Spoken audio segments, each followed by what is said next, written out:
But just to make sure.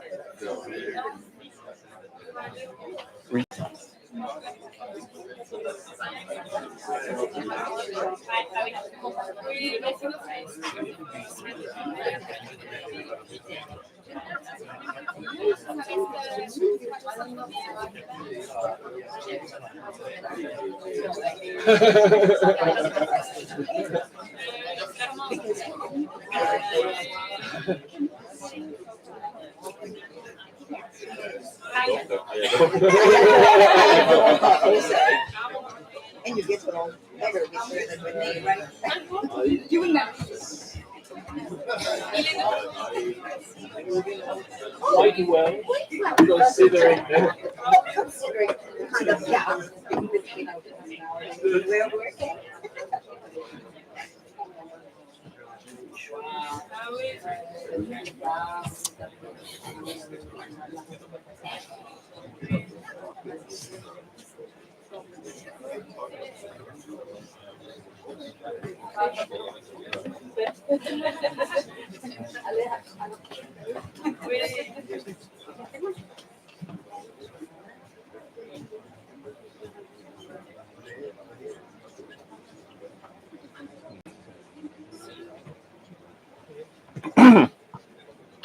Okay.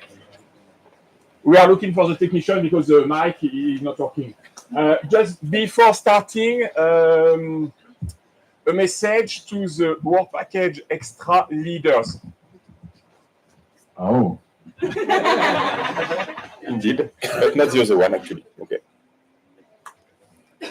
So before starting and before giving the floor to Data for work package A2, a word for work package extra leaders. Next steering committee, not tomorrow morning, because of course there's no steering committee tomorrow morning, but the week after will be mainly about extra, as planned 1 month ago, about, if I remember well. The question will be to have an overview of the deadline for the deliverable in extras and how you are planning actually to reach that. Because extras, this is a lump sum, we need to take care a lot on how the deliverables are done. This is not the same level as the generic project phase 1. Actually, it's closer to phase 2, as you know. And I think that you remember with the midterm report, it was another question, another kind, another level of question. So to be sure that everything will be okay for the next 9 months, because extra will be over in August 24. We need to see who is where and when in the timetable actually. So you will receive a template, quite simple template. It's 3 pages, I think, 2 slides. This mic is not working actually.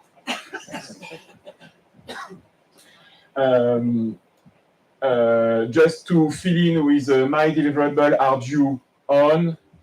We still have to do this, to do that. And then we will have this basis just to discuss, to have an overview in steering committee. So it's an introduction in, let's say, 4 or 5 minutes per work package, no more. It will be quite short. And then we will see, are we late on this, on that? Are they expected? I don't think so. And so on, to plan the next, let's say, semester on extras. We will be more than involved. Oh, well, carefully, Daniel. Sorry, I'm trying to. Maybe the other one is working now. So just you will receive in the, let's say, next minutes, hour, a very basic template. I have to provide this deliverable at that time. We are here, and we will do that in the next month, that in the next week, just to see where you are. And we will come back to you to anticipate more than for the midterm report. Working again. Okay, so that's it. And I think it's the message for starting today. So I will give the floor to you, Dader, for work package A2. Okay, that's okay. So just to go through the slides, I just go down, is it? Excuse me. For going through the slides? Or? Yeah, it just needs to. No, it's the other one. Not this one? No, it's that one and no, no, it should be okay. And here you click and it go to the next slide. Okay.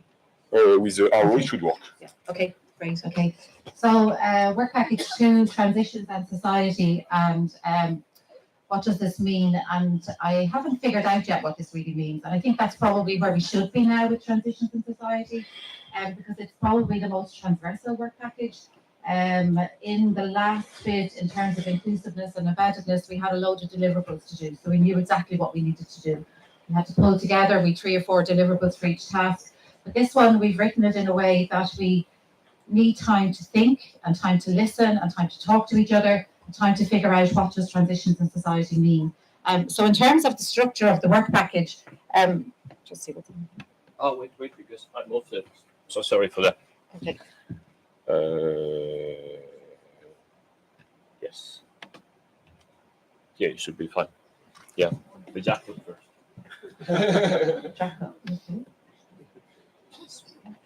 What does it mean?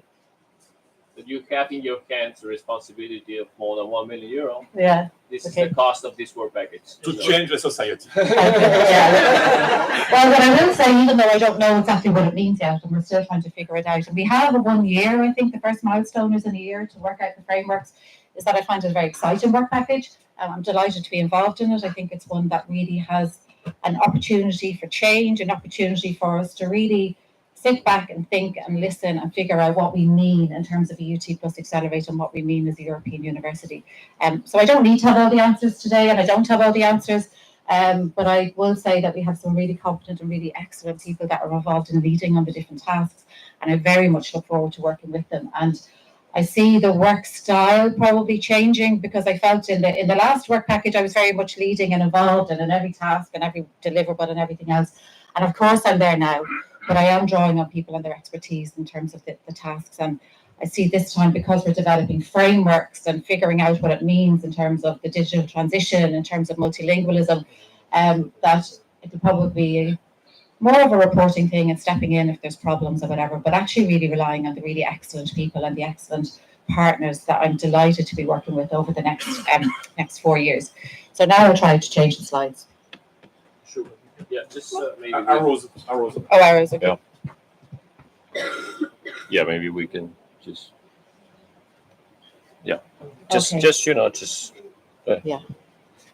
Okay, so the objective of this is the integration of effective tools for the seamless implementation of equality, diversity, inclusion, the digital and green transitions, and multilingual and intercultural competencies and frameworks.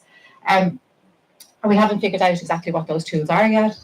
We have 1 year to, as I said, in terms of the first milestone, to work out what the framework is actually going to be. But this is where we want to get to. We want to figure out what effective tools means, what seamless implementation, what equality, diversity, inclusion means in the next bit, and you know what EUt plus Accelerate is going to look like in terms of responding to the digital and green transition.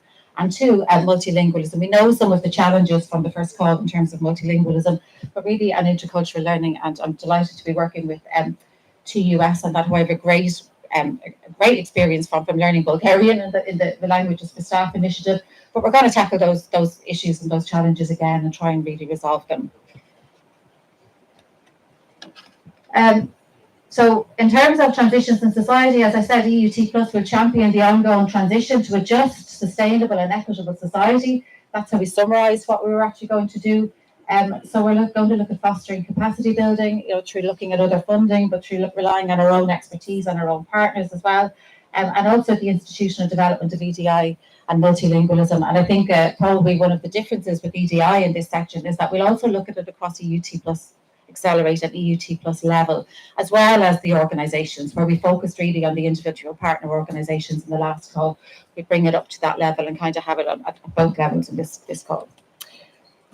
In terms of the deliverables, so as I said, we're not loaded down with deliverables here, but we have very challenging deliverables.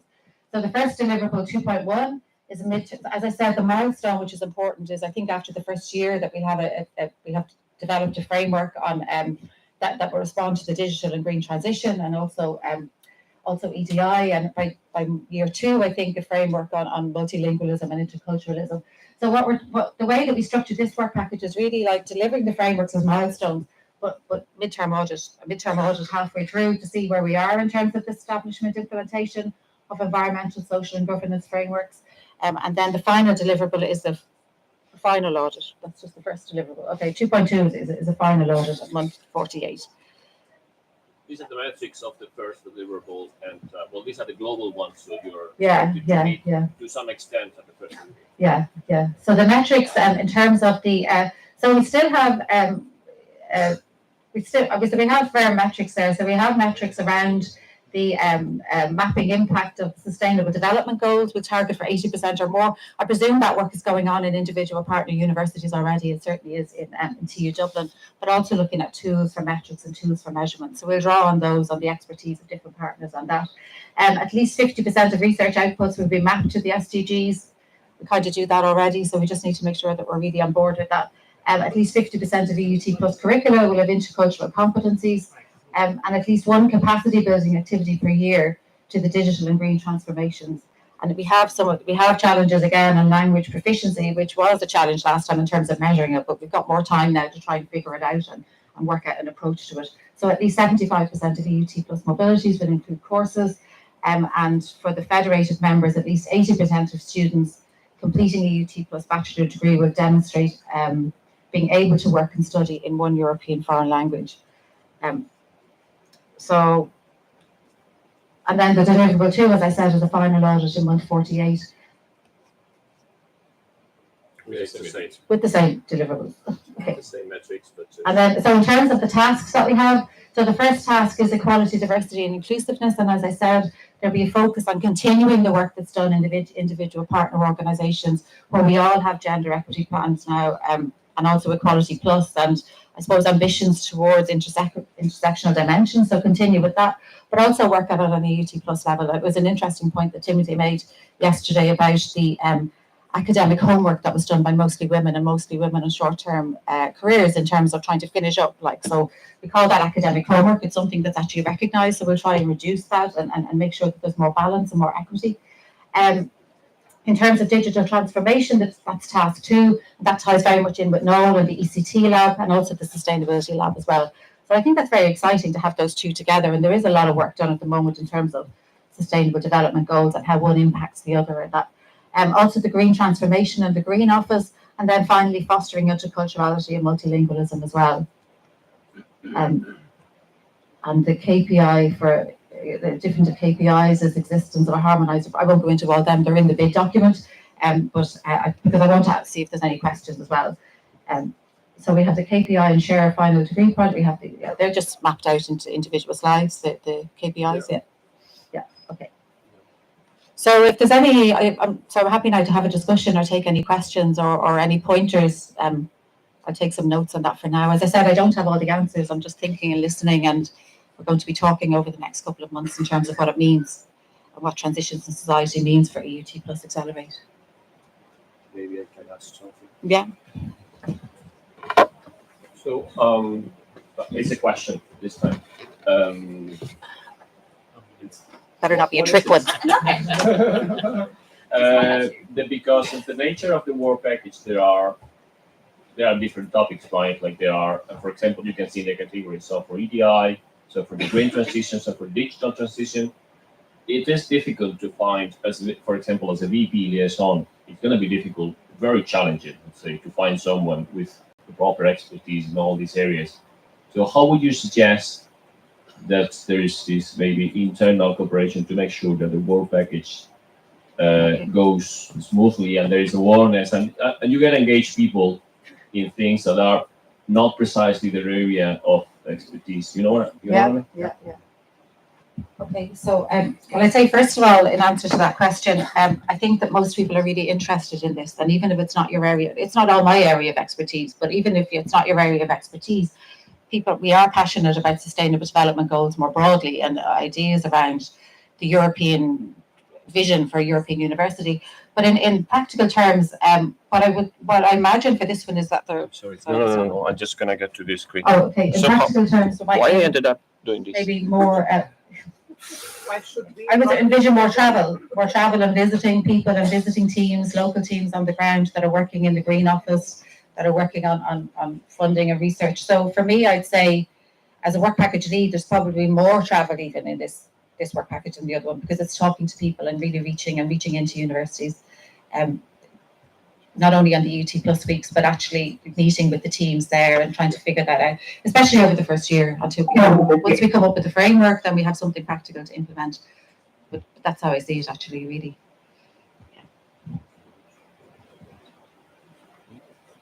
Any other? One more question. I think either in the previous or in the next slide, there is 75% of courses in the another language. It uses plural, and this worries me a little bit because if it's singular, I could imagine the language course could cover it. But plural means more than one course. That would be feasible to achieve. We can show exactly what it says. Yeah.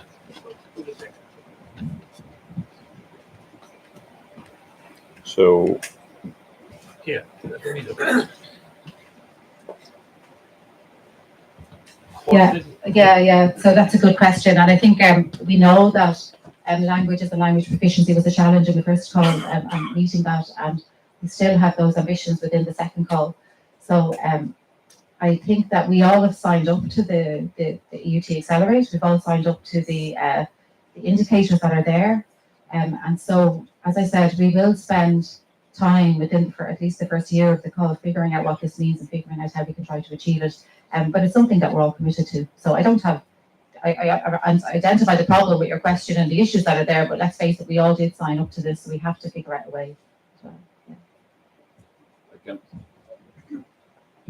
Maybe I can say something connected to the conversations that we also had with the European Commission in Brussels, the one that Tina Delva was mentioning yesterday about the multilingualism and the joint European degrees.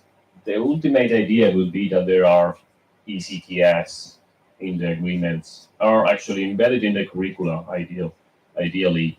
So the students is recognized for this. As a part of the intercultural learning, there's multilingualism included there, and this is recognized as a part of the curricula in one European degree. But it's assumed that, to put it in other words, you cannot get a European degree if you don't have certain skills in multilingualism and things like that. So the view, I think that Deidre was saying, is like, it is okay to start with different courses, different activities, different actions you can take to do this immersion, but the goal is eventually to go with that. So it's an horizon. Let's say it's not like a requirement for now, but it is what it's meant to be. Yeah. Yes, thanks. And if I may, I will add one point where it is coming from actually. This multilingualism mainly is coming from the Embark summit in 2017. In 2017, there was in Sweden a summit of the chief of state of the European Union, mainly discussing about a key problem, and we know that it will be a problem next year for the European election. More than 50% of the citizens of European Union countries does not believe in European Union, and they think that we should go back to a very national system. And you know that this is a problem, of course, since there was a war in Ukraine, so we realized that maybe we have something in common in case of this kind of aggressive behavior. But there is a problem somewhere, because we know that facing the rest of the world, we need to be together. But when a French thinks that a Spanish is a robber, a German is someone who is taking the money to build car and so on, and not speaking about the other countries, when they vote, it's clearly a problem. And there were a huge study that has been done, and the result is very interesting. Most of our children, ours, are already speaking 1, 2, maybe 3 foreign languages, usually European, because actually they are son and daughter of academics, engineers, and so on. And by the way, looking at the other side of the border, it's something obvious for most of our children. But this is not the case of the majority of the European citizens. And there is a strong relationship between mastering foreign languages and believing in the European project in a global way. I mean, the European project, not our European project, but the project of Europe. Because if I'm not able to go in Germany, Romania, Latvia, wherever it is, and to be able to talk with these people, they are foreigners, they are dangerous, I don't want to be with them. And then when the elections are coming, I vote for my own country, the only true one. So there is a strong connection between mastering the foreign languages and crossing the borders and saying, okay, I feel at home in Romania, I feel at home in Austria, I feel at home in Spain, and everywhere. So this is why it's coming from actually a social summit where the problem is coming from. And if the higher education does not provide to other children what their family does not provide, then it is a social problem. If only the son and daughter of the most educated people think about the other side of the border, then we will have a problem. This is where it's coming from. So it's not coming from an economical point of view, it's coming from actually a social point of view. So, but it's just the background, I mean, not the application here. It's a follow-up of what Sodiris was saying. Actually, just to understand the KPI here, the KPI says 75% of EUt student mobilities will include courses on the national language and culture. So the question was, for example, if somebody is coming to Cyprus, they would take a course in Greek language level 1, 2, 3, or 4, or they will take a course in, let's say, Greek language and then Spanish, German, whatever. What is the rationale behind that? The idea is because it's student mobilities is plural and student mobility is plural and courses is plural. Okay. It's not that you have to take at least two or more. Let's say, for example, an ideal situation would be that when we exchange, we send students here and they have an offer of 5 ECTS, including Greek culture, language, and maybe other things that you might find relevant here, but it's providing this immersion for the students and they can choose it. So the S in courses is just, right? Maybe by grammar.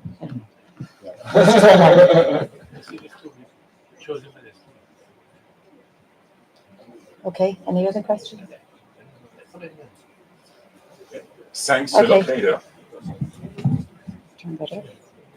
No, let it open. I've left it mute. I didn't mute. Okay, there you go. Thanks. Thanks again. So, up to you. Dear Lubo, double then. I will change the slides. It means good morning in Bulgarian. So, Kalimera. Multilingualism, yes. So, work package 7. Sophie is leading the package, but not me personally. Sorry for this. We are in the process of election. We just elected rector. Now we elect deans and vice rectors. And of course, yes. Arrows. With the arrows, you change the slide. This one? No, sorry.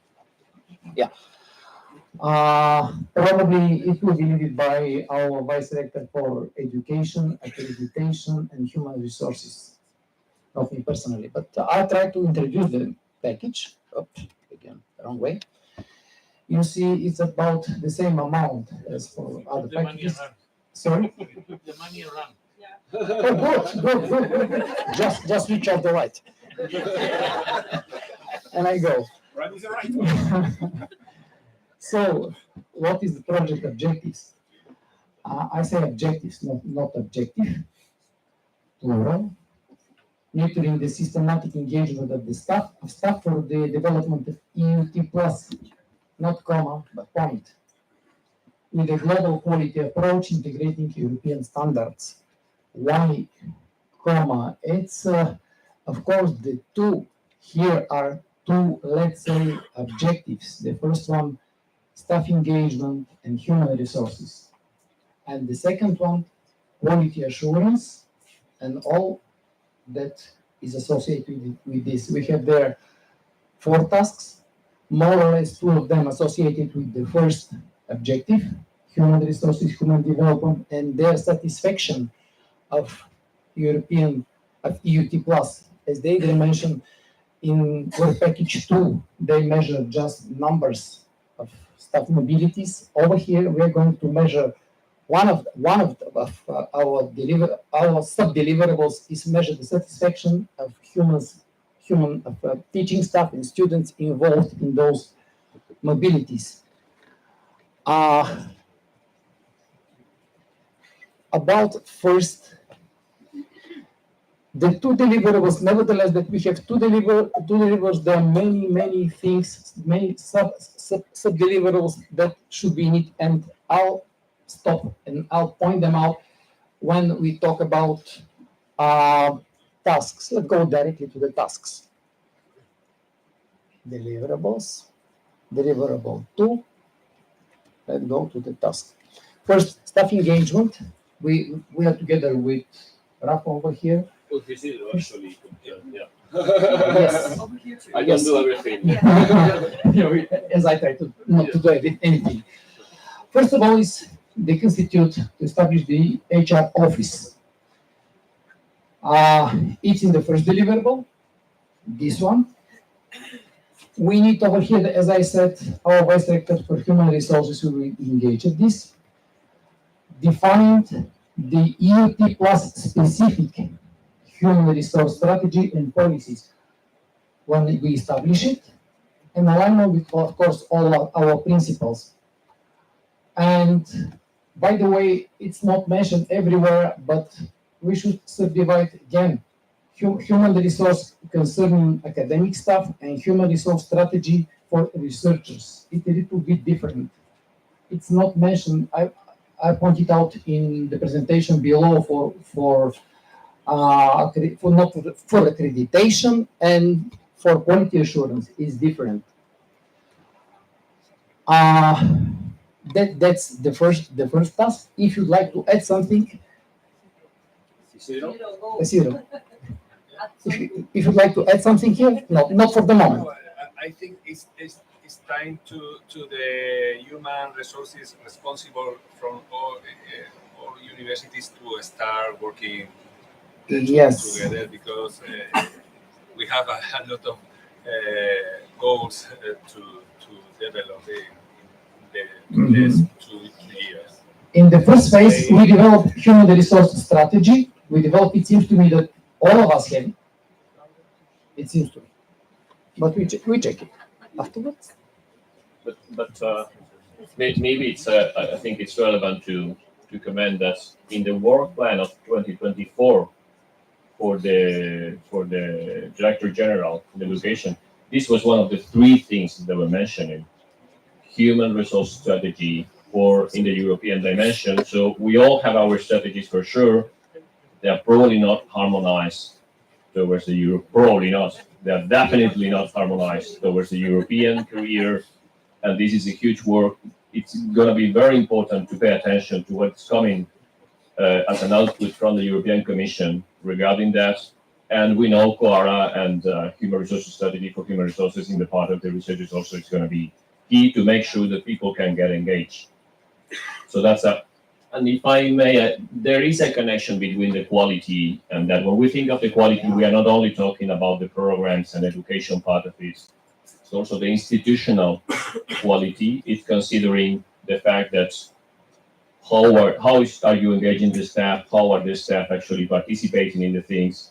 How are you reviewing that and making sure that there's improvement and they feel more and more satisfied with the job? So that's why there are commands. That's why there is a connection, and I think there is a sense in this whole package. I will try that people do not get the idea that these are independent things, and these people do not have to talk to each other.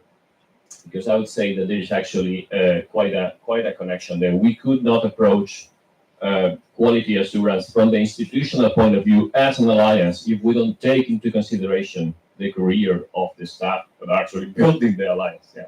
So I'm sorry for that, but I really wanted to. Thanks, Rafa. Yes, there is overlapping.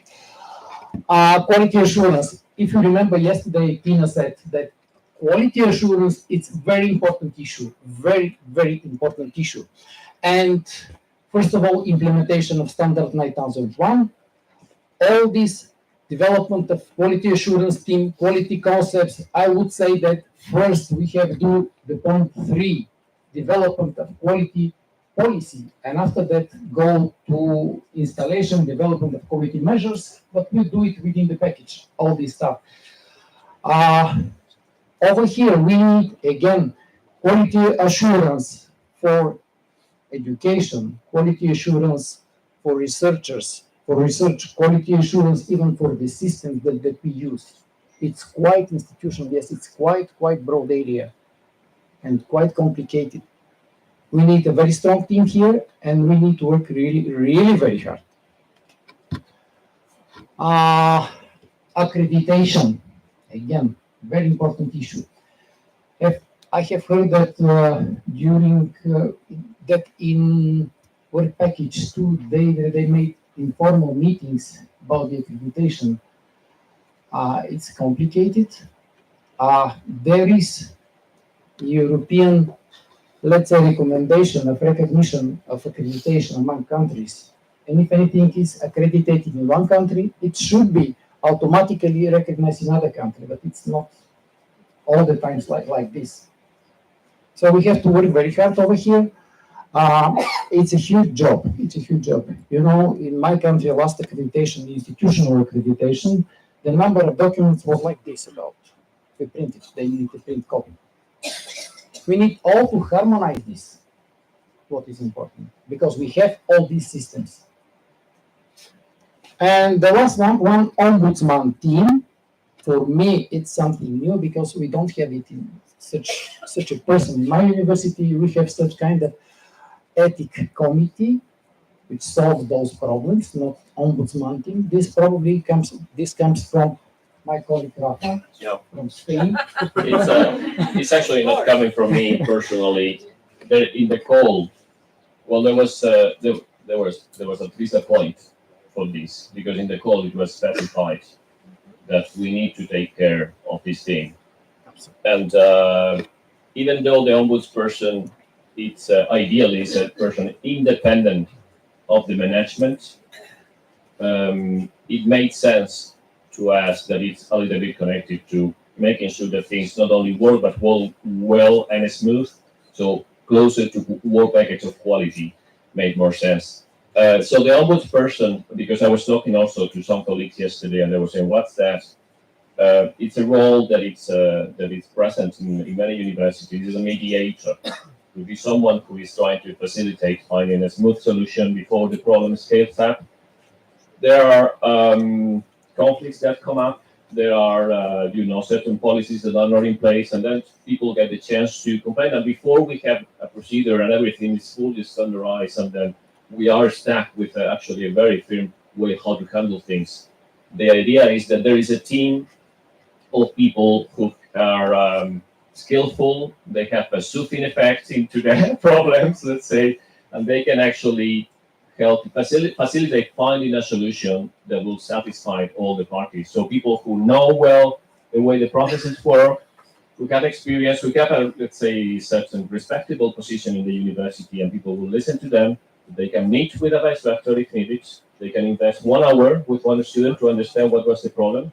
And they can handle cases, for example, that, to put some examples, if we are having students moving from one country to another, and for any reason in a classroom, they are not treated equally respected based on the country they are coming from, skin color, gender, anything.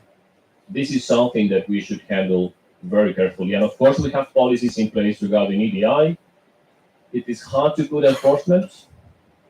You cannot, for example, legally for us, it will be very difficult to let someone go just because of that, but we need to find a solution. So that's the job, for example, for the team of ombudsmen. So when someone leaves from one of our campus and goes somewhere else, it feels that there is this team of people who can take care of that. And if something happens, there is a clear reference point, and they will try to solve it and talk to the teacher, talk to this in an anonymous way if necessary, and try to make it easier. So we have this task actually, maybe you remember, we have this task actually in phase 1. We didn't lift up, I would say. But again, this was in the second call, and I think again it's something important. And by the way, it's not only for students. Many of us here, I include myself, we've been in situations that we are writing an email, we are stressed, we are sharp, and we are writing in a way that is not, let's say, compliant with the standards of the person who is receiving this email. It's a classical cultural clash. It's a stress in many things. So, and this creates conflict. So if this scales up, it will make sense to me that these mediators will say, okay, we have to train, and maybe they will write recommendations to say, how can we fix that?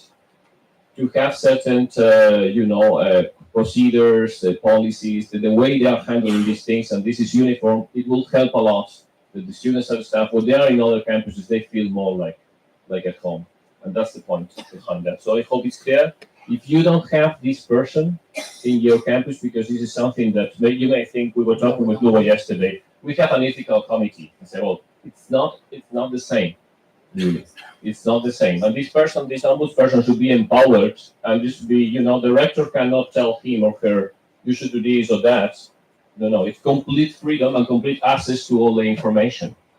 So it is an idea that, maybe you may think, who is the person skillful for that?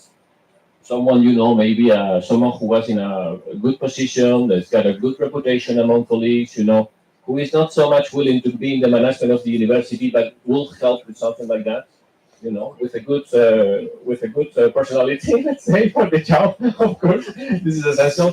So think of who could be the right person there. Maybe it's a job for the PRs, for the principal representatives, to think of who could be this person. And it should not be, again, a vice rector for this, a vice rector for that. But it should be independent. You should be able to tell the management, you are not doing this well, okay? And this is the recommendation that you should follow. And then, yes, there are. I'll put in some examples, but there are so many, right? And then just go back to the person that is appointed by Lugo. With those, maybe I will make very quickly. Who's got this kind of role in the university now? Let me ask you. So in Germany there is. You have it here in Cyprus. You have it in Ireland. We have it in Spain for sure. It means that there is not in Latvia. There is not in Bulgaria. You have it in France. You have it? Okay, so you have it in Italy, yeah.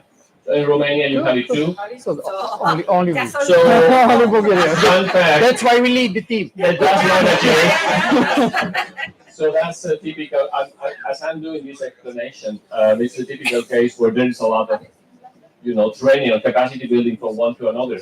We have experiences, we have bad experiences in with this, we have good experiences, who was doing well, who was what was. I think it will make sense to invest a couple of months to do this exchange and people meet. Okay.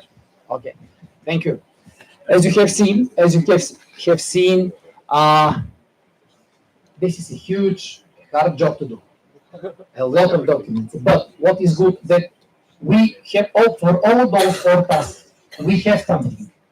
And the task now is to harmonize all this and to make it EUt plus. That's the job. It takes time. We're going to push you. And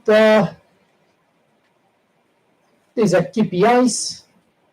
Yes, that's it. Sorry. That's it. Questions?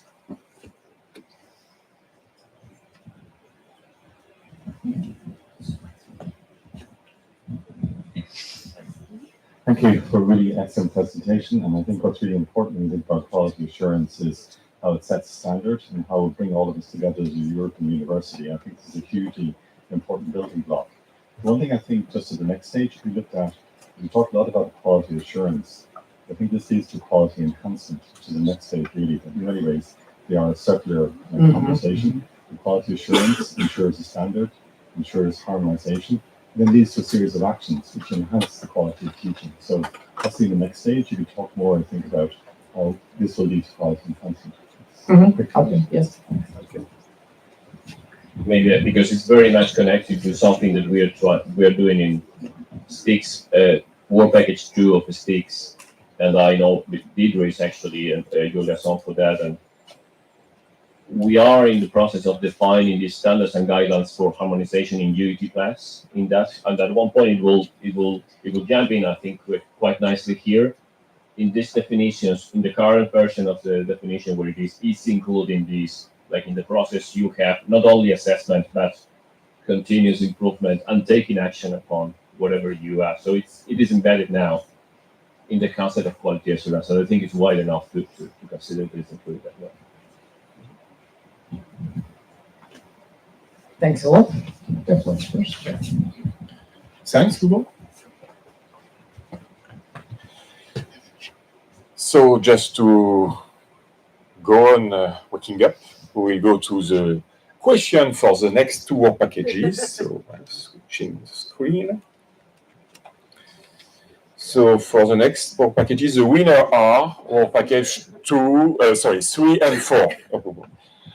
So we are still going deeper, as you can see. So let's say, like yesterday, let's do, for example, work package 3 here, or package 4 here, the same kind of groups. If you can mix the countries, that's better, of course.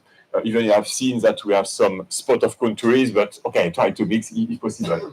So the question are going one step deeper. What are the figures of the work package KPIs? Okay, so far we are sometimes talking about it or not, depends, but here we stress it on more. Which are the documents internal to EUt Plus as a framework for curricula, and both for package 3 and 4 are talking about curricula in 2 different ways. On which external document are they based? There is a lot of material inside the bid, but we are actually on the background of external materials. They are material as a kind of appendix to the bid.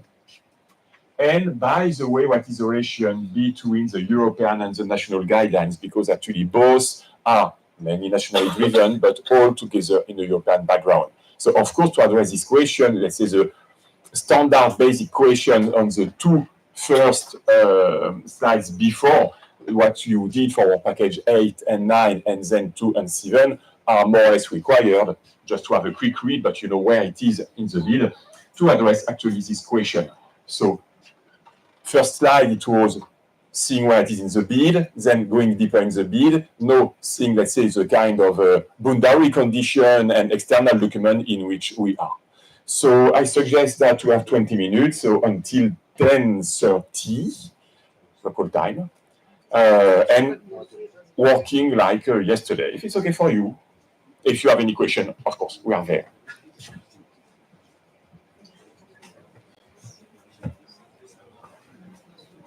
So far, so good? Yeah.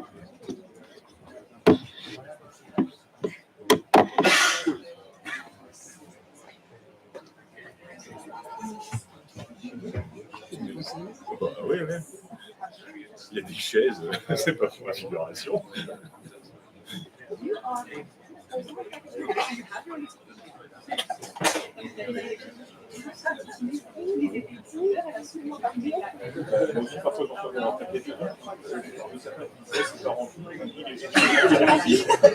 Des fois, j'ai même pas besoin de dire rempli. Oui, c'est la vidéo. Un regardeur qui est toujours en retard. C'est ça.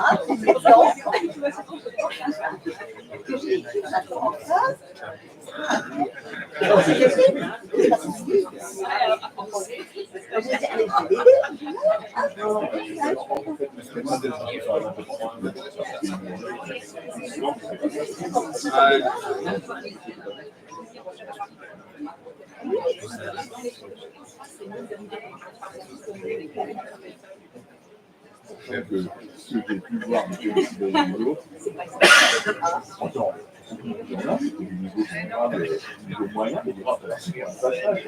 Je n'étais pas là, c'est un peu tiré. Les gars, ils vont voir la Europe, qui est la même. Après, l'attachement machin, j'ai discuté avec ça, il a fait la façon de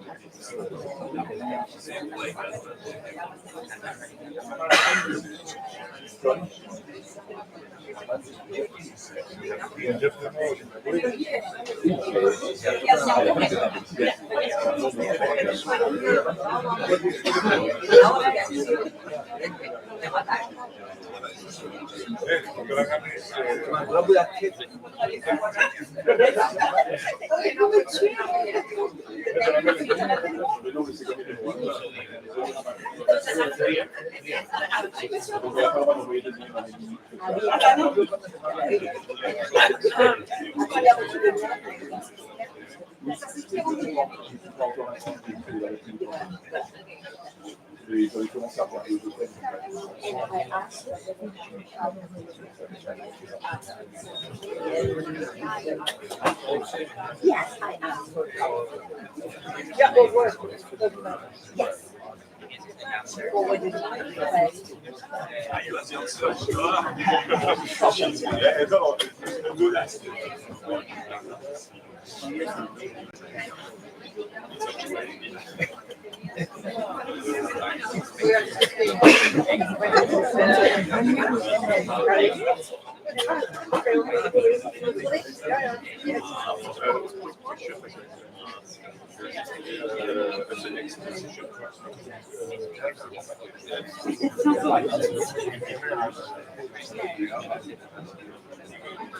Okay.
Merci everything.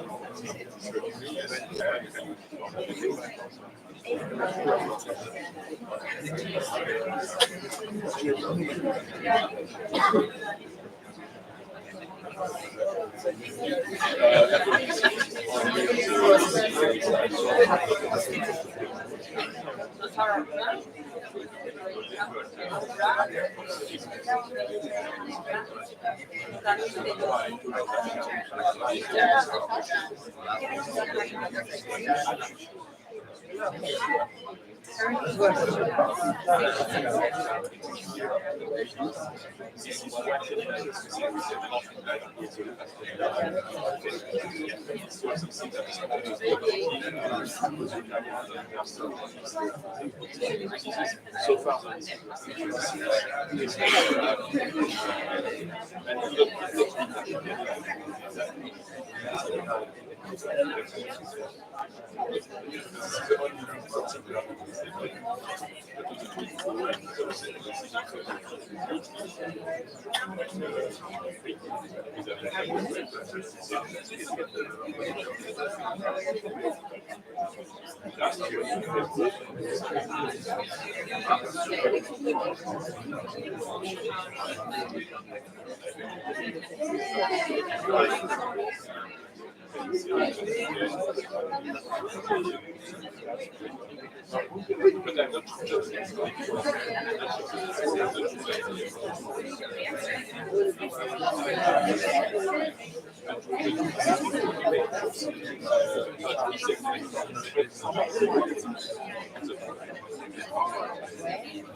Well, do you have a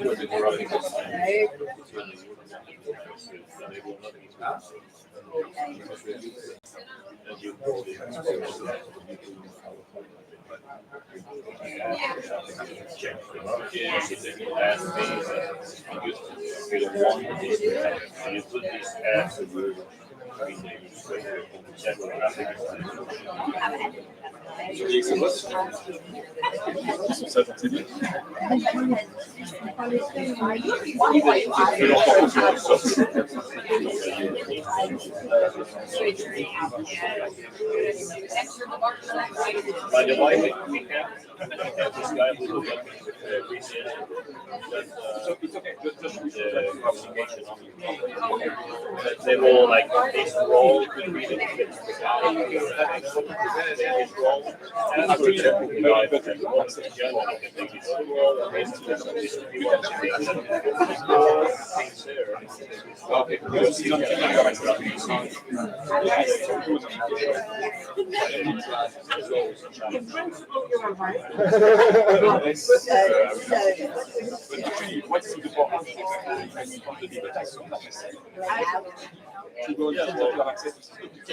bring it to the PowerPoint if it's PowerPoint.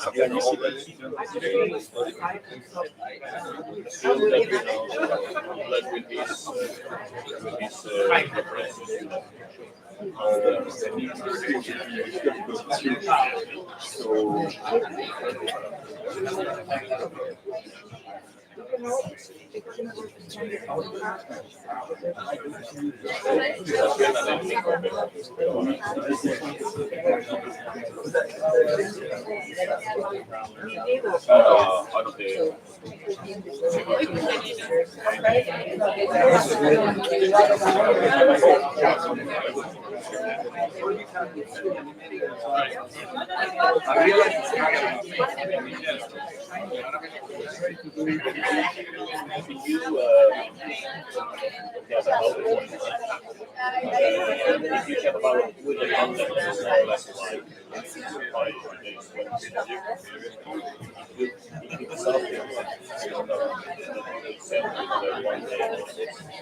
I understand because it happens to me on the plane, but plan was So then you just, in that case, what I would say, you have to use the PowerPoint and the physical boxes. You do it and then you delete the boxes. So you see that,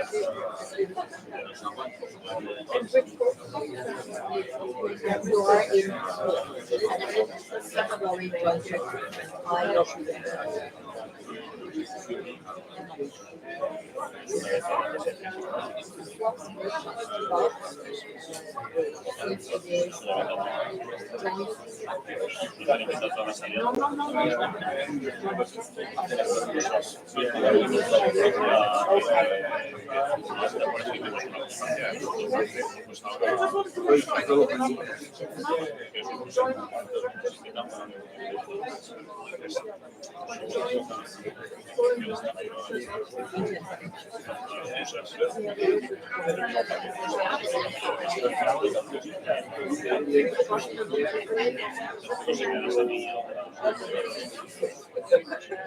I have no idea.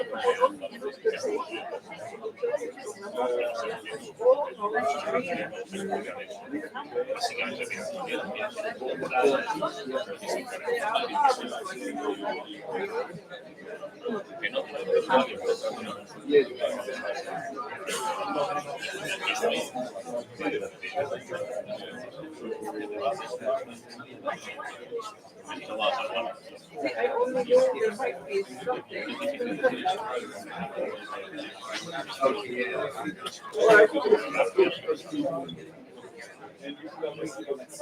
Yes, I'm gonna go and check it out. Yeah, I realize.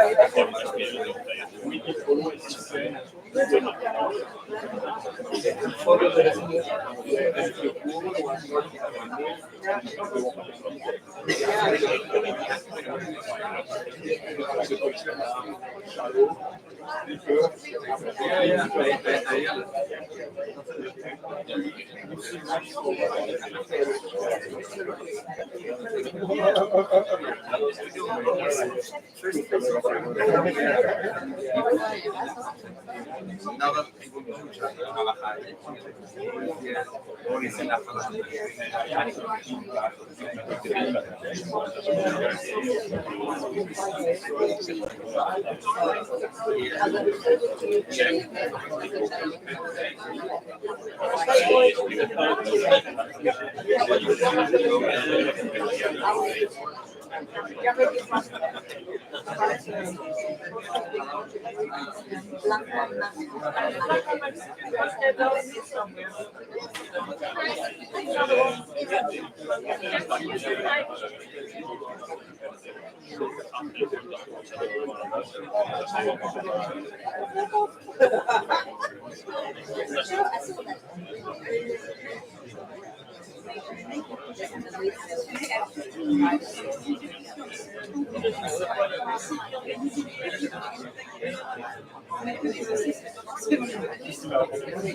I'm exporting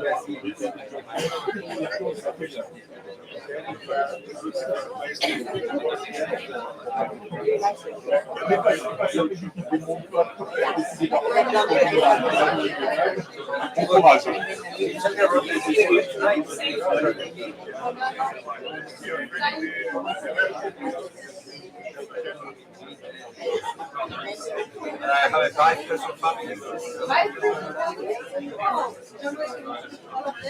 No, I will be the refugee. Asylum seeker. No, yeah. And most of the time.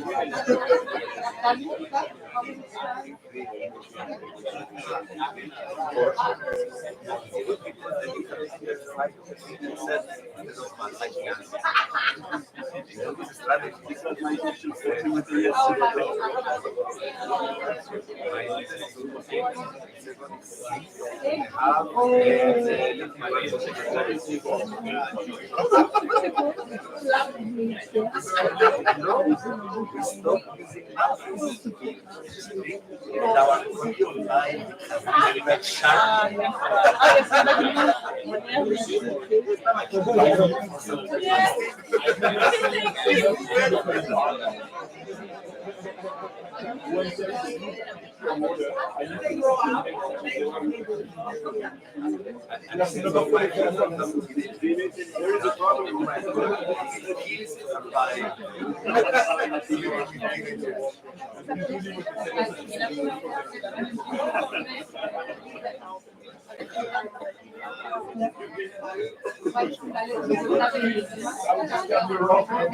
cannot tell anybody. Could be legal, that's why I don't know.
I will admit that. I'll do that.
LIA in the west. YIA. YIA here west. Accelerate. Here west.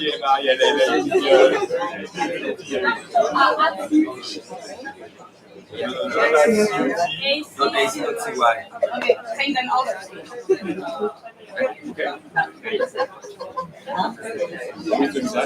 I think we have to get 15 minutes then. Okay, by opening the If you want that we can start. and see what you have to do and make sure that you do it. Okay. Oh, thanks. Thanks. Wow. Okay, so let's resume. Of course, we will not go deeply in the answers, no, but seeing where it is, what are the kind of answers, and just after the break, but if the break is ready or not, I don't know. We will come back, of course, answering more in details with work package 3 and 4 introduction. So, what are the figures in the KPIs? Actually, the question is closer to where are the figures in the KPIs? Section 1, 2, 2. 1, 2, 1. Section 2. 2, 1, 2. In the leader document, about page 20 something. So you have some figures, the same question as previous, as it's really difficult to assess what means building a curricula, what means opening mobilities and so on, and to have something tangible to discuss with the European Commission. Here there are some figures. But coming back on something that has been discussed yesterday, some figures are expected by the European Commission, and they are clearly described in the call, but some partners, members, did not feel comfortable with reaching them. That's why you will see that a lot of figures are for federated only for the other one. Of course, more federated will be better, and we hope that at the end, everyone will be federated. But it's a way to save, actually, let's say, roadmap and trajectories if some partners are not comfortable with that. And one key element is we have a huge ambition. But having a huge ambition means, of course, a huge slope toward this ambition, and a huge slope altogether at the same time, it's not realistic. However, some can go ahead for a couple of months, years, then the other one are catching up, and maybe others will go ahead then, and so on. So this idea of multiple speed is that when the slope is very high, we need to take care of everyone, and that's why you will see. Okay. And we will come back on the details of the figures while introducing work package A3 and A4 in details. If you have any comment, question, please do not hesitate. Which are the documents internal to EUt Plus as a framework for curricula?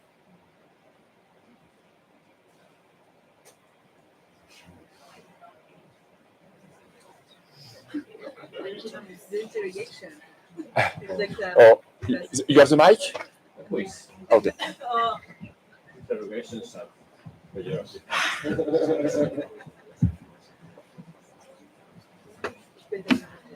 so that's very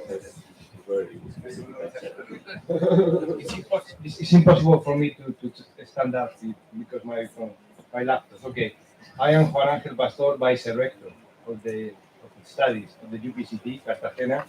not in the IT committee. No, not in the IT committee. And there is a very important, in my opinion, document. It is like a reference guide for the EUt Plus degrees in general, which defines 12 features that these degrees has to have. And it's very important because it's defined a new way of teaching and learning. It's not really a new way because this document embeds all the recommendations of the European Commission about what the higher education must be. So for me, it's a splendid guide to define what the EUt Plus degrees has to be in the future. I strongly recommend the reading of this guide this guide to all of you. Okay.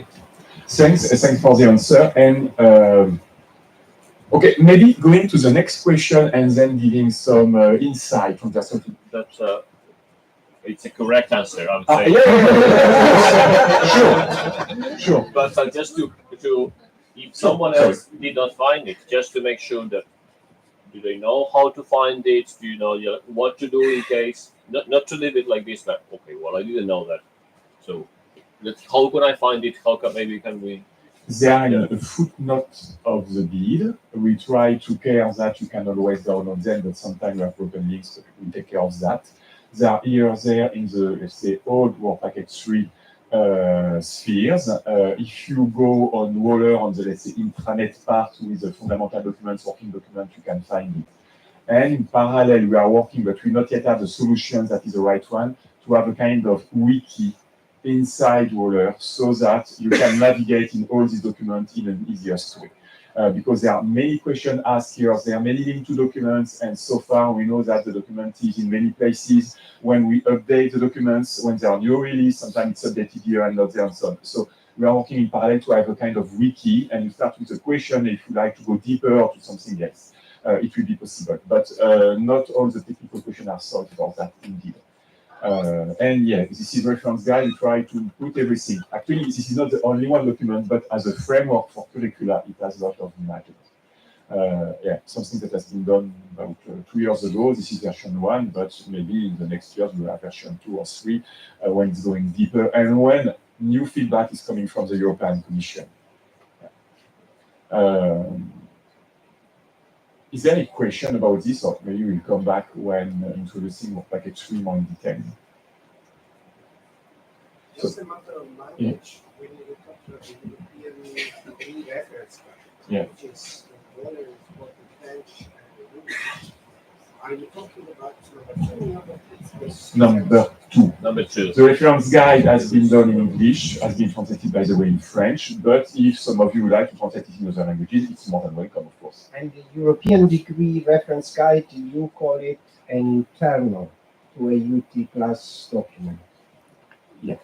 Just to in be what sure. sense it is internal? I mean, it was manufactured within EUt plus, taking, of course, external references that you will mention. okay. But it was produced, as a matter of fact, it was introduced around 2 years ago in Cyprus. Just to be sure that we are talking on the same document. In the Waller, there is in the current VP, in the former VP3, which is still current because there is no other VP3, and there should be a link in the V2. Yeah. Yeah. The fundamental documents too. Yeah. This is, it looks like this, and you can see still the old branding of EUt plus, and there is a kind of summary like that in parallel. We call that internal, and actually your question is exactly joined with the following one: on which external document are they based? Because of course we did not do that just ourselves. It's based on a lot of external materials. And here it's a deeper question: on which external document is it based? Are they found in the 1.3 section? 1.3 section? No, I don't think so. I don't think so. It's fundamental. When you go on the top part of Waller, there are menus there, and you can find one is fundamental documents, and then you can find The external documents is just the external documents. Yeah, and most of them are in footnotes. Because in 1.2, because there was quality part of that, so probably some of the initiatives they put things like I don't know. Are we saying do you want the external documents? Anyone is? What do you want to show? We were talking actually with Romain, with Guillaume before. What did you find? Well, for Work Package 4 that we looked at for the TED schools, we found the Digital Education Action Plan that comes from the European strategy and policies addressed. So I'm guessing those are the external documents. This is an example. Yeah. It's part of them. The higher education package too. you write on Google Higher Education Package, European Commission, you will have a lot of materials. So there are the documents, let's say, from the European Commission directly, and a lot of other documents coming from what the European Commission used to call the stakeholders. So I don't remember in which order they are. Okay. So actually, this is based. Oh, I will make the story in the other way. Some of you know that. This is the appendix of a call from the European Commission, the call for European degree labels. And in the call for European degree labels, you can see that there are 12 minimum requirements and 6 or 7, I don't remember. Let's say. Nice to have. Nice to have. Elective requirement in a way. But this call has been actually built after we wrote the reference guide. And this is just to explain how we are working with the European Commission material and all this material.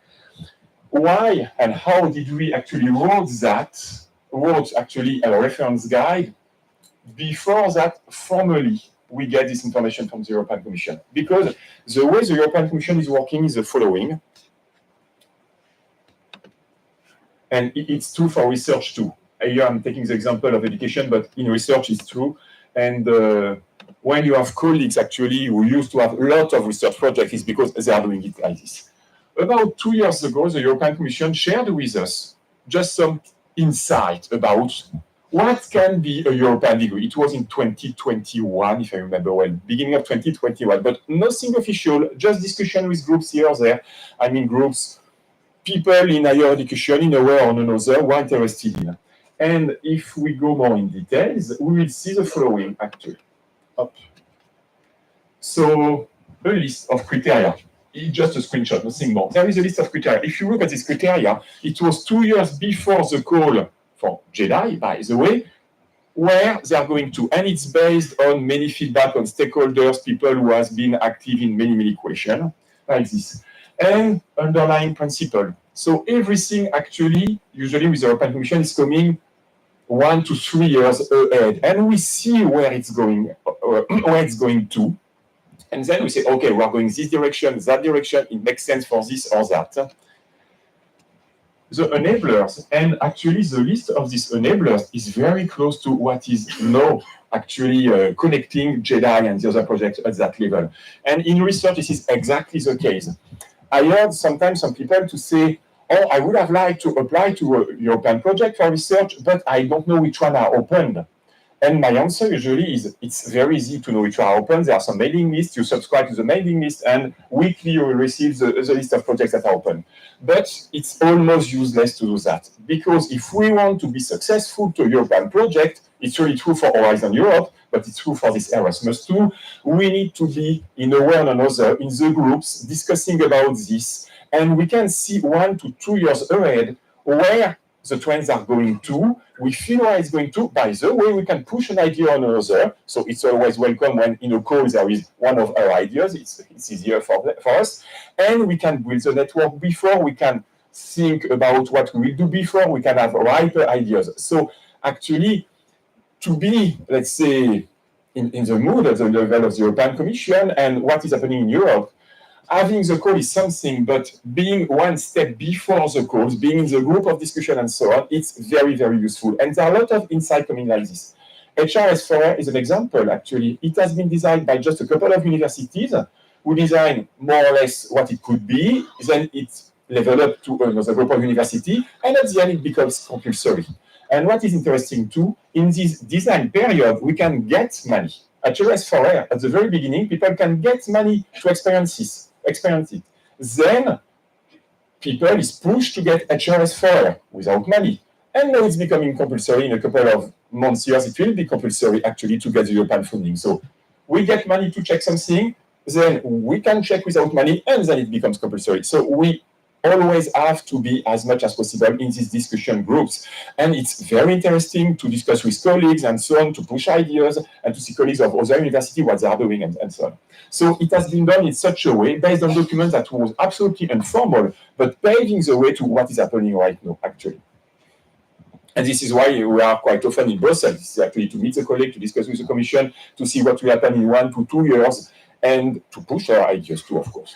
It's interesting sometimes to see because they are clearly telling this in the while having a coffee, maybe not in the presentation in front of that.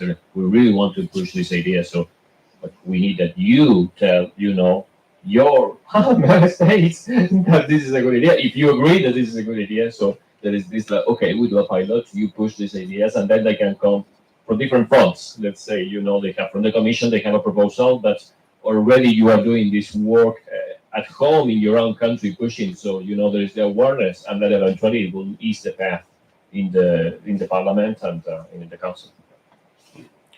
And it's always the usual suspects that are behind this. So first, we try to connect with the usual suspects, and then to be one of the usual suspects if possible, and it helps. So this is at the level of the Commission, but there are, and then it becomes something, let's say, tangible with code. But there are other documents. Here, I'm into, in that way, other documents at the level of what they call the stakeholders. Focusing on engineering, but it does exist not only for engineering, of course. Here, document coming from ENAEE, Engineering Network Accreditation Agency Association, or European something, I don't remember, but this is the European Association of Accreditation Agencies, National Accreditation Agencies for Engineering. I think that some of you, even not most of you, know the EURES label and the framework and guidelines. If we have a look to what is in the framework and guidelines, or if we have a look to the European standard and guidelines made by a group of 4 stakeholders, EURES, ENIE, ENQA, and maybe a 4th one, I don't remember. Four that represent... I think that Giovanni Betta, you have been in a way or another in this kind of groups. Yes.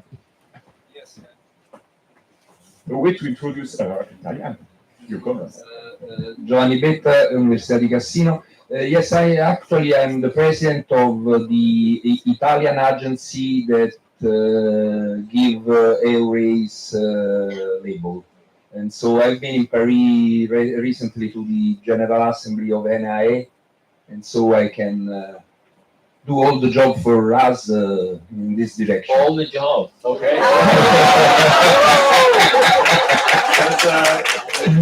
That's the spirit. Thanks. We coach a wonderful fish. Last but not least. So thanks. And actually, these documents are coming from what they call the stakeholders at the European level. This is not the part of the European Commission, but they are usually supported by the European Commission in a way or another. But it's a group of accreditation agencies in that group of representative of rectors and so on. And all these people is working together to design commons. Because if you have a look, you will see commons. And for example, European standard guidelines. It answers to the first question, what can be the relationship between the national accreditation agencies framework and the European one? And the European framework is ESG as an overall, ENIE more for engineering, and then this is connected and sometimes applied. This is the case in France, for example, applied to become in France what is a CTI, Commission des Titres d'Ingénieurs, the National Accreditation Agency for Engineering, and more or less in other countries, this is the same. More or less, it depends on the country. So there is an overall framework at the European level, and it's designed by these stakeholders all together, and they try to share it.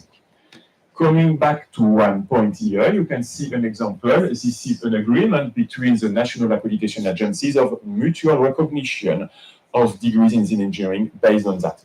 So there is a lot of material, and one of the roles of the work we have to do in work packages is being really aware about that material. There is a huge material. Most of the answers to the question we have are already in this material because other colleagues asked the same question a couple of years ago. They work on that. Okay, we can agree, we can disagree, we can tune it. The reference guide has been built on all this material. If you read ESG, ENIE framework, and so on, you will see that there is a kind of heritage actually between this and what we did. So answering this question, is a reference guide internal or external material? this is the application to EUt Plus of all this external material. Here's an example in education. I would say in a way it's quite easy to find because there are a lot of documents here or there. And in the next session, we will go to research where it's quite more difficult actually for research. But we need to be in the group, we need to discuss and so on. Maybe two quick ideas, if I may. Some of the things, for example, in this list of requirements for this joint degree that it was in the call, if some of you have been applying to Erasmus Mundus joint masters, you will say, oh, this is very familiar. So, because it makes sense that the work in the DP3 also will be, and some of these classes will be like, okay, let's apply for that. You know, having this background already present, it will definitely ease the way towards reaching this kind of extra funds to make it happen. So, in the answer of external, it is included anyway, it kind of benefits because it can boost, grow the chances of successful application for that. And if we can come back to the next slide, one of the mutual recognition, I think this is something critical here to understand. Or for example, we were talking about the ESG or the European approach. In many of these documents, it is agreed by different agencies and different states on the principles of something, despite the fact that they are still not compliant. You realize that they are still not compliant. And if you go to this European approach, you see the maps that are which country is compliant, and then you see who signs, and it's not the same. They agree that this is the way where to go. It makes sense. We agree on these terms, and we gave ourselves time to get there. So the principle for us, I think it should be something similar. This is what makes sense for us. This is the path. If we are not compliant, we don't block. Let's say we don't reach this gridlock situation, and we still can agree that this is the way we want to go forward. And do you understand what I'm saying? Like it's not. It's in the task conversations. If we are like, oh, we are not going to make it, so this should not be there. What should be there as a principle to work together, and then we try actually to push, because this is constantly what we are doing, push to remove barriers that are sometimes internal, sometimes there are national regulations, and so on. But the spirit is this kind of spirit actually. Yeah, I'm taking a local example of discussion I had a couple of weeks ago with a French accreditation agency for engineering. We know that we have some difficulties about mobility, how many semesters in our university or outside and so on. We can address the question, and it's not only true for the French one. And by the way, maybe the French accreditation agency is one of the, let's say, most easy to work with. Easier to work with because we can discuss easily with other accreditation agencies in other countries. Sometimes it can be a nightmare. But we don't say, oh, we have a difficulty with this or that. But, okay, you signed that a couple of years ago. There is the US labels, the NI framework. Let's go still one step together. And it's not, please remove this or that constraints. Together, let's go toward what you signed a couple of years ago. And maybe we should push this, push that. We can experiment this and that. So we are coming in a proactive way, more than, let's say, defensive one. And, okay, so far it works. I mean, when I mean it works, we can discuss, we can open the discussion, we can say we want to experience something. I know that, for example, in Jeddah, you are in connection with them. And, okay, there is trust between us and between you and them. And thanks to this trust, it opened a channel of discussion. And they agree, okay, we would like to do that with the Romanian, we would like to do that with the German. We will ask the colleague, we find the solution. And we are coming to work together with the accreditation agencies. But to do that, we need to have a good overview of all this material, all this background, and having a kind of common languages. No, it's my personal point of view, but while reading the ENI framework or the European Standard Guidelines, I would have appreciated to have been a student with that applied clearly, because it's very refreshing in a way. It's very ripe. It's very interesting what is inside. It removes a lot of obstacles and barriers and gives a lot of freedom to the student and a lot of freedom to the academic teams actually to design what they want to do and how, and to offer a new kind of experience to our students. Oh, yeah, it's time for break. Unless you have other questions, but we can discuss about this question during the break too, and we will come back to, let's say, a deeper overview of the project. We can discuss for hours about this, but... yes, not only hours. So, coming back theoretically in 30 minutes, but we know that 30 minutes is not enough for the wonderful suites that are prepared by the students. 33 minutes. Yeah.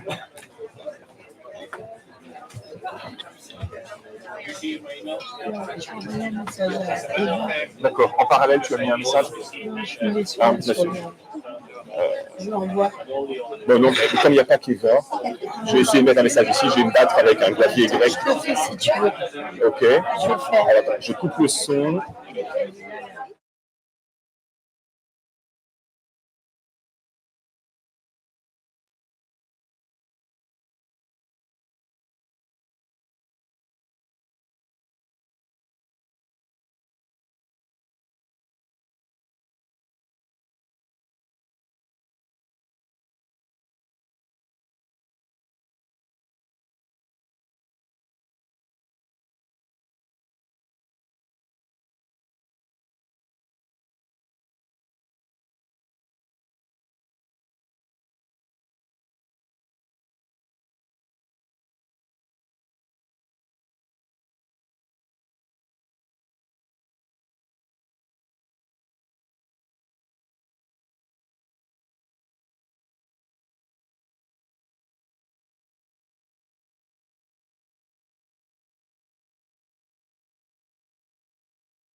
Oh wow, we hear you loud and clear too. Yeah.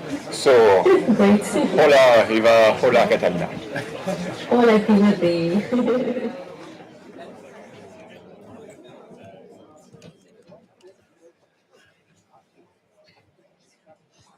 Yes. I'm looking for the notes. Yes, it's there. It's over there.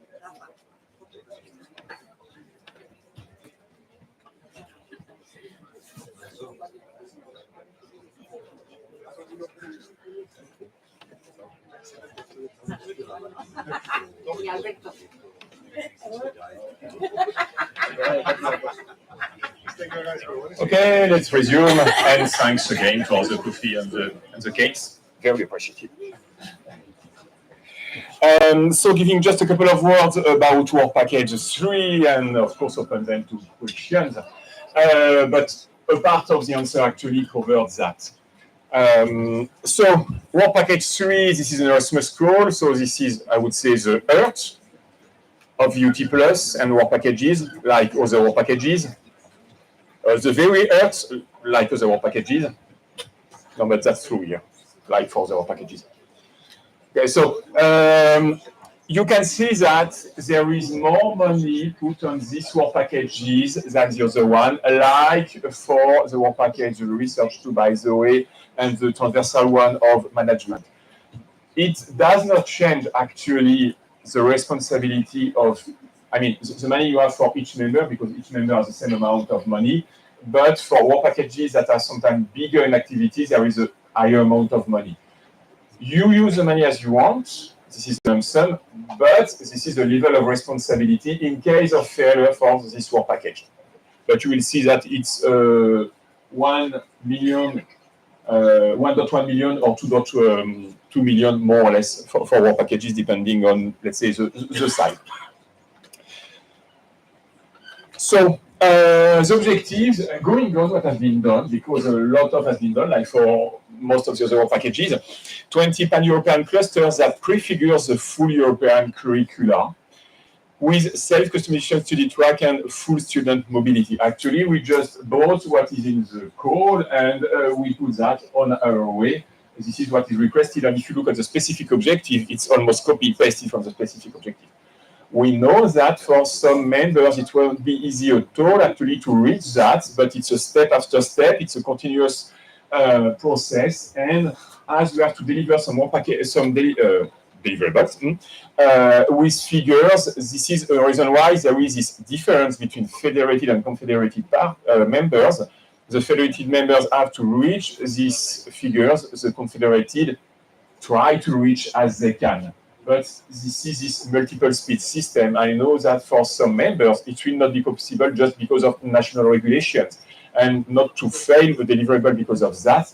Of course, we have this difference. And you can see that here or there are some kind of disclaimers on the figures we put. But of course, the number of disclaimers is always limited. Like for the mobility, we have numbers for mobility. However, there is a disclaimer.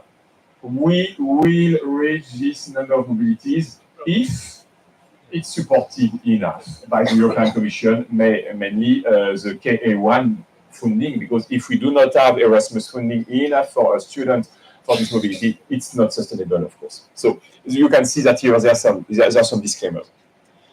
Okay, we told already a lot about this, so going toward actually the European curricula, and the European degrees, if possible, but here it's eventually have a European degree, but not compulsory in this phase. But we are going towards this direction, and of course, as soon as possible, we try to give that to them. Mainly 3 tasks that you can see here: implementing a single European curricula, delocalized on several campuses, foster-friendly, seamless mobility, and okay. These 2 ones actually are very close to the mobility maps, the clusters, everything that has been done.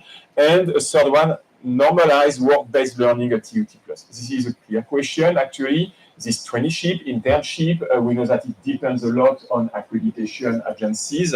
And we have to work together to see what we can do together. Because in engineering, applied sciences, and everything around, actually, this is something very deep we have to consider. In some countries, it's just impossible. In other countries, it is compulsory, and there are many other questions. So If a student from a given country would like to have an internship or traineeship in another country, how can we do that together?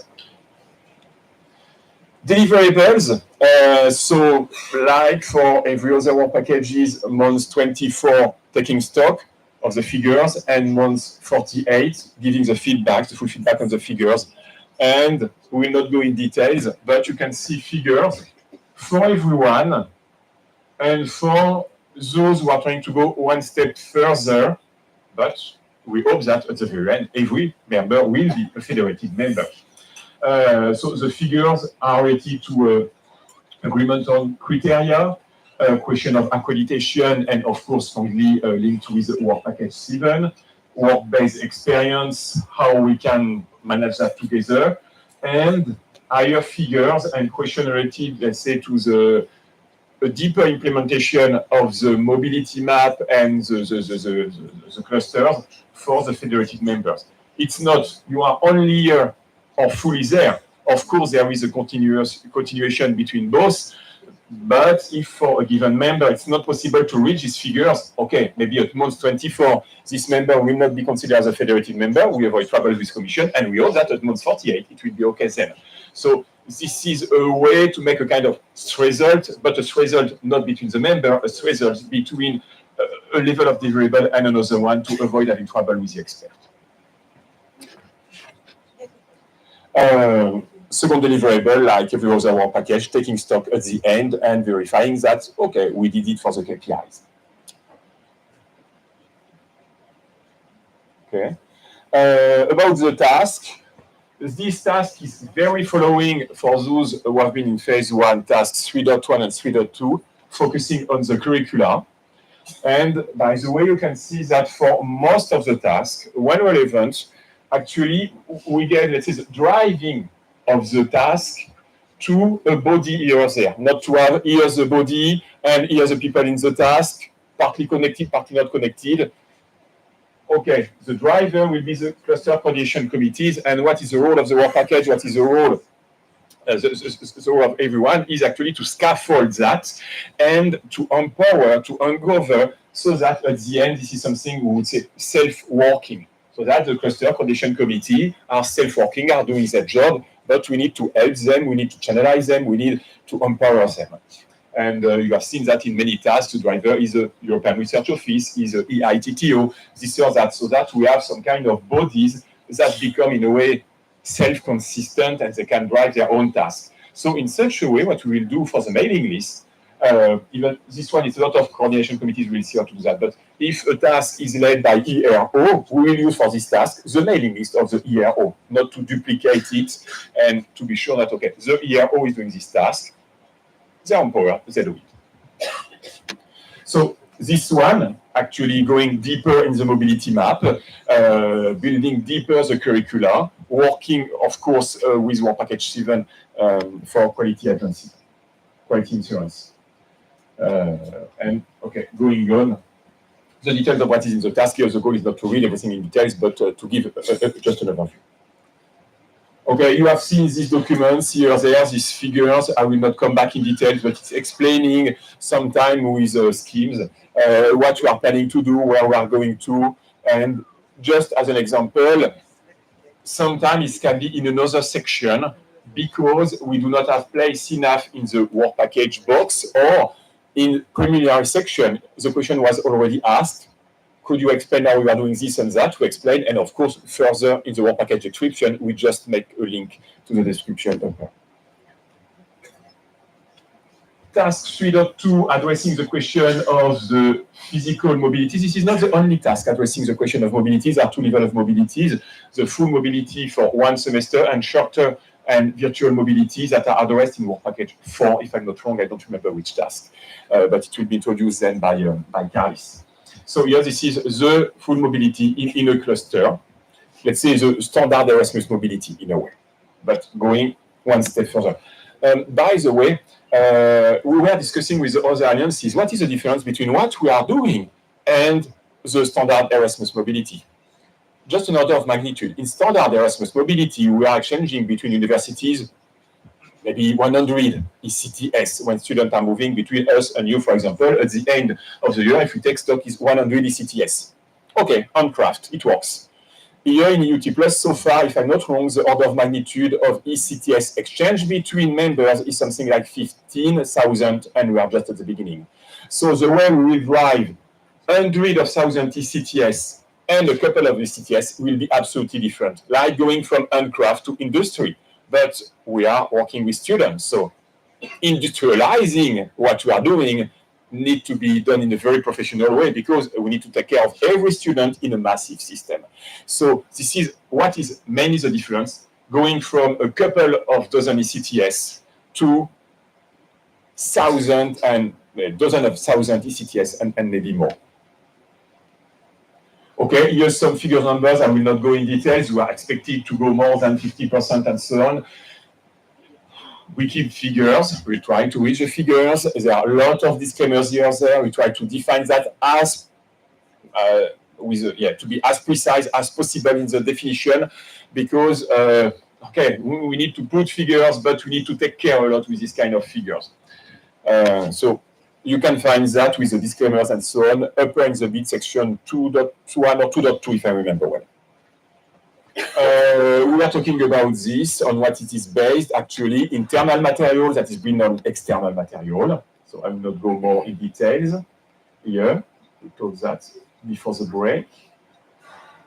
And task 3.3, so co-managed by the French and the Spanish members, work-based learning, this kind of traineeship. What we can do, how can we harmonize? We would like to have students who are mobile not only during their curricula, but for their work after, by the way. It's always welcome, of course. So how can we find a way to work together on this question? And the KPIs, but most of the KPIs actually are part of deliverables too. And I think that's it indeed. Do you have any question, comment, anything?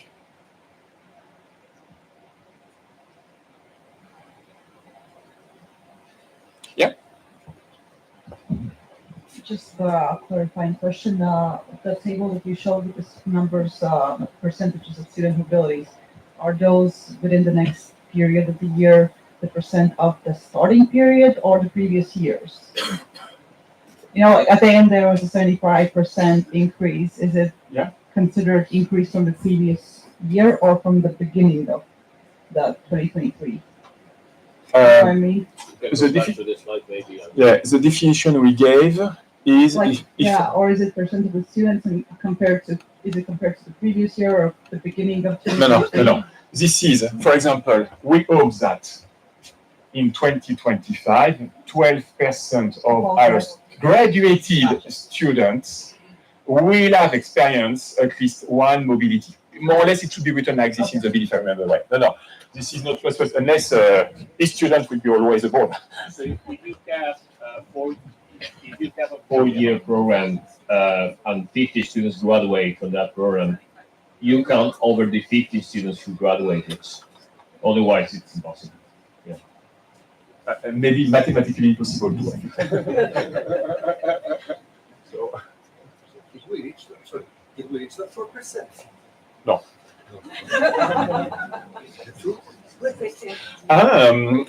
For the staff, if you take into account this kind of mobility, something that has been organized by the Latvian with non-academic staff about financial driving of project, if I remember well, and this and that, it's not true, but quite interesting. Yeah, we are not, the order of magnitude is okay. It's not true, but the order of magnitude is okay. I think that for the staff, it will be easier, because this is not the same kind of mobility, and as soon as we create a momentum, it will be okay. With the students, the question is to scale up. And scaling up something that is usually uncrafted, because there is no other way so far, it's not easy at all, indeed. Yeah. So sorry, I have another question. These percentages, are we looking for each university or is it combined? Because it's going to depend for each, depending on the size of the university. It's combined. For the federation. Okay, gotcha. But you know what an average is, because combining is an average and there is a race. And some universities like Latvian, for example, are really huge, and others are smaller. So of course, when combining, it's not so easy. But we have this question of federated and non-federated to avoid trouble with the deliverables in case of.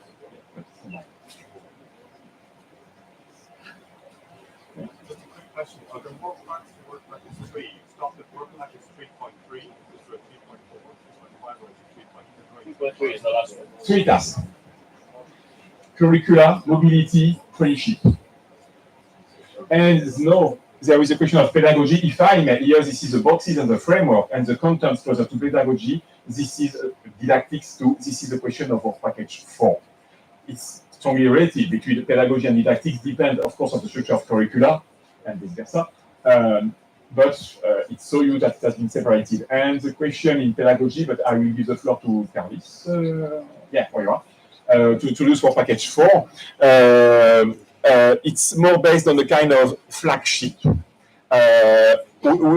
We realized, and it was a wish, and I think a good wish of some members, that let's build a flagship and let's transform around this flagship for our colleagues, students to come and see and go back home and try to transform them with kind of flagships.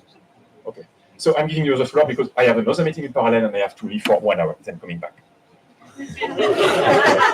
Thanks a lot, but I know that you're welcome. You know that better than me, so I'm happy to do it. You don't have to fill the hour. There is still a lot of to-do questions. All right, yeah. Thanks. For those who don't know me, I'm Carlos Saltinch from EUt Tech. Yeah, I'm going to be also involved in phase 2, so grateful for that. And I'm going to tell you about VP4, which you already took a look at during the practical part of the session. So half of you at least is aware that we're about to build our own Hogwarts. We're going to be teaching potions, magic animals, stuff like that. So, but in a nutshell, we call it Technology Studies, Engineering and Design School, which is idea that originated from a rector, Thales Yukna, who was very enthusiastic about this. So we started to work on it already quite a while before we even wrote the second phase. And it was clear that this is something that majority, at least of EUt partners, were really excited about. And that was aligned with their existing efforts in transforming education to the new paradigm, project-based, problem-based, agile learning, etc. Because it also builds partially upon the efforts from phase 1, meaning LARA, meaning student engagement platforms such as Talanto that we observed and tried to understand how they work and would they fit in. So all that kind of combined, we came to the conclusion that there is a good fundamental research and things happening on pedagogies and innovations and on the curriculum in European degrees, but there is not that much room also for experimentation or putting those notions in the classroom, trying to experiment with them, etc. So that was one side of the demand, and the second part of demand was students themselves, because clearly what is happening in engineering education around the globe and also in Europe is shifting more towards practical things. And so initially we envisaged it as an undergraduate school, but the scope was expanded, so we are right now addressing all levels. All right, so the budget is pretty much the same as other work packages, so slightly over 1 million euros. The project objective is to setting up a flagship curriculum featuring innovative pedagogical practices and progressively spreading to all EUt+ curriculum, meaning that approaches that will be tested, experimented, and attempted in TEDs in the future could have a snowball effect and go to cluster programs and other routine practices. Yes, about the description. So the aim is to create a paradigm that would suit students' needs, and to a large extent, it is already happening in our partner universities. But the issue is that it happens either in separate programs or in separate directions, so it's not unified like institutionally. So that's what we're attempting to do here with a separate TED school. And in order to do so, there's going to be a pedagogical framework. There's going to be established responding into the demands of students and our institutional strategies and also the labor market. So we're going to develop the process and procedures, also for, as Timothy mentioned, other types of mobility, because in phase one, almost half of the mobilities were short term. But just taking account the statistics we had of the mobilities, so this just proves that there is demand. It proves that there is a way. We just need to frame it. We need to clearly set the rules for it. We clearly need to understand how it will work, how much it's going to cost, who's going to do what, etc. So that is kind of embedded within this work package. Also blended and virtual, because many of you already have heard the name BIP. I believe so. I hope you have. You better have. So this is probably also part of the future expansion, and maybe at the beginning seemed as a supplement for full mobility or raising interest or serving as a catalyzer for full mobility. And the virtual mobilities, which is another separate topic of EU agenda, university agenda, and basically just in general. And then we're going to address development of policies also for lifelong learning, because short-term mobility brings with itself also micro-credentials. It brings skills that are obtained in shorter period of time, so we need to be able to recognize them, to understand how to issue this recognition, and to have it common for all the partners. Then as a separate thing, we're also going to create the school itself. Yes, it's going to be school. Just if you're wondering, it's not just a name. It's going to be school. And we're going to, as I said, like focus more on the practical side. Where during the tasks, I'll probably go into more details.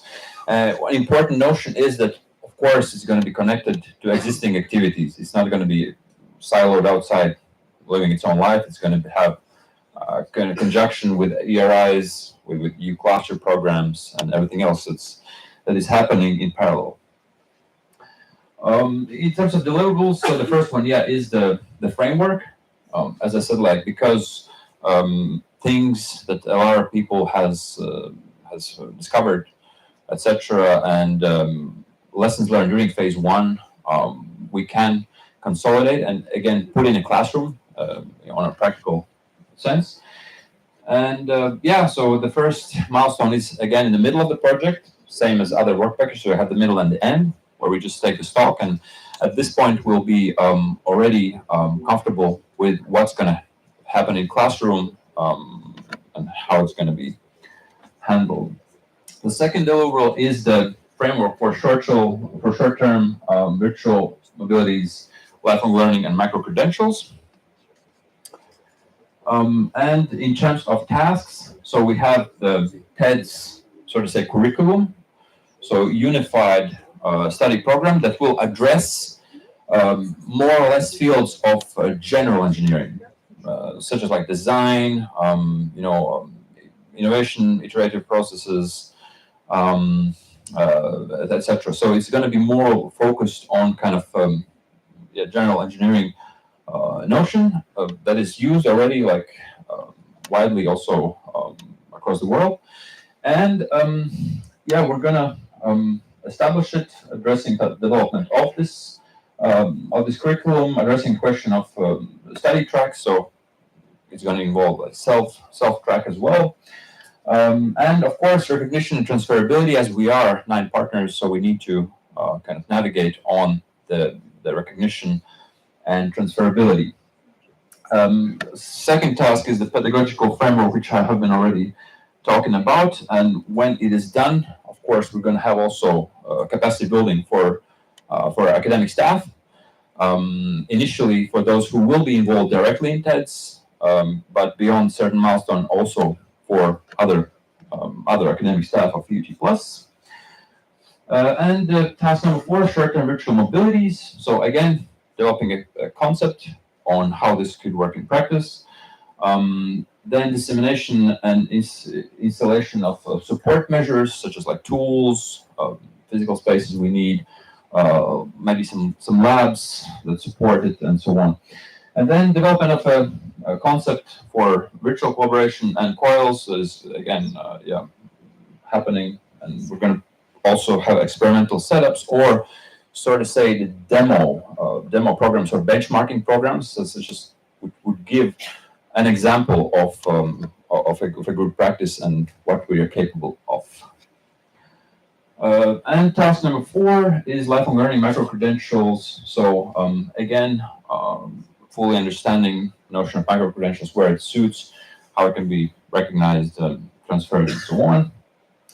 Offering training also to part-time students, which is part of lifelong learning agenda.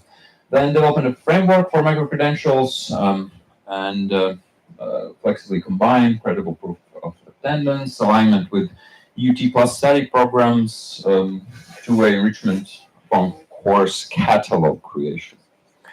KPIs, have the big 3.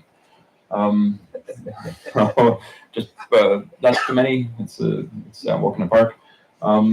Two cohorts. So we have 2 intakes. We have 2 TEDS student groups that are enrolled. Then for 50% of cluster programs, teachers and academics are trained. So again, stuff that will be made in TEDS, being able to make it also available for EU clusters. So being more closely connected to what's happening elsewhere in EUt plus. And 2 subsections of TEDS are offering micro-credentials or part-time possibilities. Those are the KPIs. That's it for the presentation. Just maybe a short comment that one of the founding notions, which is also written in the bid, is for students to be able to have a choice of their career path that they need to, and they're able to choose, not at the beginning of their studies. So this means when they enroll, it is possible for them not to know, are they going to end up being mechanical engineers, IT, computer specialists, or bioengineers, etc. So that discovery will be made with help of TEDS tutors and staff along the way. So in practice, this means that there's going to be also selection procedure for TEDS academics. There's going to be a unified curriculum made, and it's going to be so cool. I just can't wait. Yeah, thank you.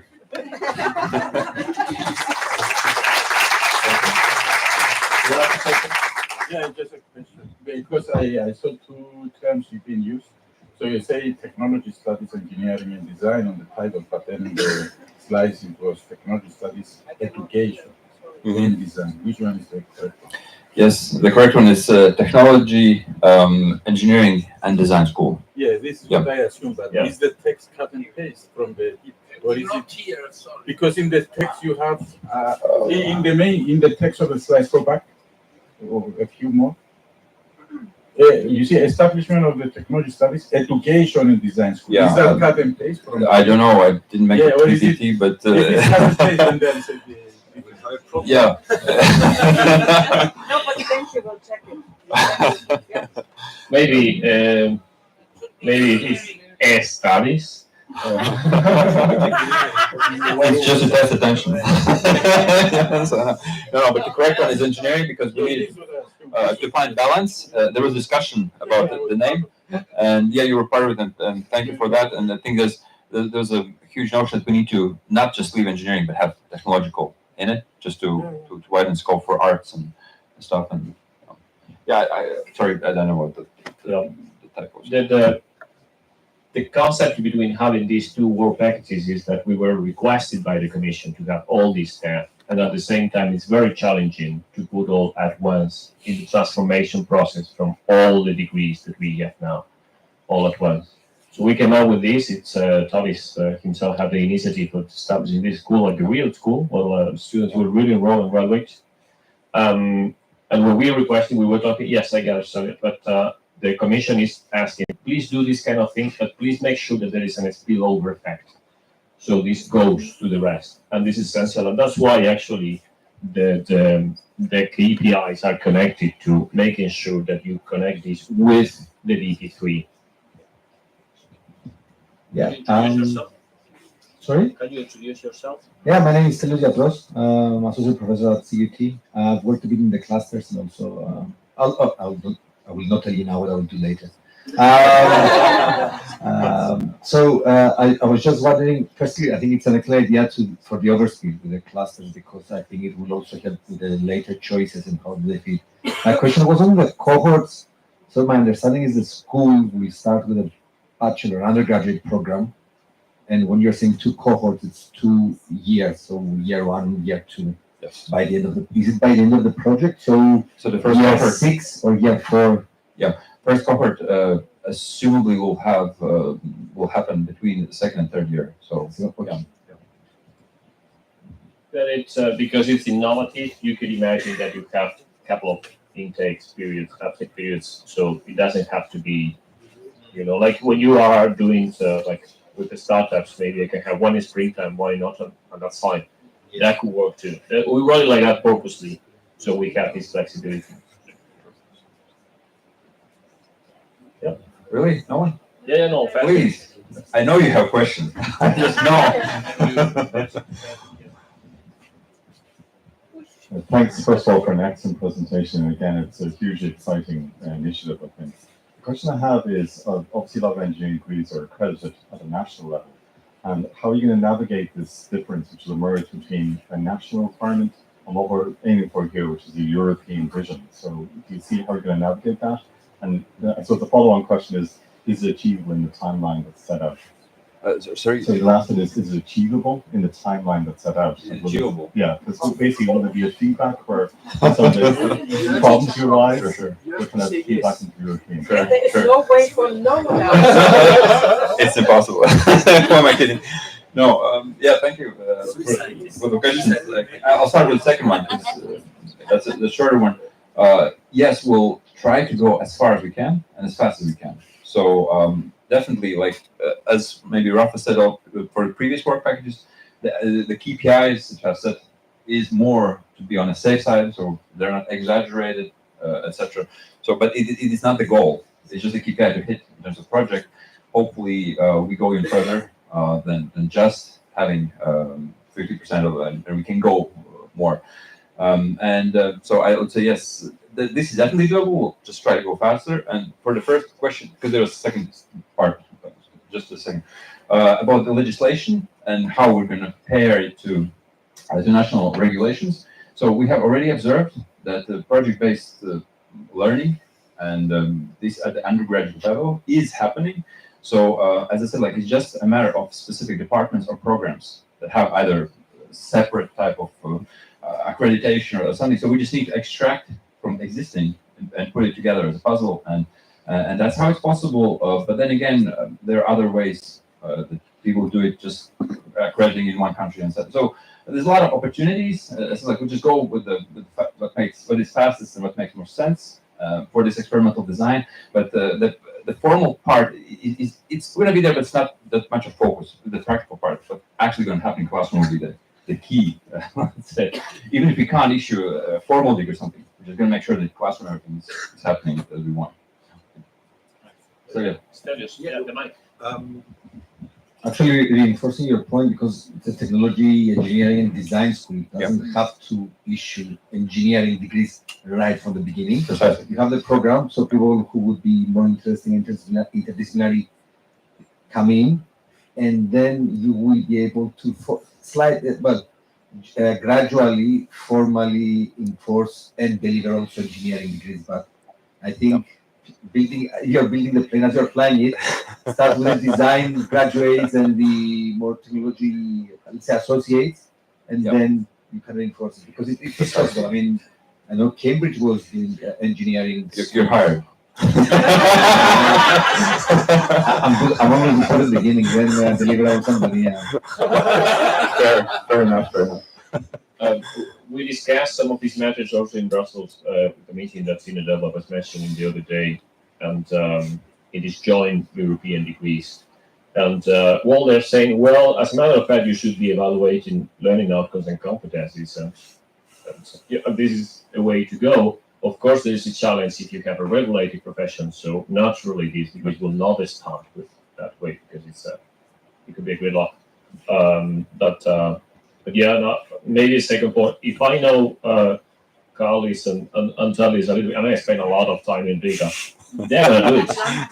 They are gonna do it. So the question is, who is jumping in? Because they're gonna build it anyway.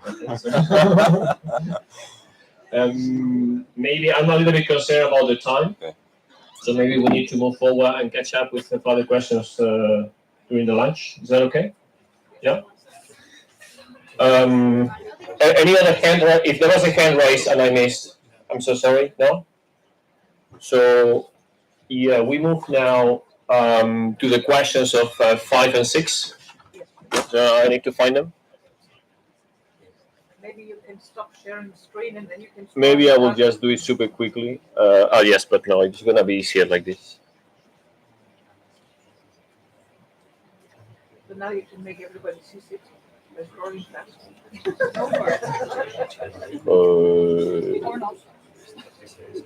Let's see. Challenge. Yeah. Okay. There you are. All the way to the right. Yeah. So let's go to VP6, 5 and 6. Sorry, that for us it made sense that we have that.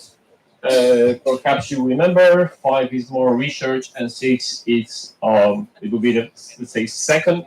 So we did like first mission, like education, and now we have like second mission, third mission, and we talked before about culture and things like that. That will be more like fourth mission. So yeah, these are the questions that we'll have because we don't have a lot of time. Maybe we will reduce a little bit, and there are only 3 questions. So we can actually have a proper debate, and we will run out of sessions. So I'm also, if you want to talk about VP 1, 11, or 10, which is the one we thought it was the less priority because it's better to have for the other ones. We'll just find a way to do it online or something like that because we will not have time, I'm afraid. Okay, if there's time from here, maybe we'll try, but I will put the focus on having a good understanding and sharing of this time now. If you can agree with that, is it good? Yeah. So, which programs and funding opportunities apply for this kind of thing? So, just to be clear, the jackpot money that is here, that is not too little, is not to do research or to do tech transfer or to do, it's to build together the way we are going to do that, but not to do it itself. So it means that you have to get up there and find the money. So can you find 3 calls for the next 2 years that are worth to apply? And here maybe I will extend it. Don't think only of pure research, let's say. You can think of considering other initiatives that you've seen. Maybe there are calls that you may find that can be interesting. So maybe why not doing this exercise? Do you know what I'm saying? Like it could be other programs that could be relevant here. By the way, some clues, because the time is shorter. There is information in the bid about that. You don't have to Google or check the newsletter. There is information in the bid here. And then where are the European bodies and associations and frameworks that provide insight and materials to support EUt in this frame? So there are some stakeholders that are key. There are programs, there are initiatives that are happening that are clearly relevant that we should know about if we want to do this right. So maybe identify, I don't know, 2, 3, 4, 5, whatever you find relevant. That could be important. Yes. So 5 and 6 again. Let's why not? It's the last one. Let's drop a line like Daniela, Patrick, Giovanni, and you were Giovanni, right? Yeah. Okay, I get that. The right until here, and you can do. Where is 5B? leader. I don't see him now. All the way in the back, all the way. Oh, okay, there you are. Yeah. Because I assume Marius and Tony are here. I thought you were gonna be close, but it's good. You're mingling. Yes, and Antonia, you will be probably Stelios. You will be operations. So it's okay. Stelios will take all the credit. It's clear. Yes. Okay. Someone has to take. Oh, So, okay, but still suggest maybe to do 5 and 6 if that's okay. Let's do like that. It's 12:15, so 6 here. Yeah. So tech transfer, innovation, entrepreneurial staff from these sides, and from here research. If you really want to do the other one, stand up and move to the other side. Run your butt and back on to the.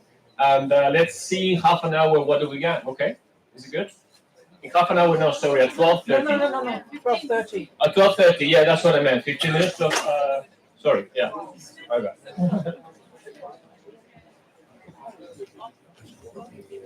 We will discuss a little bit. Oh, okay. And then the full packages should be presented, and that's why we'll go very quickly. 5 and 6 I will go a little bit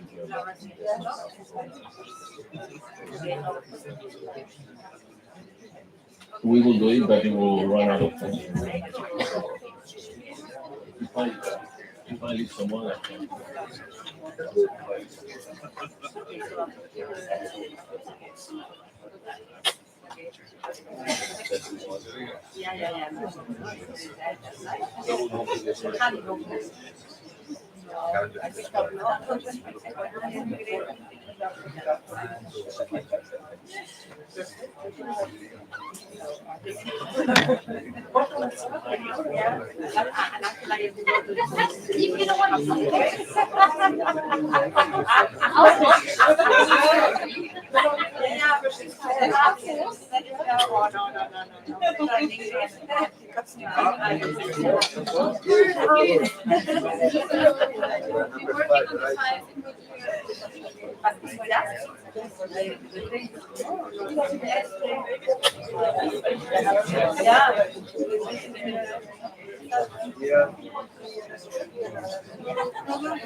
You know what happened?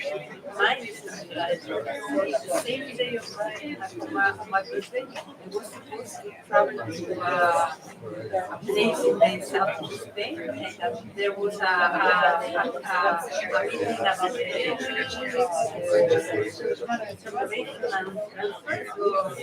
actually talked about that. Isidro was there just waiting me because that was my birthday and we are going to spend the night together because I have been traveling the afternoon, so it's not night. And suddenly I went by car and we arrived to a small village and it was so cold. It was like that the car stopped. It's an electric car and it's an electric car that just stopping. So the chauffeur didn't know how to do it, but the car didn't work alone.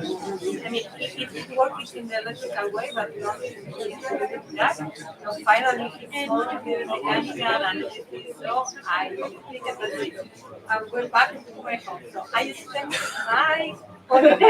my birthday day in the east. I finally arrived late to my home, so I couldn't pass the day with my friends, no, with my camera, so it was just and then I say, perfect, that's the perfect birthday John always dreaming about. So I hope for Aaron will be better.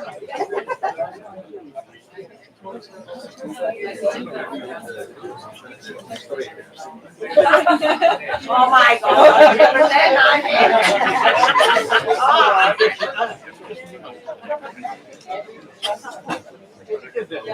No, but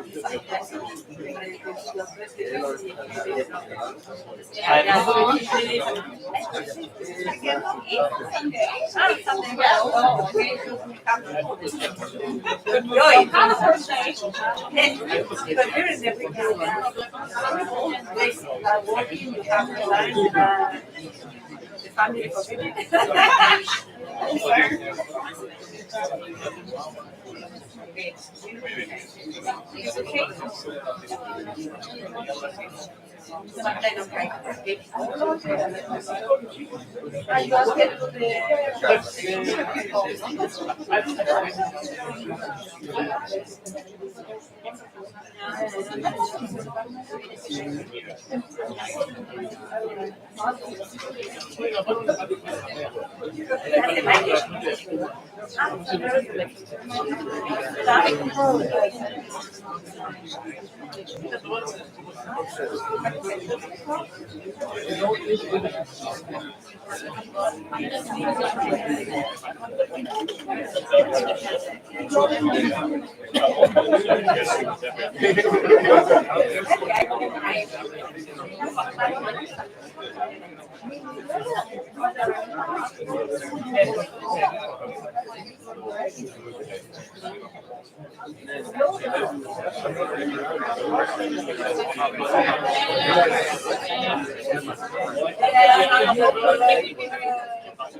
I will be short. I will be short. 3 minutes. 5 minutes. Okay. No, I would just see what's going on. Go to the lunchtime. Yes.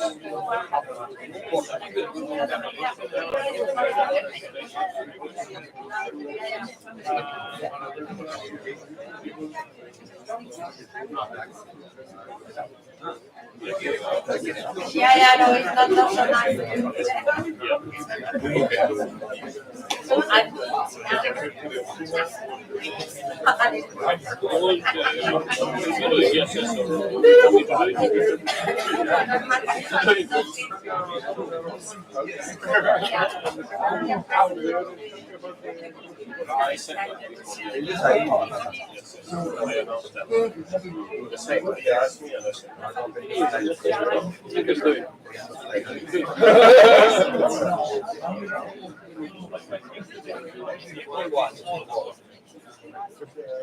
We are right.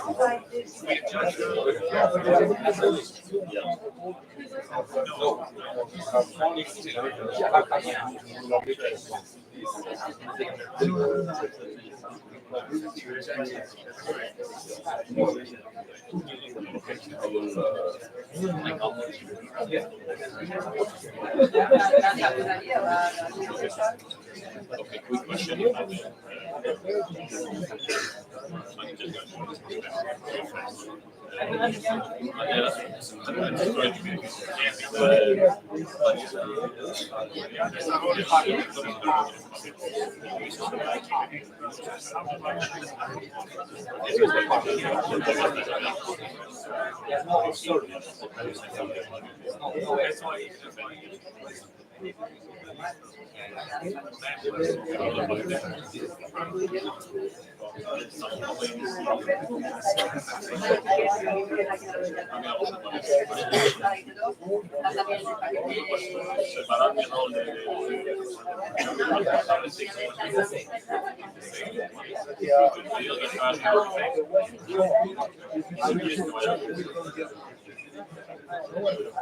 Yo ocuparía el juego para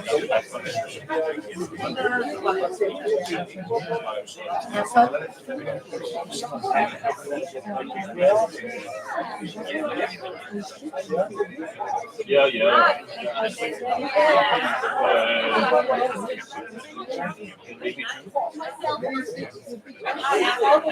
That's something that you don't rate, that you like it. I send you by email actually because we have dropped.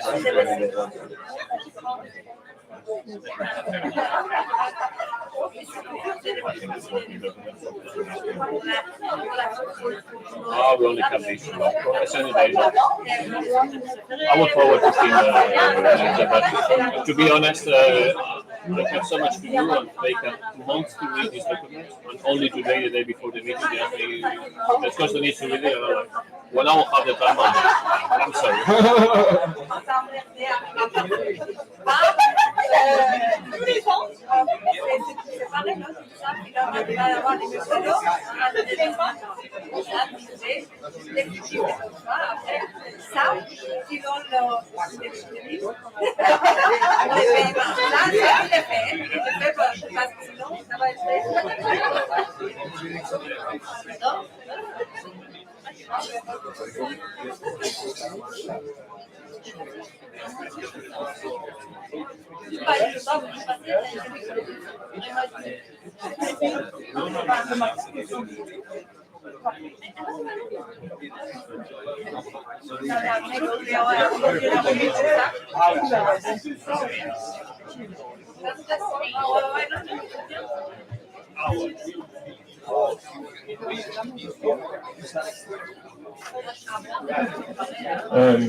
Yeah, so maybe let's resume because we're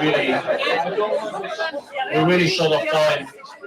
So let's resume, and I have announcements, let's say, to ask. So if you are gonna call for a work package meeting, please contact Spoina, Alistos. I'm not really sure now, or maybe Maria. Spoina, yeah? Despina. Despina, so, so.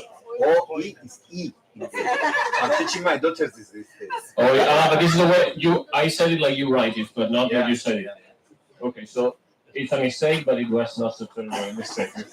So for the VP, so contact Despina and your daughter now, like in a way. Excellent. And to make sure that you have a room for tomorrow, because there are rooms, but they have to know the teams before. If you are wondering what to do, well, you could start designing what could be a table of contents of the deliverables that you have to write. Designing that as an starting point, an exercise to put together the information that he was getting here, in a first draft, so you have a nice output. That's, I think for announcements, that's it. Let's go to the questions, maybe 5 minutes, and then we will do quickly. Christian. Yeah, I'm here. Here, okay. Again, I'm looking there. This time you're first. And for the meeting of the final reports. Oh, yeah. That's me winking. Like, Yeah. You don't look at me. Yeah, but I'm so not used to women winking at me that I just. So remember, after the lunch, we will split, right? The conference on the innovation in the education and pedagogies will be here. However, if you are catching up, you are late regarding the final review, those people who are involved in that, if you're a PR, if you're a work package leader, you have something to say there, go to the room next there, and there will be people to assist you, like how you can answer the questions in the final review. Some of them are a little bit tricky, so you could use the help. Just don't hesitate, and Karin will be there to help you with that. Yeah, is it good? And that will be there. Okay, let's go to it. Any other wink? No. Which products and funding opportunities apply? Okay, it's I'm telling you, I cannot control it. But let's focus. So let's start maybe with the research part. Maybe we can drop names. Horizon, Widera. Any other? Any other thing? Where did you find the information? You just knew this? Any extra things there? Things you can find in the bit specifically? Anything that? For example, the Marie Curie, for example. So, these are good answers. If you are for the 6, will you add anything in particular for tech transfer and entrepreneurial initiatives and so on? HI, the EIT calls too. You can think of Erasmus alliances for innovation, for example. There are stuff that it could be connected to these kind of things.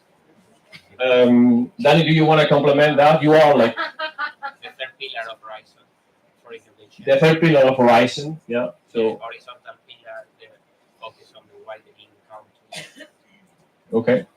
Is it good? Yeah. Is it identified? Now let's go a little bit more detail. Can you find 3 core for the next 2 years that are worth to apply? Who can tell me one?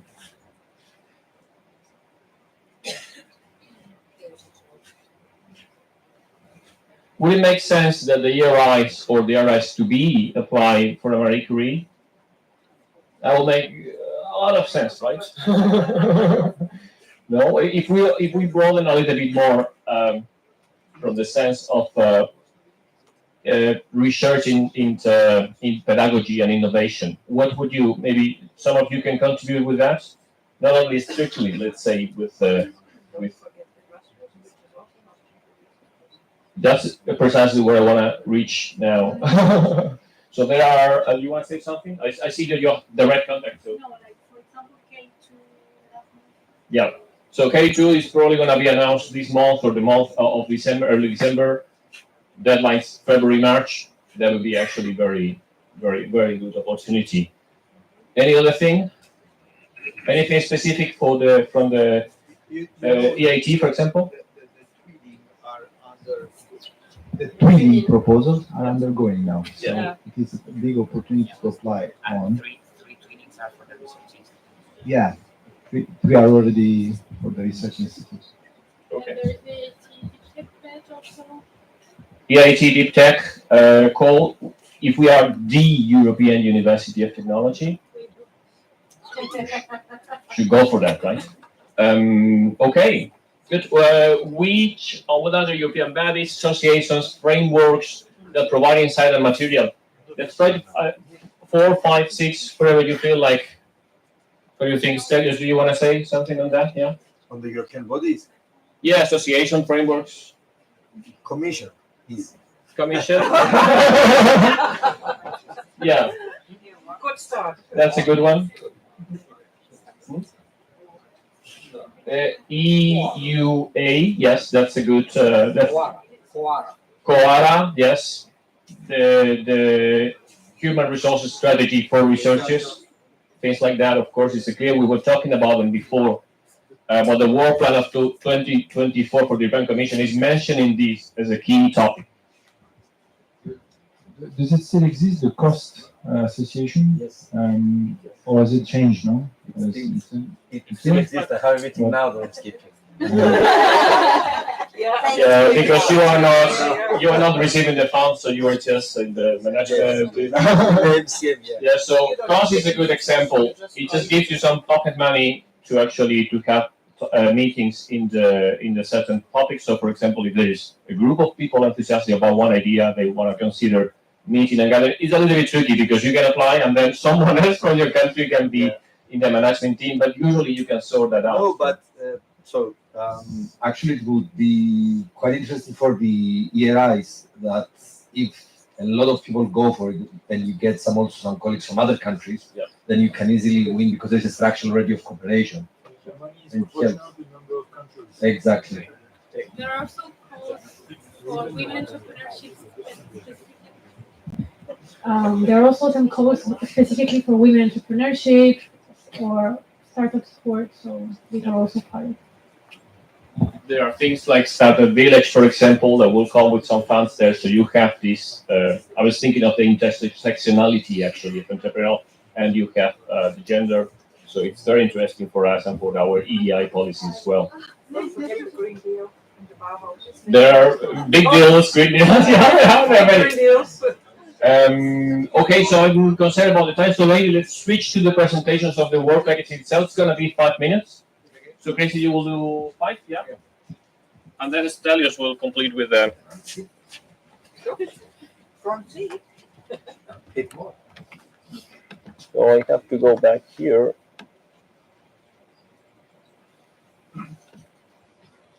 Little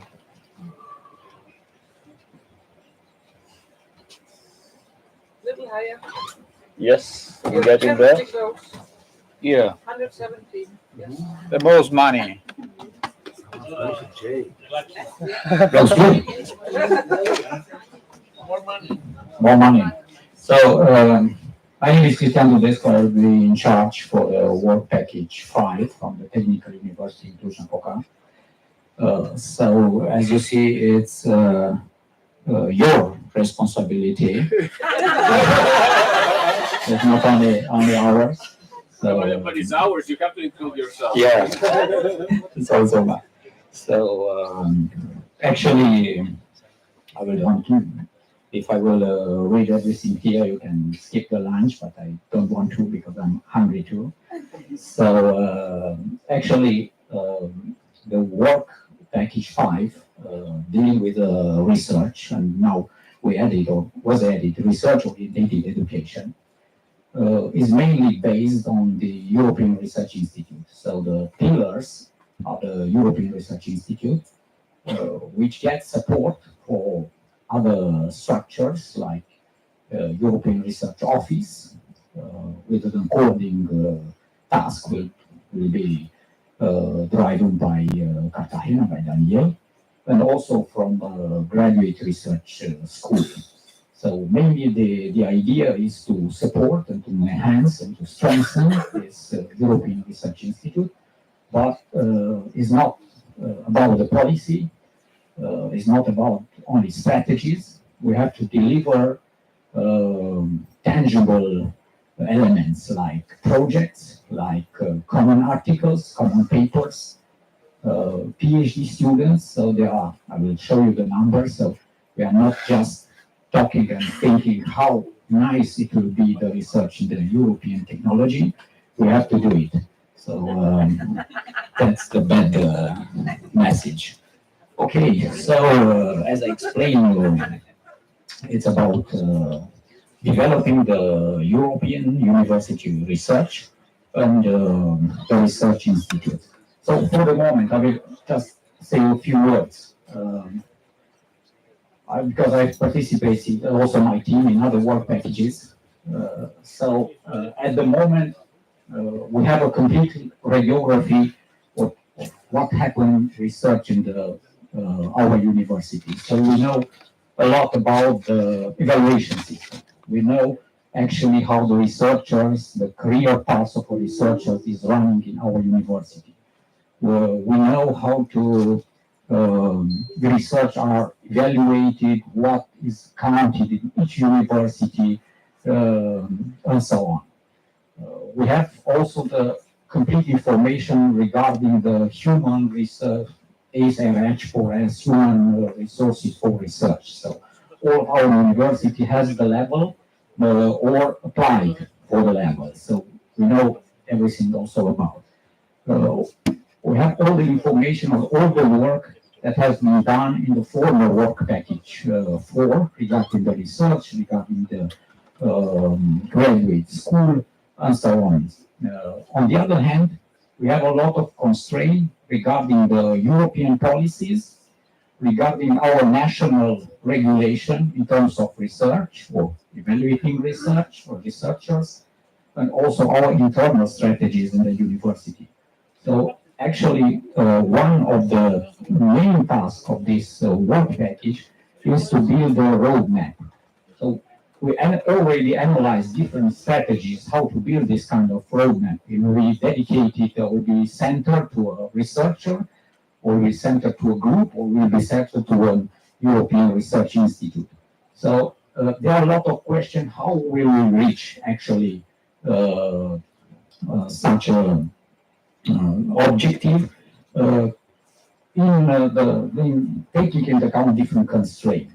So that's is mostly about in this project work package. Okay, we'll go down. Oh yeah, sorry. Yeah.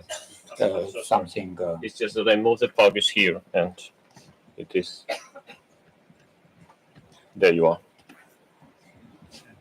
Okay, there are two deliverables. I will not insist on it. So one is related to this EUt strategic research plan, as I told you. And we have also some KPIs. So 4 new functional institutes to be in place in this period, which also include 2 or 5 PhDs Also, we have a minimum of 8 joint project application together. So this will be defined in the roadmap, which is also the first task of the work package. Okay, the second one is research structure and output. It's more about dissemination because this work package is strongly connected with the other work packages, 8, 9, 7, and so on.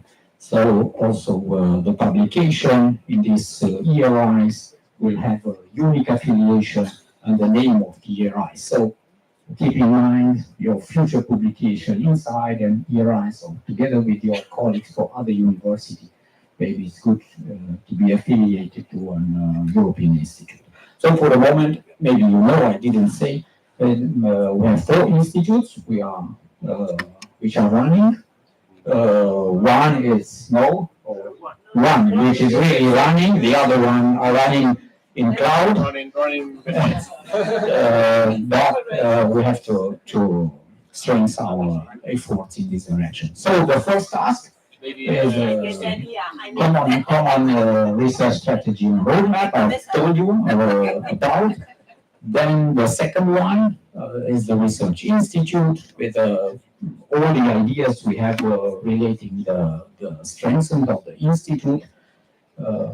The third one is coordinated by Cartagena. It's EUt Research Office, which is a support for the research. And the fourth one is related to EUt Plus Graduate Research School with a whole description you see here related to the co-tutel agreement, the mobility of the doctoral students, the joint master by research programs, and so on. So I don't insist. From the KPIs, so the number of areas, there will be 4 new areas, number of publications at least 100 under the affiliation of European Research Institute, new projects, partnership driven by the strategy implementation, so something similar with extras, so swap projects. We plan to have at least 8 new applications for European projects together, Marie Curie, infra, and so on. So also to disseminate the research in public bodies or companies or work together. At least 2 PhD per ERI, and of course other KPIs, application of the European Charter for access of research infrastructures and number of researchers which are going outside of higher education, at least 20. So there are quite ambitious KPIs. I will finish just telling you that it's not like in extras projects, so there are no observers. All of you are participants, so you have to act accordingly. Otherwise, it's a huge package with a huge amount of money, and without your support, I think it will be not possible to finish it. So, if there are any question, you can address it, please.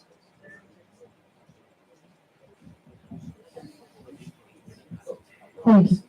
I wanted to ask if you can clarify, I don't know, both of you, about the ERI that you mentioned that there were 4, but you said that there is just 1. Okay. There are 4 now which are more or less established or working in preparation. Yeah. And that we have submitted an application to become an ERI, yeah, right? Yes.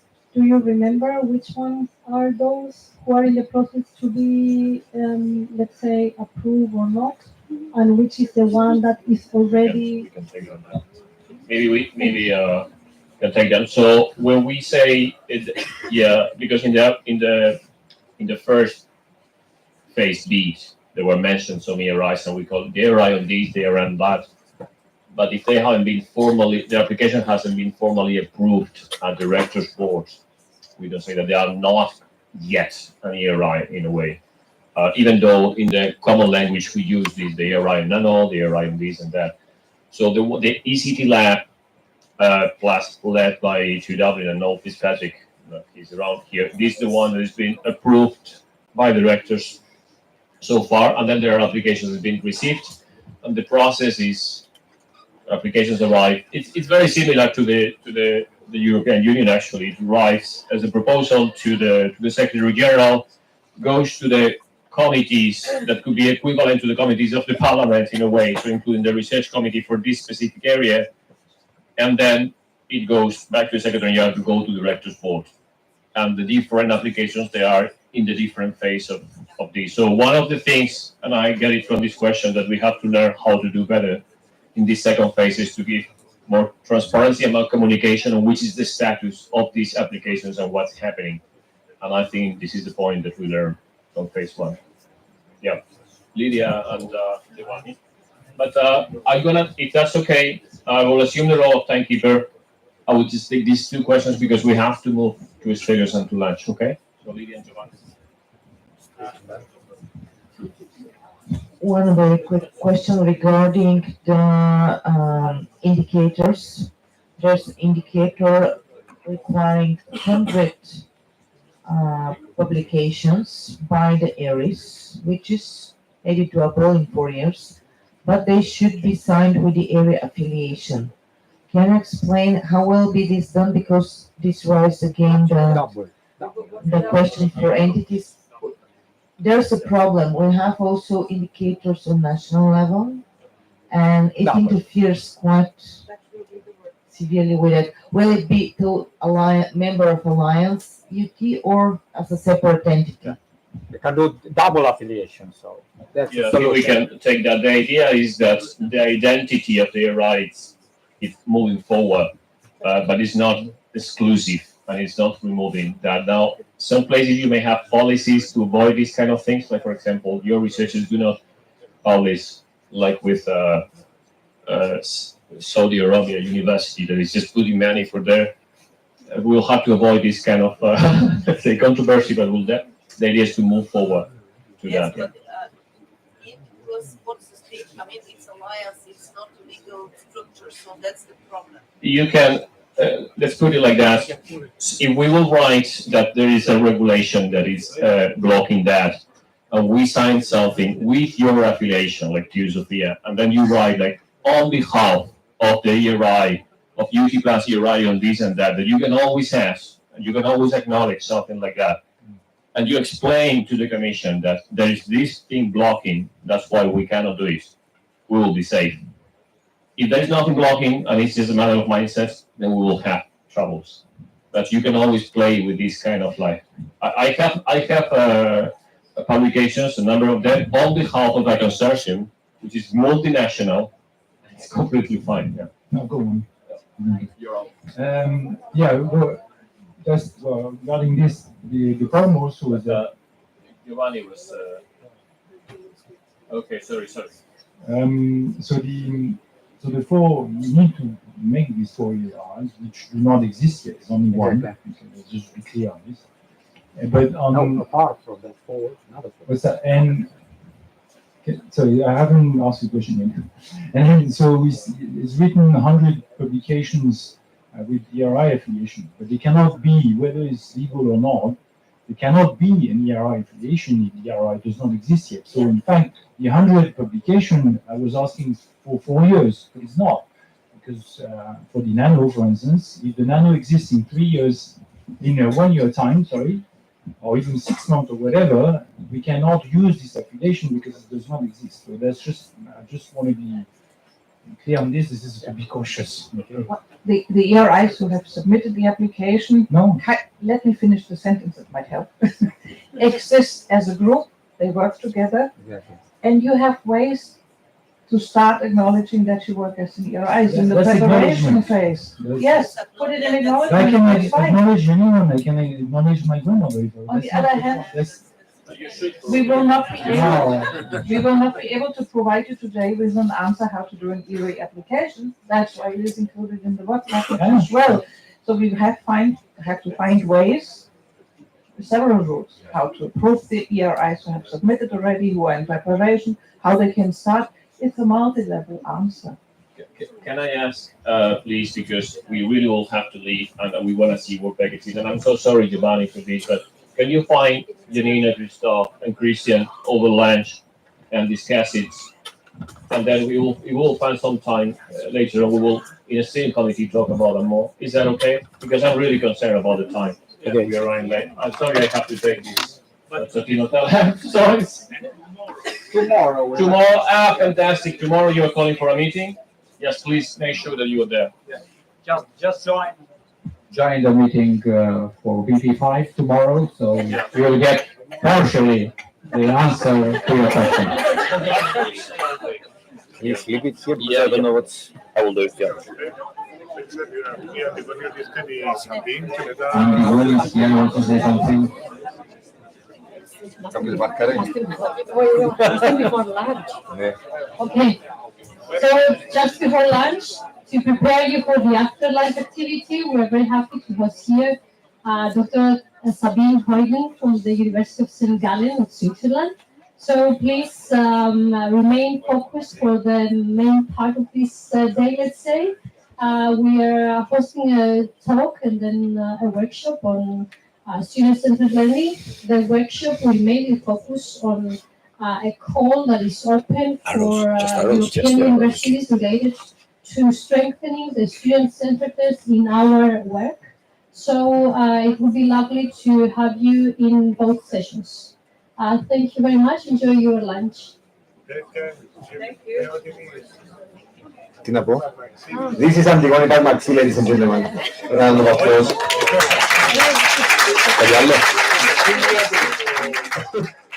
She's the acting director of the Language Center at CUT. And yes? Two? The coordinator of the learning development. And the coordinator of the learning development will have to say all the hats. And a mother to be, maybe? The mother to be. Most important. So I realize I'm the only thing standing between you and lunch. So I'll stand this way to get this complete. So very, very quickly, 2 years ago, we were a small side project that became a work package. Okay, that's the main line, and it's about the entrepreneurship innovation in EUt. Most of the group, and actually, this is a testament to how good the team was. I see Tony here from Spain. Ovidiu from Cluj-Napoca is not here. Santa from Latvia. I don't have time to do this. A lot of the people who work here, and of course Antonia, who was coordinating the whole thing, we managed to do with pretty much that amount of money and half the time a lot more. So hopefully this will be a good time to put things together. So our objective is to establish the framework for the conditions to run an entrepreneurship school and facilitate innovation entrepreneurship across the alliance. And as you can see, that will work both with education, the mobility, as well as the research elements of the work package you've seen before. So we're hoping to create or formalize at least the activities that we've all been doing into an entrepreneurship school, establish partnerships with external organizations like we had during the HEY initiative, and further enhance the opportunities for students and staff, and develop a comprehensive strategy that we implemented to include target outreach to RDI intensive industries. And these are all things that, the seeds have been planted in most of the cases across the regions as well as through Europe. So, and the last part, we'll also establish a comprehensive framework for innovation and technology transfer in EUt through the EIITO, which is the European Innovation. EITTO. There's another T right there, yeah. It's a TTO. Exactly. And promote and facilitate the development of the student-led startup ventures. So, two deliverables. First one in month 24, and that describes the development of the entrepreneurship school program. Again, mapping and then putting together the activities and formalizing the way and who should participate in it. The second deliverable is a tech showcase where we'll be reporting on the matching events of technology entrepreneurs with industry and investors that will be fueling, let's say, the whole of this entrepreneurship program as well as the rest of the activities. And the big output would be after 4 years to show what capacities have been built and how many people are going through it or ventures are going through it. We had called the spin-off project as the planting seed stage. Now, hopefully, it will be a stage where we will be cutting some fruit of the trees. So tasks. Task one is entrepreneurship school. Again, to institutionalize and upscale the activities already created. Provide sustainable and social entrepreneurship programs for students, researchers, and staff, academic and non-academic. Push towards challenge-based learning methodologies through the collaboration with our external partners. Create community for innovation activities for student and staff. I know some already exist in your campuses, but we will also be interested in connecting across campuses and across the networks of the different campuses, and developing a mentors network along the same lines with practical and work-based experience and traineeships. This second task is on the strengthening of the connections between EUt and the R&D and RDI intensive industries and startup ecosystem, boosting synergies in that aspect, enhancing again placement opportunities, enhancing inbound connections with joint events and challenges, and also getting through the pools that will be created by the EUt labs, the ERIs, and mapping and developing the collaborations within the ecosystem to fulfill those proposals. Because we spoke in 5 about proposals. If you see most of the Horizon calls, they ask for non-AGI actors, and having these partnerships with them will also make some of our proposals more successful. The EITTO is how we'll be able again to leverage all the knowledge created through the campuses to go out in the industry and become products, discuss different ways, because most of the people writing papers would find it difficult to manage these things by themselves. And a lot of the grants need to show how you're going to manage the knowledge created. So hopefully, by working with the RIs to identify and develop this IP, offer career development opportunities for PhD students, because the academic Ponzi scheme is limited, and facilitate the participation and promotion of the EUt technology, offering the European International Entrepreneurship and IP and TTNet, so many letters. So effectively show our presence as a TTO office that has a lot of muscle to pull around and support startups, not just startups that come out of the university, but startups that are around the university and might need some technical support or some commercialization support. And finally, the EUt Student Startup Lab, where we will be supporting student startups and provide them with access to funding, develop a platform for students to experiment with their business idea in real-life work scenarios, and support access to funding opportunities. Our KPIs, effectively, the first one is to actually map everything that exists and formalize it so that we can put them together as a package, as an entrepreneurship school package. That also includes the strategies for each university and see which points we can leverage as an exchange between the universities for the common EUt agenda, but also to improve them in case that we can find some best practices locally. We'll have at least 2 new projects or proposals for projects. I hope we're successful. Have some consulting or contract research agreements or collaborative agreements, including non-disclosure agreements and material transfer agreements. We aim for 21 by the end of the 4 years. We aim to train at least 500 students in different entrepreneurship school activities, which should be very, very possible. and hopefully interact and train or mentor or help support at least 24 spin-offs or startups. How Totally doable, everything, right? Yes, well, we'll find tomorrow. If you are interested, room 6, this floor, tomorrow. 6 is in room 6. That's perfect. What? Yes. Work package 6. Work package, yes, that's how because we're hosts. The perks of being a host. So that's it. I have nothing to stop you from going to lunch, and I will not accept questions. No, you want a question? No? 24 is that. I would suggest the club is for all studios, not only for you. I know. I'm sure if you have questions, because we are really running late, find him lunch, join tomorrow, room 6, or if you cannot do that, just find tonight at the dinner, anything like that. Thank you very much, and see you here or there. Yeah. The group photo. Remember the group photo. So.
So we are here if anything goes wrong. So the room is filling up.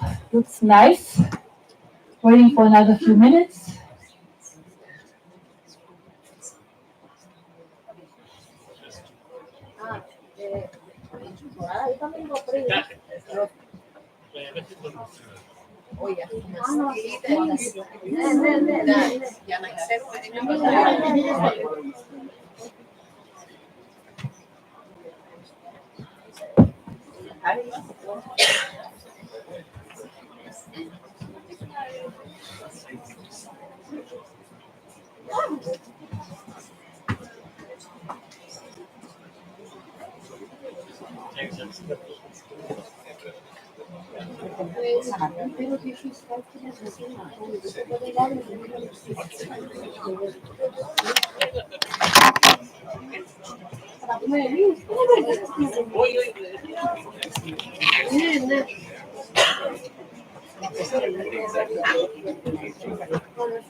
Sabine, should I say just one line for you and you take over?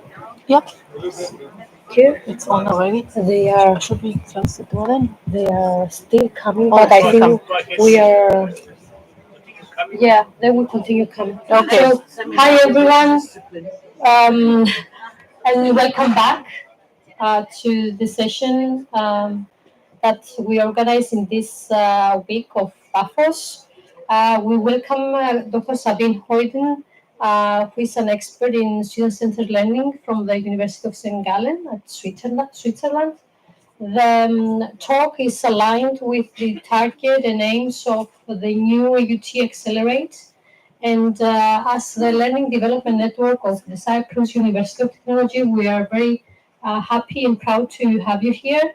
As our target is to support and enhance the learning experience of our students and supporting our teachers in teaching and learning. Sabine, the floor is yours. Thank you very much. I'm glad to be here. Thank you very much for the invitation. I'm glad to talk about a topic that is very dear to my heart, so to speak, about student-centered learning and teaching and how we can enhance it in higher education. Just a few words to my background. As you can see, I'm affiliated with the University of St. Gallen, which is known in Europe at least as a business school. So we have lots of economics and business administration students. And my background actually is in business education. I studied in Nuremberg. I'm coming from the south of Germany originally. And then I moved to Switzerland for my PhD, also in business administration. And after the PhD, I thought I should broaden my horizon a little bit, move away a little bit from economics, because I did a lot in economics already. I also have a teacher's degree and I taught in school for a while in Bavaria. And so I decided to focus more on higher education, learning and teaching, and teach instructors instead of school teachers, for example. And so I did my habilitation thesis at the University of Zurich. And the thesis, as you can see, is exactly in education science, especially higher education. So what I'm talking about today is what I'm doing also in terms of research. And also I teach professional development workshops for my colleagues all around Switzerland, but also in Germany and in Austria, for example, sometimes abroad, sometimes in Cyprus, like today. And so it's very exciting, and you get to know what others are doing, especially in the higher education fields. And there is a lot of going on, as we see here this week in Cyprus. And so I'm excited to share with you a little bit what I have learned about student-centered learning and teaching. So let's get started. And of course, this session will not be only a lecture, but it's a little bit interactive. So I want you to work too. And this is your first task. Please take out your mobile phones or laptops or whatever device you have and log into Mentimeter. You can scan the QR code or just type in the code here and type in what comes to mind when you hear the word student-centered, which is the keyword in this lecture. Whatever comes to mind, there is no wrong, no right. You can type in 5 answers, short please, and if what comes to mind, you can start over again and type in additional keywords. Please take a minute. Think about student-centered.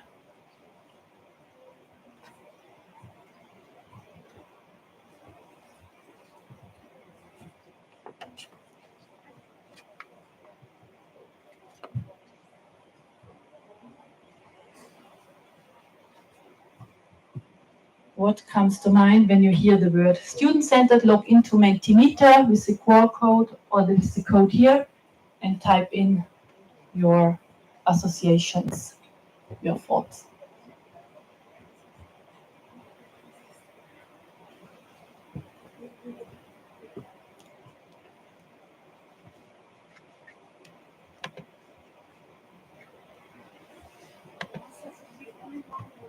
One word.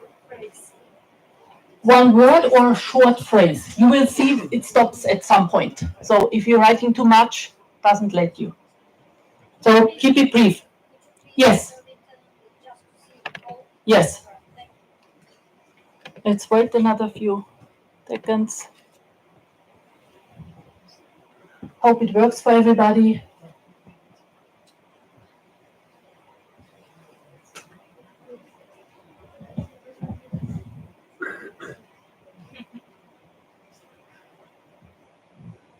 Okay, I will switch now and see what we got.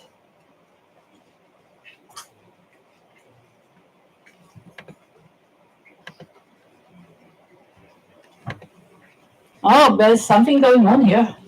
Let's see. Make it a little bit larger. I hope you can read it. So I will make it available what you produced together with my slides if you are interested. Let's take a look. Anybody wants to say something? What do you see? Just briefly. Yeah.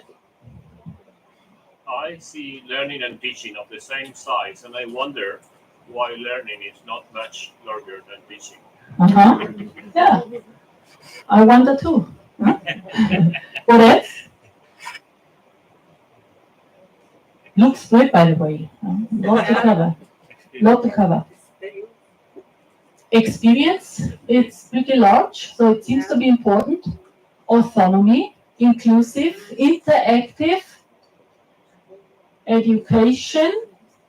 Yeah, these are the ones in the middle. Adapted. I think we have a lot of experts in student-centered learning here sitting in this room, if I look at this. And so there's lots more, and I agree that all of these terms have something to do more or less with student-centered learning. We will come to this a little bit more in my talk. So let's just move on. Thank you very much. So, what I want to talk about in my lecture, so we have about, I think, 70 minutes or so left, and we will have some time for questions at the end, or if you have a question in between, please just raise your hand.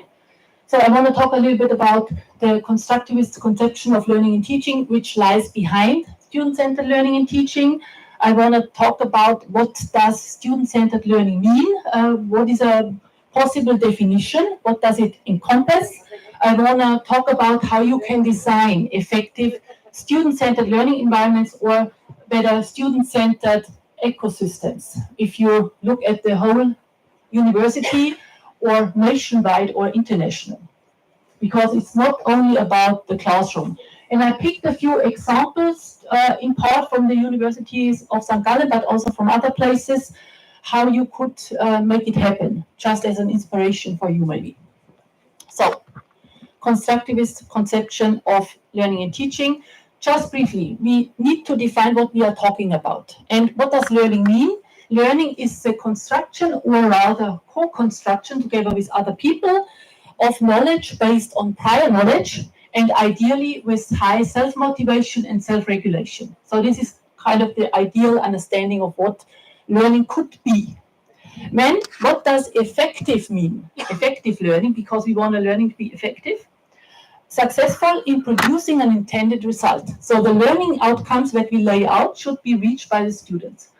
Students should know what they are supposed to know, and be able to do something with what they know.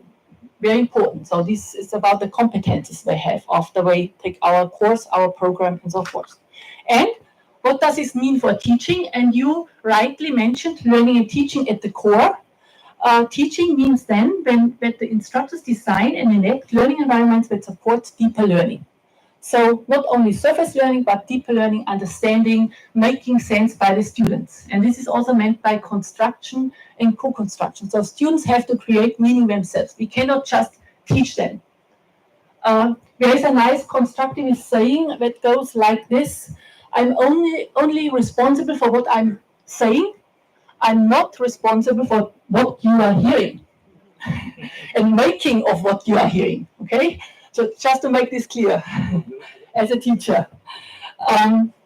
Okay, also interesting, if you look at large studies like meta-synthesis, like the famous Hattie studies that were mainly conducted at schools, you can see that if you look at what influences learning and the cognitive outcome of a learning process, all of the studies say that at least 50% is up to the students. Who the students are, what the students bring to the table, determines how they fare in our courses, in our programs, for example, at least 50%. And this is the school environment. Maybe in higher education it can be even a little bit more. The teacher only makes 20 to 25%. What does this mean for us? So the responsibility lies to a great deal with our students, not only with us. And I always say we can give the best lecture, teach the best course, but if students don't engage and don't learn, so it does not help really. You know, if we get the best evaluations because our course was so nicely prepared and we gave out all the slides and all the readings beforehand, answered every question, but students don't know much at the end, not really effective, I think. So, and of course there are other influences, but these are not so important. So again, learning and teaching is important, the learner and the teacher. So now, in your experience, what are features and characteristics of high-performing students, the best students in your class? What is typical for them? Just raise your hand or make suggestions. Just a quick read. Or maybe I could ask in a different way, if you could design your students and say, I want to pick my students. What should they bring to the classroom? Curiosity. They're usually very well organized, very highly motivated. Yeah. Well organized, highly motivated. What else? Yeah. Proactive and engaged proactive and engaged. Anything else?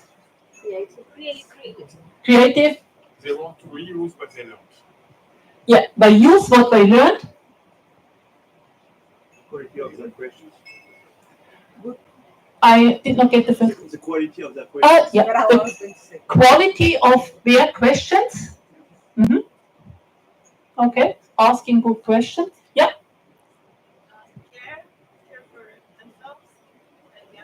Yes, care for themselves and for others. I think we stop it here because it's getting already too much, you know. So, but you are also correct. These are attributes we want our students to have. And let's see what research says. And now this is research, metasynthesis, a metasynthesis conducted a few years ago, and it was conducted in higher education settings only. So this is really now relevant for us. And it was investigated what are the characteristics of students who fared the best in cognitive tests, all kinds of cognitive tests. And these are the characteristics if you want to summarize them. There are data behind it, but I leave them out. This is just a summary of it all. What can we see? So most of these characteristics you mentioned already.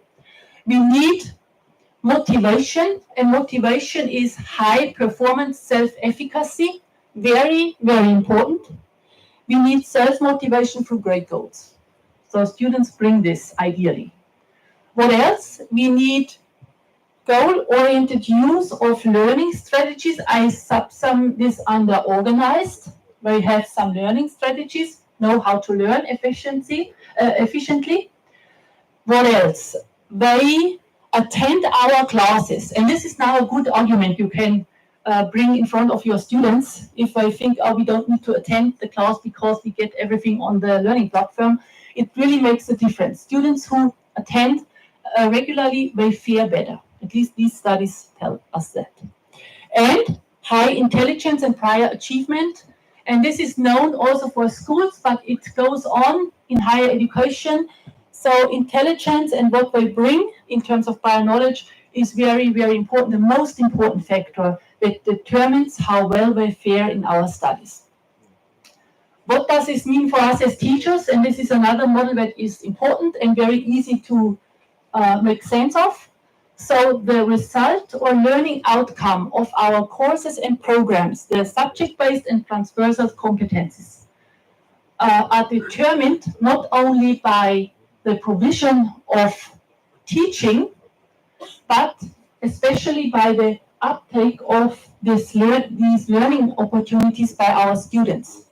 So as I mentioned before, we can have the best course, we can have the best teaching style, but if students don't take up our offers, what can we do? It's up to the students. So they have a great responsibility. And student-centered learning and teaching makes this clear.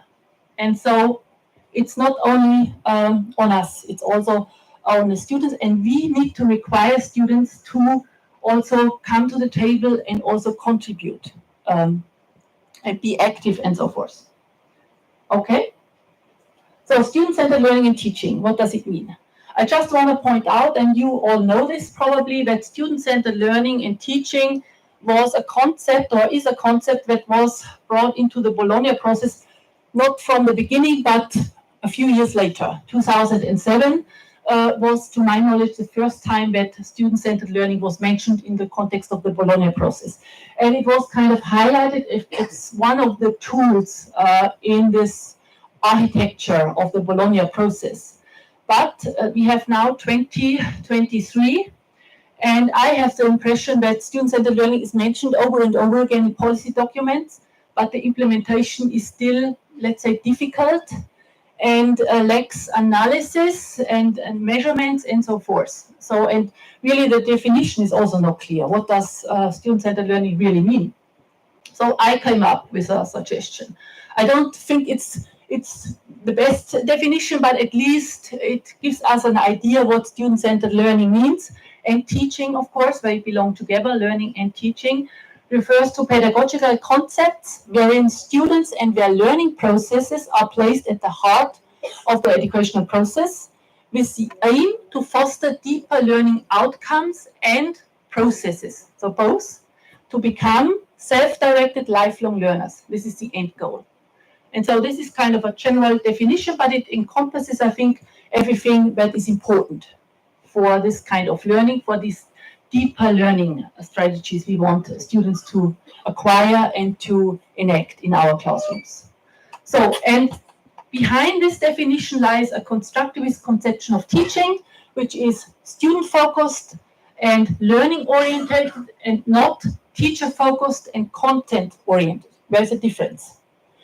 And this does not mean that content orientation and teacher orientation is not important anymore. As we saw before, the teacher is important. It plays an important role. So we need to strike a balance between these two different conceptions. But I highlight this one because it's often forgotten or not really understood. So it's about how we as teachers can design a learning environment, or as a university design an ecosystem where student-centered learning and teaching can take place.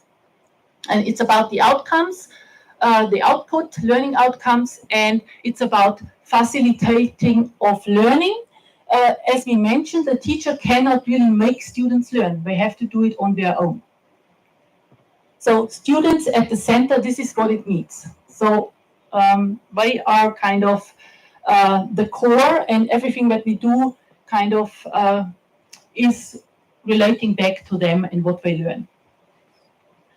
This is just quickly, I don't want to go over everything, but if you compare now teacher-centered and student-centered, you can use a few different features and say what is the difference. And of course, on the left side, the teacher is mainly in charge, has a teacher-focused approach to learning and teaching, prescribes the learning outcomes, prepares the course curriculum, makes all the important decisions about how to go about the course, what to learn, for example, has the responsibility and chooses, what to do, how to assess, and so forth. And we can go on. Also, the teacher's experience and knowledge is at display and in the forefront. The teacher is the most active person probably in the room most of the time as compared to the students. When the teacher is the expert and makes the decisions, often without consultation with the students, select the assessment tasks and the criteria, and provides all the materials. Ideally, maybe a few weeks before the course even starts. Everything is on the learning platform. Perfectly mapped out, all the book chapters that students need to read, nicely arranged in folders. So this would be kind of the idea. But on the student-centered side, the students are also in charge of all of these tasks. So a more recent and also holistic understanding of student-centeredness, this is from a research group in Germany, and I think it also points out nicely what student-centered learning nowadays is all about. It's not only about the classroom, but it's also about the culture at the organization or at the university. And it should be an open and appreciative culture, and the learning should be created in a collaborative and co-creative manner, which is very important. We also talk about co-creation in our research project. We maybe also should think about co-creation in our lectures and classes and courses, to activate our students more. And activation means cognitive activation, stimulating our students to think also critically, of course, and to make sense on their own. And also very important, so the last sentence more or less is that students can participate not only in classroom learning and teaching, but also in teaching and learning projects as interviewees, as study subjects, but also maybe as co-researchers or by doing their own small project. And also in the context of the university organization and governance. So the question is, how can we involve students and use their wisdom, their experience, and their energy also to help us to design environment for them that is really helpful for their learning. So if you want to summarize it, so the idea is to not just think about students, but think with students, talk with students, and design with students. so involve them. This does not mean that students make all of a sudden all the decisions, but they have a say and we value their perspective and take it into account. So another recent publication from the Rome community summarizes also how to make student-centered learning a reality. This is from our policy document. I just added it for your information. So this is really a term that is used over and over again in policy documents, and you can see what is required. For example, a structured dialogue between all the different stakeholders to think about student-centered learning and how we can implement it into our universities, but also cross-border exchange of good practices. A supportive environment that has, of course, funding and correct laws so that we can make changes in our learning and teaching, but also a culture of inclusion and equity, open education and open educational resources so that we have a platform maybe where we make our best practices, but also teaching available for others, maybe worldwide. And also stimulating students to be mobile, not only in the context of the program, but also do something on their own, go abroad, take a semester off and learn in another country, whatever it is, in order for their personal development. So encourage mobility in students. So these are just a few policy ideas and what is thought that we need to do next on a policy or organizational level. So what I think what is still missing, and I was together with other colleagues working a little bit in this area, is guidelines and indicators that serve for the implementation and assessment of these national reforms and of these ideas about student-centered learning, teaching, and assessment. As you know, student-centered learning teaching has become one of the quality criteria for higher education institutions. So if they are evaluated externally or they have to evaluate themselves internally, student-centered learning is now also one of the components they have to address.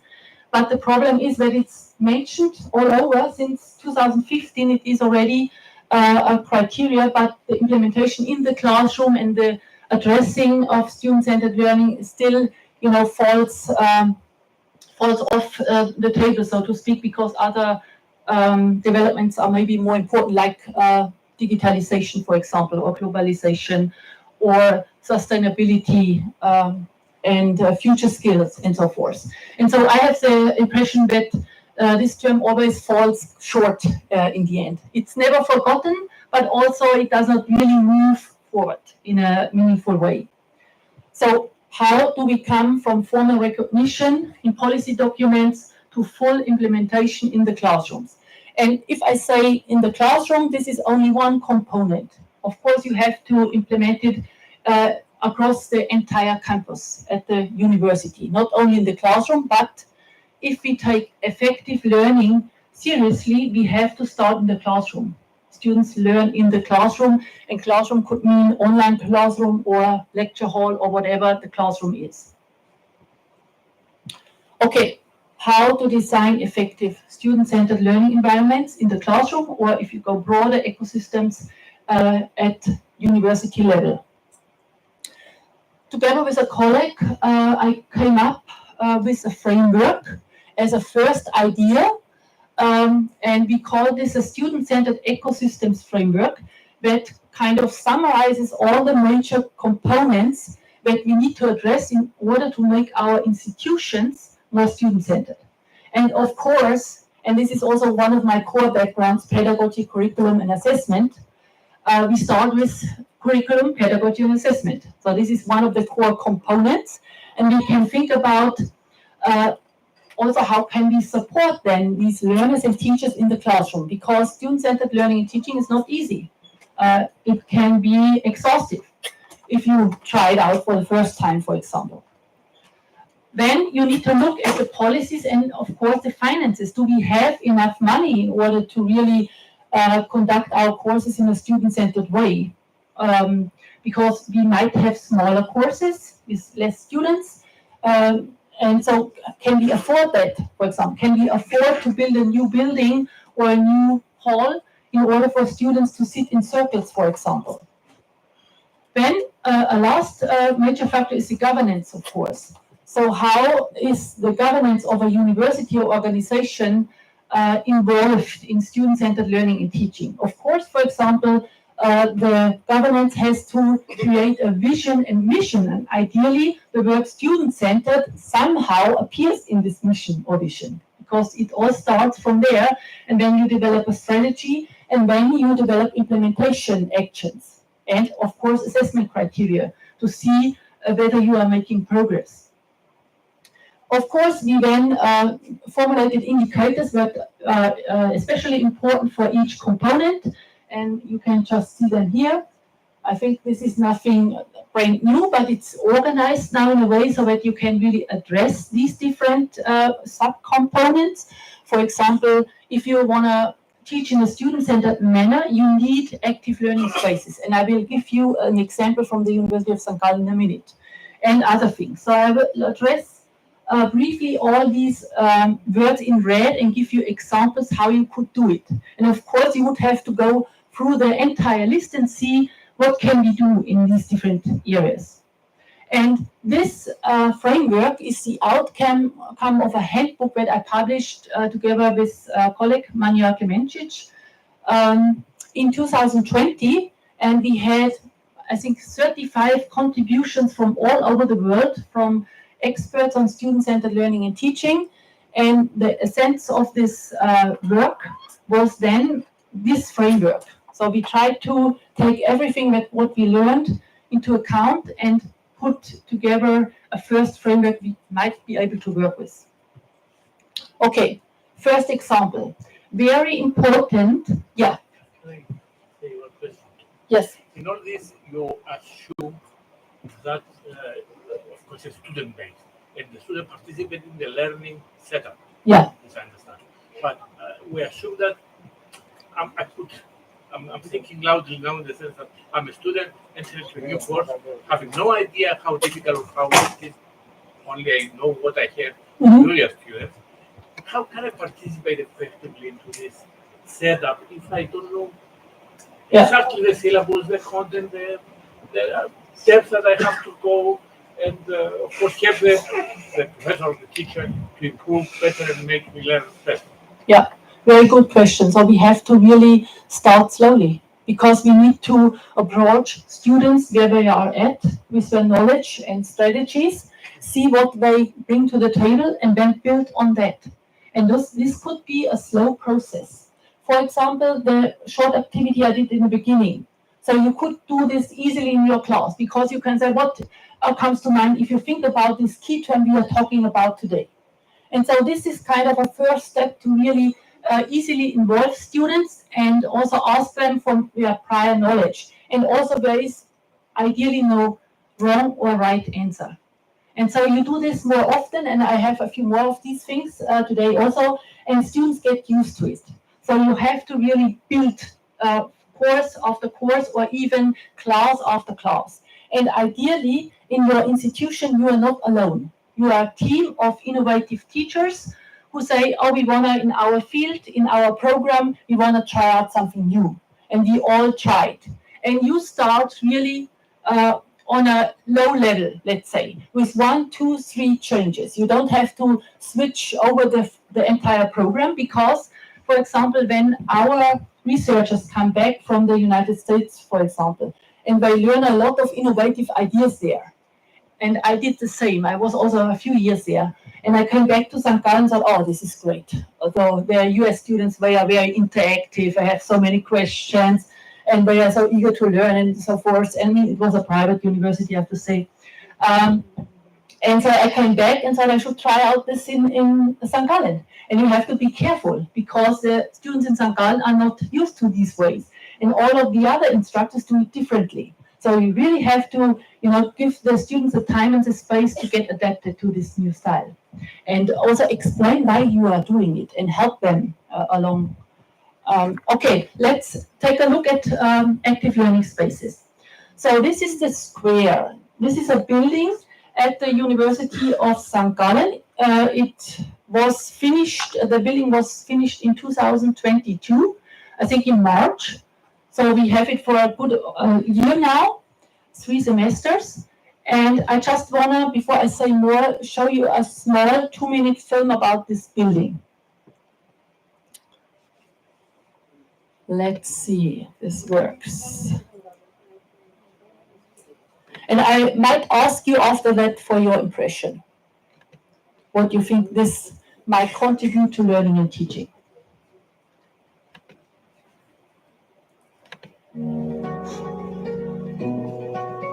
Welcome to Square. Just opened in February 2022, a gift by Friends of the University of St. Gallen and the alumni community. We're an open campus, an experimental field, a marketplace, and an open space to engage with St. Gallen and the wider world. My name is Philippe Navarre. I'm part of the curation team, or called Team Intendants, here at Square. We aim to bring people from outside the university bubble into high scale. People that enrich our lives from fields such as business, politics, the arts. You might run into one of our personalities in residence, or an artist who is staying here for a couple of weeks to work on a video production or a dance choreography.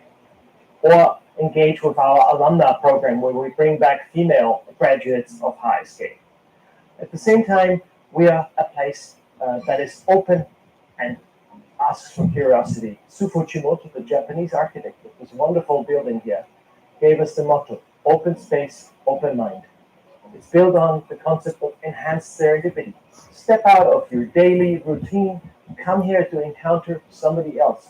Listen and engage with people you would otherwise not meet at university. Make new friends, encounter different perspectives, enter into debates with opinions that you might not share. All that is possible here at Square. And not only through what we do, but through your ideas and the new things you want to bring to this university. It's an open campus, it's an experimental field, it's a marketplace. It's Square. It's what we together make of this place. We're looking forward to seeing you here at Square soon.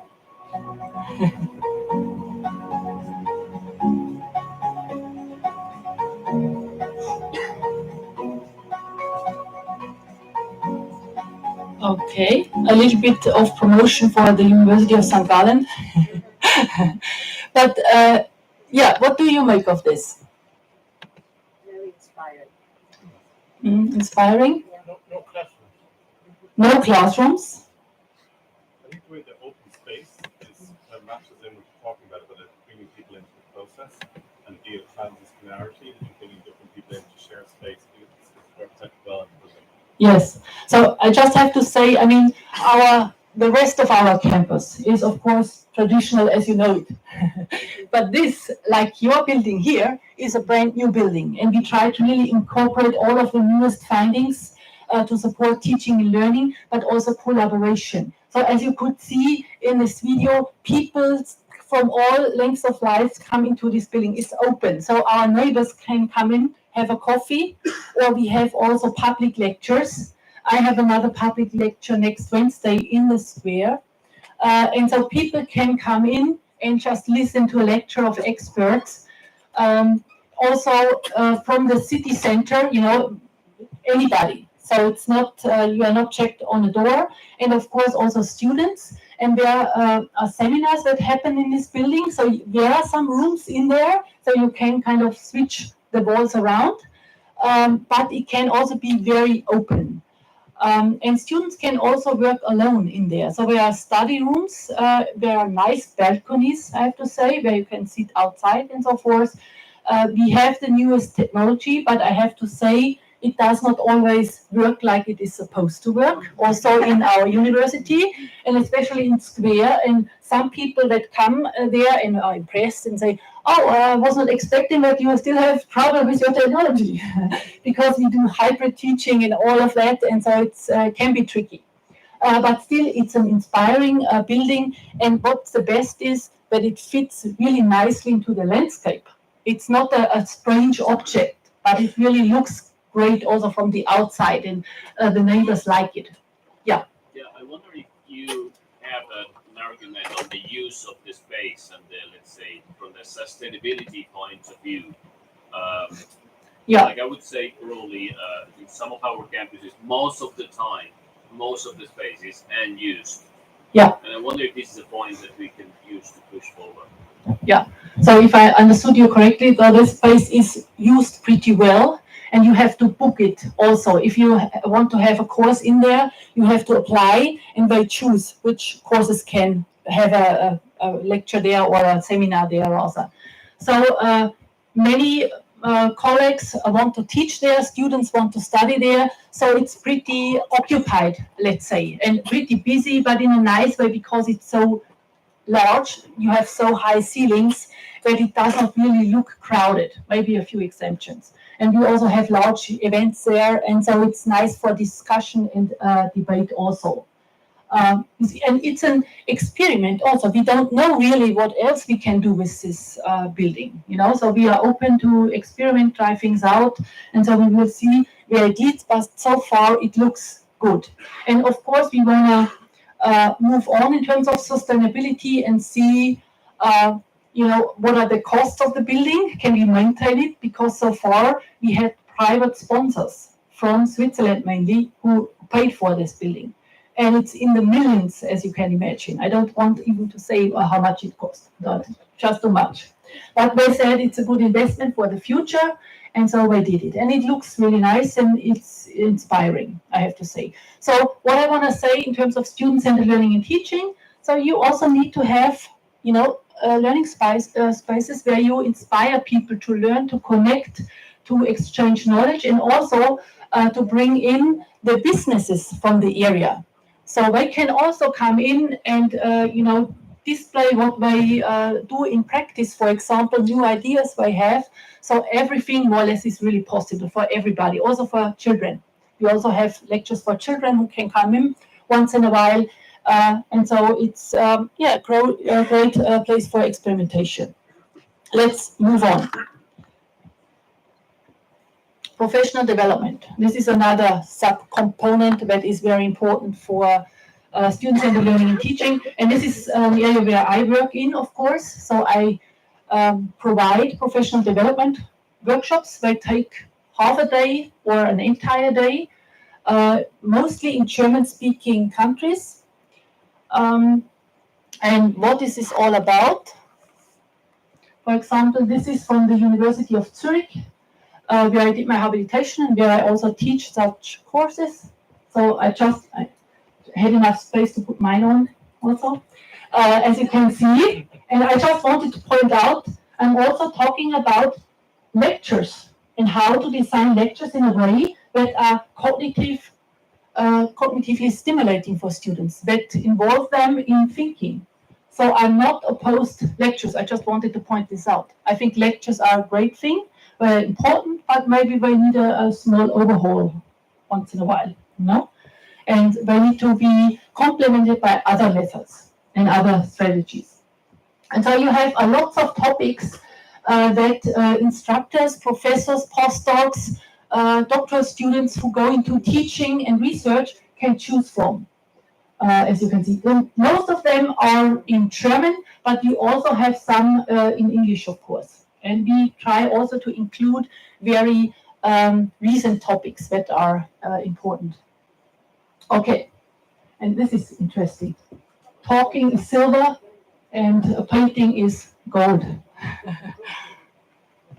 Okay, and also for professional development, I think it is important for instructors who should implement this approach into their classroom to provide them with resources that they can use, like rubrics, for example, or tools, explanations, learning videos, whatever it is.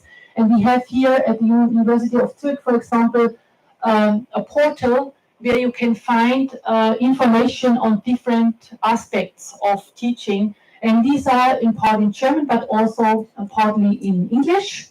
And you can see, think, share, these are really, very kind of famous, let's say, strategies you use in student-centered classroom or classroom assessment techniques, for example, and you can be inspired by what other instructors did in their classroom. And of course, these are only selected tools and suggestions. And I think this is an especially very good platform.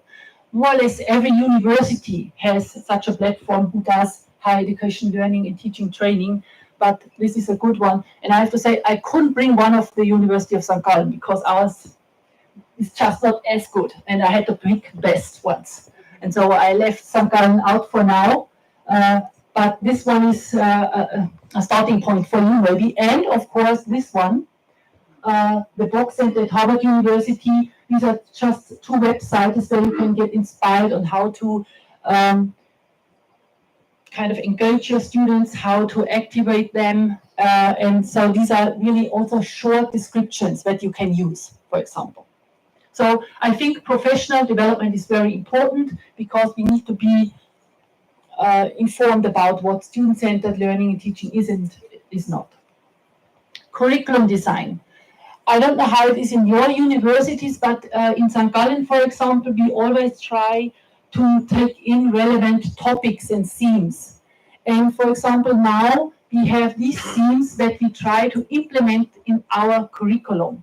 And student-centered learning and teaching also means that we update our curriculum on a regular basis with themes like artificial intelligence, of course. I mean, we are a business university. We are not the natural sciences. Maybe for you this is not so brand new, but for us, okay, we need to get going in this area. Also, and this might be interesting for you too, we now have also a focus in our curriculum that students can elect living a healthy life and aging. And I like this topic very much because I also teach a little bit in this area. I teach about how to keep a healthy brain, for example, for students, and for us, of course. And climate and energy is another topic that we try to really bring into our curriculum. So this is also important that we adapt on a regular basis, and this is a keyword you pointed out, and it's really important. And also what I want to point out, the curriculum of our university for all of the programs. So the general outline is like this. You have a first year where students come to us, it's an assessment year. Then they do a bachelor for 2 years, when they have a bachelor's degree if everything works out. And then they have another 1.5 or 2 years to do their master's if they wish. And so the curriculum is structured in a way that you have the core studies on the left side and the red rectangle, you can see that we also have a part of the curriculum called contextual studies. And these are exactly the topic that I just pointed out. So students can here select from topics that are from the social sciences and humanities, like language, like something to do with health or with learning strategies, something to do with sociology, kind of society topics. And they can pick courses in this area, and these courses can make up to 25% of the entire curriculum. And for each kind of degree, assessment, bachelor, and master. So students are supposed to really pick up to 25% from the contextual study program so that they have a more holistic education. And this contextual studies program is updated over and over again because we cannot change the core curriculum all the time, but we can change the contextual studies curriculum. And the social science and humanities department is in charge of these courses here. And here you can see the specific areas where these courses offered in this contextual studies curriculum are kind of related to. So we have culture, technology, society, law, media, responsibility, and creativity. And we even have an open area where you can submit a course that does not fit really to these topics. Okay, so this is for curriculum. Then pedagogy. Just a quick overview. I think I mentioned today, and you mentioned it too in the beginning, that to activate students with digital tools is very important. So I think this is an advantage of the digitalization, that we can easily activate students using their mobile phone, like we did today, for example. And it's very important in order to involve them and get them thinking and get them participating. Also, what is very important, and we will take a quick look at this, is enable social interaction. And this often goes hand in hand. Use technology, but also let students work together. Let them participate. Let them explain and stay a little bit more in the background. Let them work in groups and put their results on a whiteboard to share it with the class afterwards, for example. Then create variety. Also very important that you switch your methods around. I have an example in a minute for that. So don't lecture all the time, but also do other activities. Then maintain routines. So this is what we also said. You cannot overwhelm your students with ever new methods or tools, but you should stick to certain methods and routines that you established in the first class, and then kind of repeat and remind students about so that they know what to expect. And finally, not to forget, align assessment with learning objectives. So this should go together, because effective learning means that students really are successful with regard to the intended results with the learning outcomes we lay out. So this needs to be connected. We need to do in our classroom what we need to know and be able to do in the final exam, for example, or in their group papers that are graded. So these are kind of a few tips one would give to teachers if they want to teach in a more effective and student-centered way. And you can see these are nicely summarized on the website of the University of Zurich that I showed earlier. So this is an outcome from them, and I think it's a nice summary. And this is the variety I talked about, just for you quickly, without going into detail. But this could be a model that the teachers could use to remind them that they have to switch from lecture to another activity to involve students, switch again. And this can go on several times, not only 4 times switch, but more often depending on the time they have or the topic. So don't lecture too long. So this would be kind of the message. And let students also do something in between, exercise or kind of participate and share their prior knowledge, their ideas and so forth, their questions especially. And just to overwhelm you completely, this is again based on research. I just wanted to show there is education research out there, and we might be able to use some of it.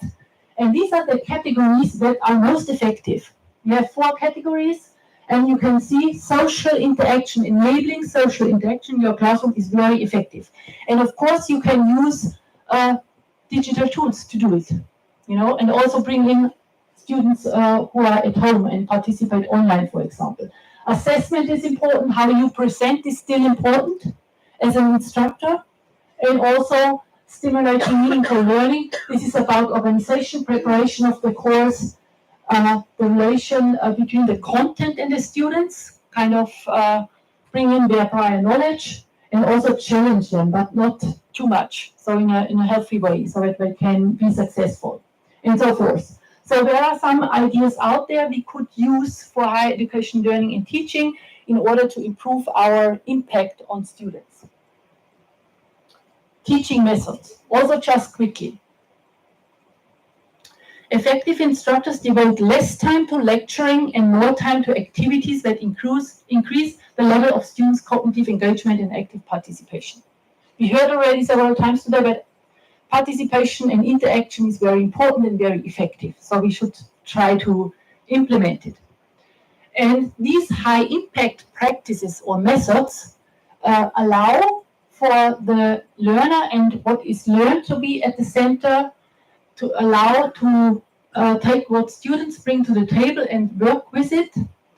Also to emphasize what students do with what they know, not only what they know, and emphasize sense-making and deep learning. So we should pick methods that address these ideas and that allow students to really engage in a deep manner. And it's about how the methods are implemented, whether they allow for the students to be interactive and to think. And this is kind of the criteria on whether the method is effective or not effective. Kind of are students participating, thinking, creating or co-creating? Are they learning something? But the role of the teacher remains crucial. I would say it becomes more complicated, actually, and it's not easy to stay in the background and let the students move forward and make mistakes. And if I ask for the right answer, to not give it to them, but say, okay, you have to figure it out, just think further. So what would you say? And just keep them on their toes and not kind of give them the right answer easily. So it's very important that we change our mindset also. And again, coming back to the beginning, give responsibility to the students and really, expect them to also do the work and not only be giving everything to the students. So, and just for you to give you an idea, these are methods that I really apply in my classrooms. Probably this is also not all brand new, but these are methods that work for me. And especially I have to highlight the case study thing.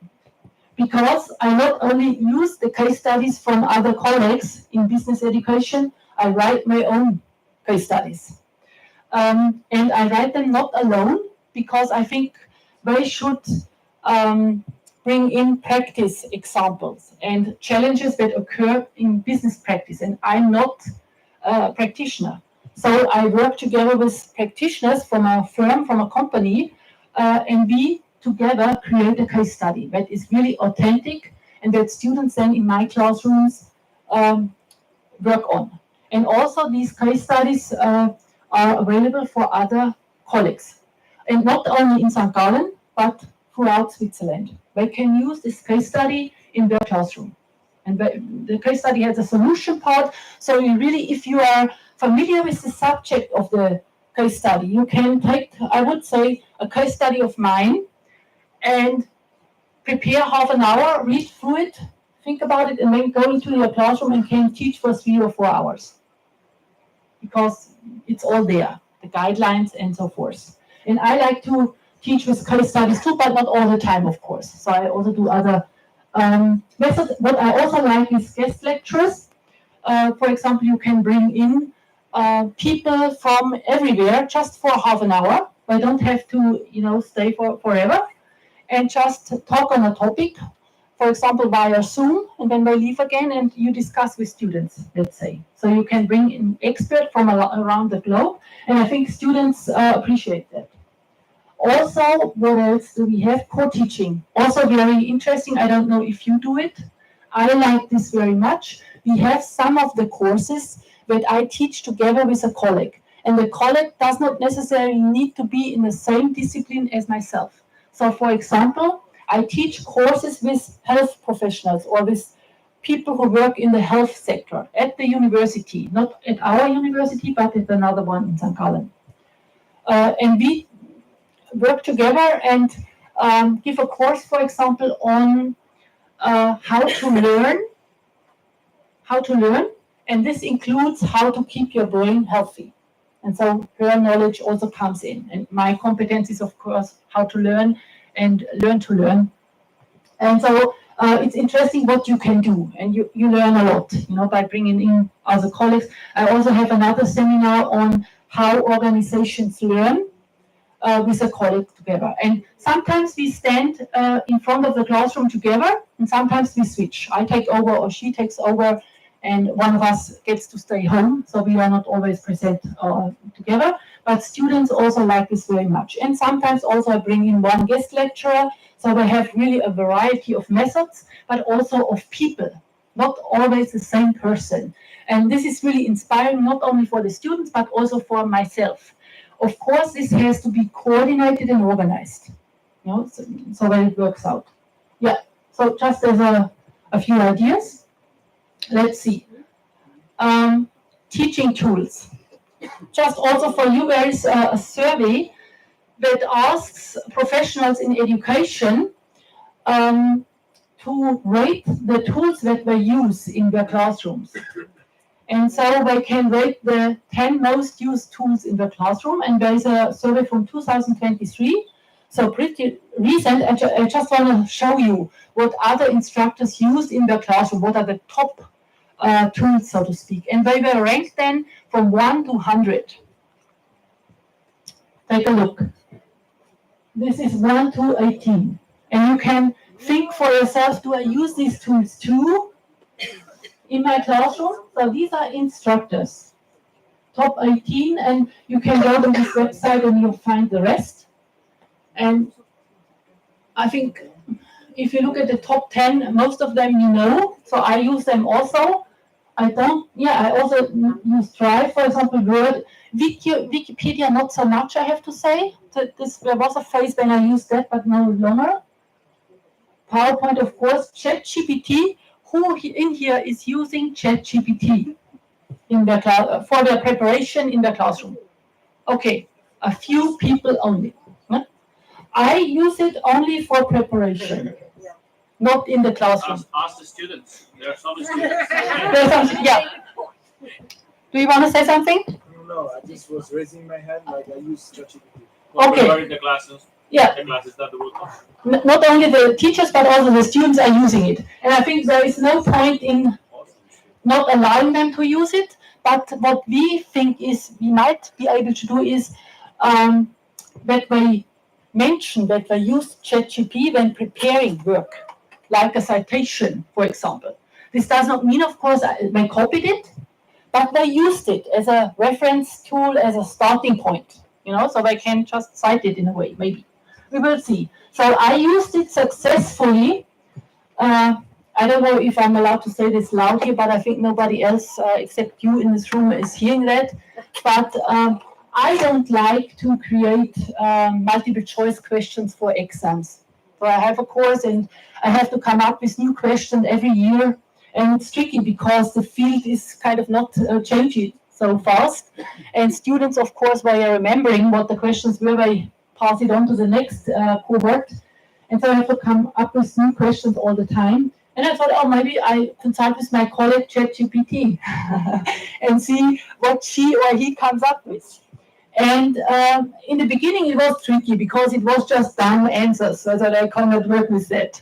But when I asked more, or let's say better questions, the answers were also better.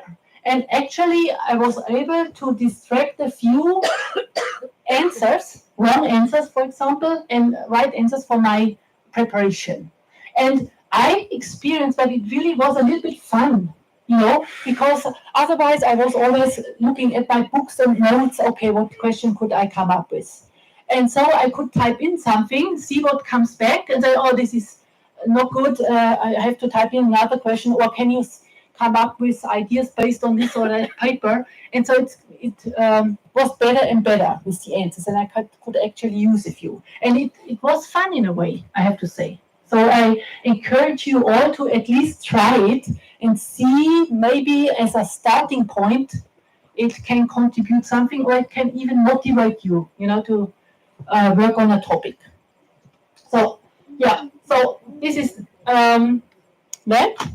I also want to show you kind of this categorization of all of the tools. So these are, I think, all the 100 tools, top 100. And so you can sort them according to what are they used for. And I thought this is also interesting. So for communication and collaboration, for example, for content delivery or creation, for content development, and other kind of reasons you can use them, learning platforms, for example. And so this also may be helpful if you're looking for a new tool, or for, okay, what are most of the instructors using, at least the ones who took part in this survey.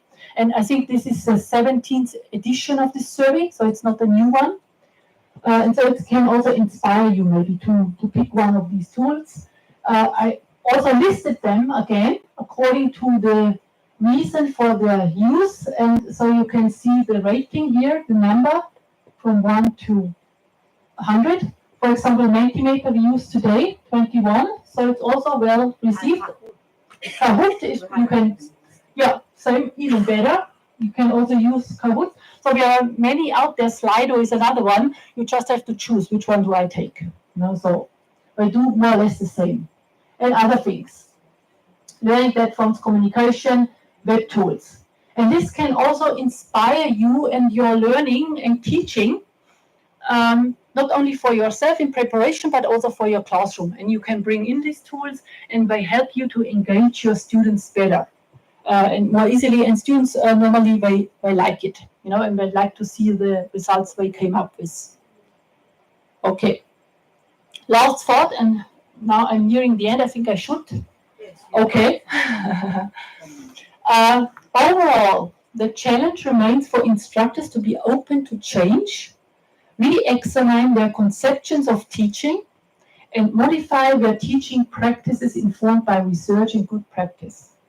Moving out from behind the relative safety of the lecture podium and going beyond the status quo can be unsettling for instructors since it is no longer enough for them to be content experts.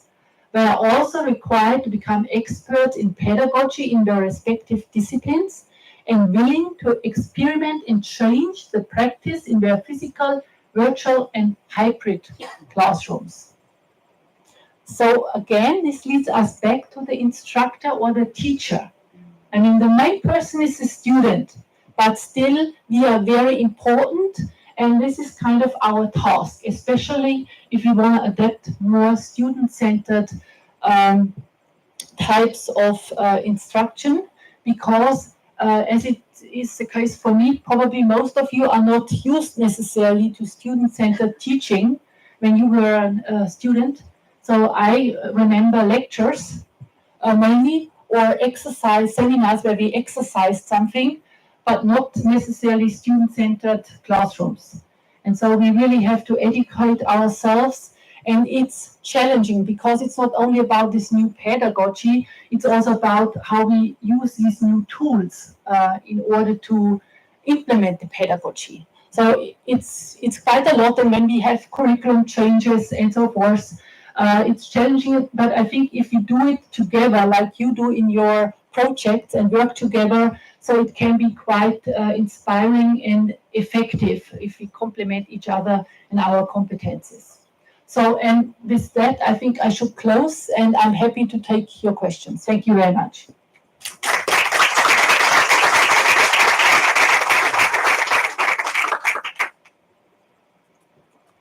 So please, yeah.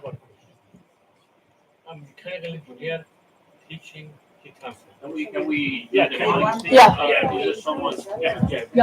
And you just pause it. I said I'm a mechanical engineer teaching heat transfer. A very structured course with, I have to teach very lots of physics. First of all, I wonder if this can apply to engineering courses. One question. Second is, if I do this kind of teaching, which I believe is very effective, I don't doubt this, I will probably not be able to cover the syllabus. Mm-hmm. So it's a pressure of covering the syllabus in a strict, it's a 13 weeks timetable. And I want to hear your views, and maybe I will come back. Yeah. Thank you very much. Very good question and problem. So as a student-centered teacher, you need to be willing to leave some of your slides behind, so to speak. If you come to the classroom and think, oh, I have my 50 slides today, and we need to cover all these concepts because this is important, and I have only 14 weeks, and you see that your students are kind of engaged in discussion, they have questions, they don't get it maybe, and it takes longer, you have to be willing to put your slides aside and work with the students. And this would mean that you cannot cover what you plan to cover. And what you could do is you could say, okay, you work on this at home. This is self-study. And if you have any questions, we have a few 10 minutes, I don't know, 15 minutes next class to go over this again. But I want you to read this beforehand. Or another approach would be to really, as an instructor, think very hard, what is the core content my students really need to understand, and what can I leave aside? So really be more strict in selecting the content and say, okay, this is maybe elective, this is in addition, they can do this in self-study, but this is what I need to cover. These are the essential slides. And what I also want to say is, more is not better. If we overwhelm our students with too much content in 90 minutes, they won't probably get it all and forget most of it after that anyways. Because as we know, within a few hours we have forgotten already 50% of what we heard in a lecture. In seminars it is different, of course, and if we are interested it's different, but as a rule. So we forget pretty quickly. And so it's better also for the learning and for what students can take up to focus on the core content and cover less rather than too much. And think about, like is in the flipped classroom model. We will talk about it in the session this afternoon.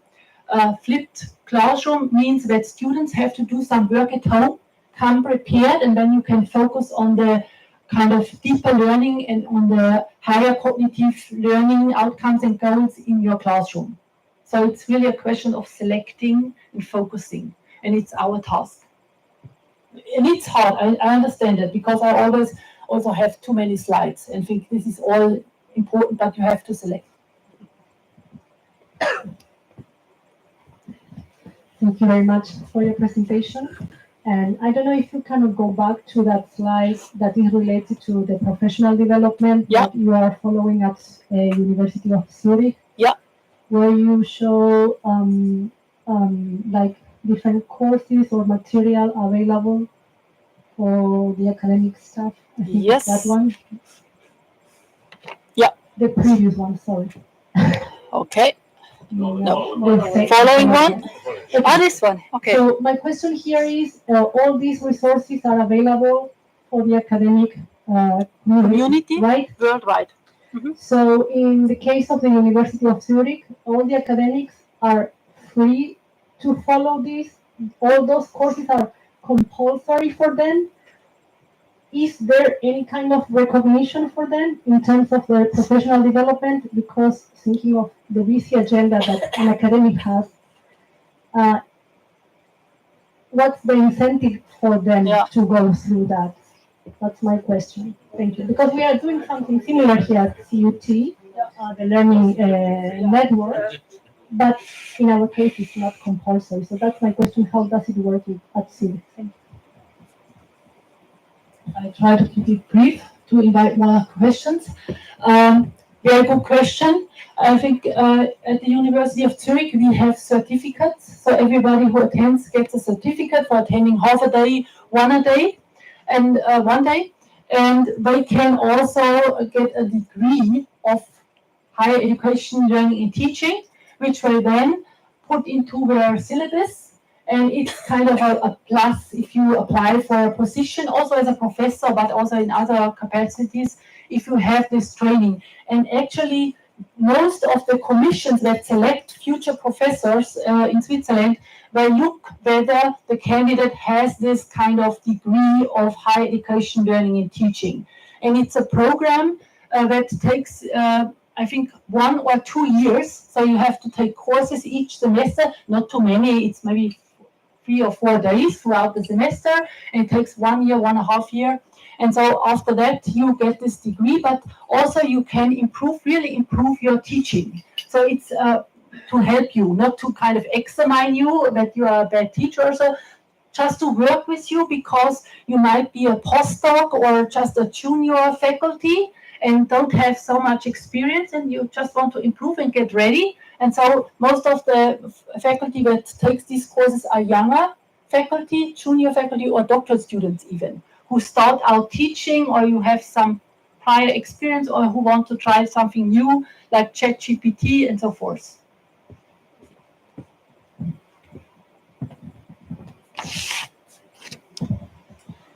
Thanks for a really excellent presentation. And you concluded with, I suppose, a challenge for lecturers, that it isn't enough to be a discipline expert, you also need to be an expert in pedagogy. I suppose the question I'd ask then from a student point of view, like you're interested in shifting the locus control away from lecture towards students, And it seems, and obviously the students would need that kind of control to be scaffolded or some kind of support for the students. So how do you kind of provide a support system for the students to be active learners as opposed to passive learners? Is there a particular toolkit you use every year? Because presumably starting off at a program in first year to a certain level you're at, as opposed to you mentioned masters. So obviously the master's students are different things. So is it a toolkit you give the students each year? Do the students naturally kind of evolve towards this, or how do you develop it? So all really excellent questions. Try to answer it again. I think there is a master curriculum that goes from assessment to PhD, if you wish. And we know who our students are, where they come from which schools typically, what they know already. And so we slowly kind of bring them to the skills that they need, especially the transversal skills, like writing seminar papers, working together in groups, working on a case study in groups, and so forth. So we start during the assessment year, and then in different seminars, especially in the core subjects, different skills are focused on. And this is the master curriculum that is designed from the university pro-rectorate. So they have a look at this and say, okay, do we cover all the important skills, and do we really move forward with what we demand from our students? And also one point, during the assessment year in St. Gallen, students are again selected. So if you are accepted to the university, this does not mean that you can stay. There is a 1-year period, and after this year, we really rank our students based on their cognitive test results, and only the best, I would say, 2/3 or so can stay, and at least 1/3 has to go after 1 year of study. I don't say that this is you should do the same or that I recommend it, but this is how it works. And as you can imagine, speaking of soft skills, teamwork and so forth, in the first year, students compete against each other. They also need to do group projects, for example, but it's tricky. And they say then they are in the bachelor studies, and I teach bachelor, don't teach assessment. They tell me, oh, it's quite a mind shift when we go into the bachelor studies, because suddenly we don't compete anymore. And during the first year, we really had to adopt strategies to really survive, let's say, because it's really tough.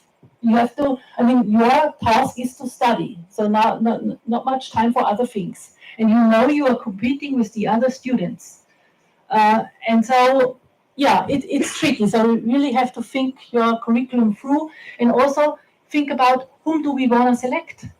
Who are the people who survive this kind of curriculum? And sometimes there are people who are wonderful presenters and people who can promote things. But if you dig a little bit deeper, you think, okay, it's the same structure all over. Where are our creative people? Where are our people who have new solutions, who kind of try things out and are brave and so forth? And so I think we use this a little bit. More questions? Yeah.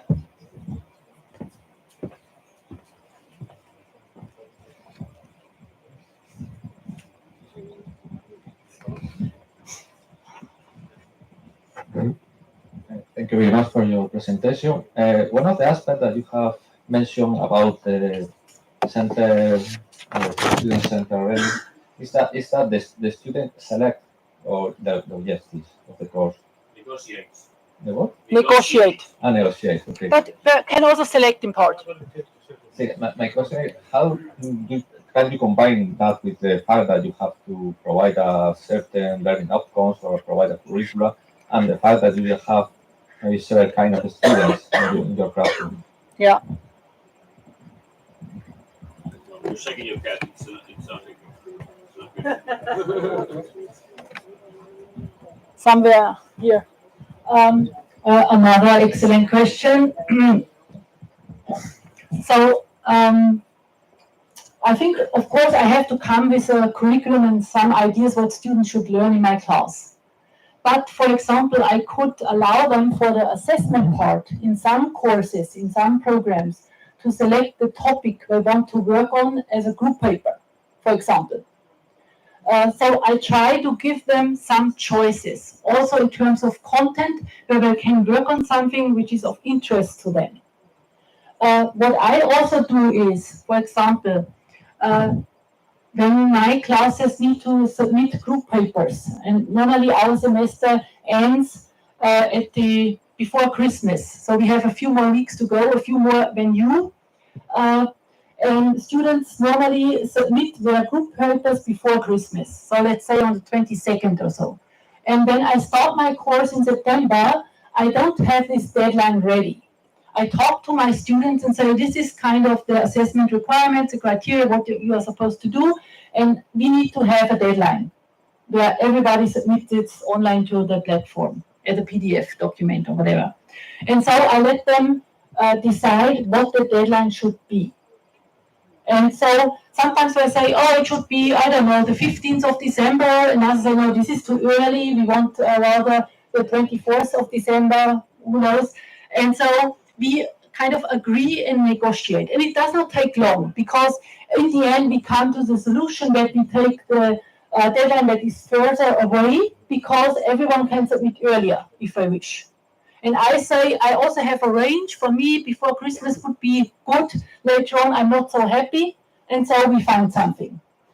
So I try to involve my students. Also, for example, if I want to work on some concept or model, I ask them, so do you want to work on this in groups now, or should we discuss about it? So I try to involve them and give them choices. And also, give them responsibility. Another example would be, if students ask me to provide some feedback on their draft papers during the semester, I offer them, I give some feedback, but I only read the introduction maybe, and I look at the table of contents, but I don't read the entire paper, and provide some feedback. And then we have a conversation, and I ask them, if you want to talk to me, please send me a Zoom invite. I'm available next week during these days, and so we can talk. And so students are the one who invite me for an appointment, and normally I show up the last minute, of course. So all of the 4 students are waiting for me, and I say, okay, I'm here now, so what are your questions? And again, the students start off and they are in charge. They ask their questions. In the end, I add my ideas, anything else I want to share. And I can tell you, after 20 minutes, 25 minutes, everything is discussed. So it's very effective.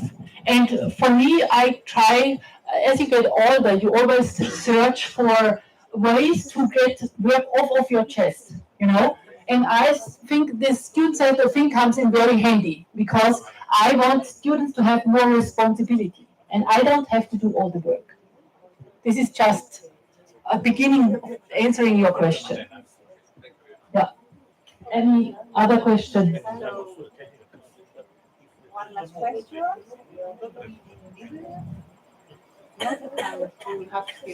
So maybe I have a last question.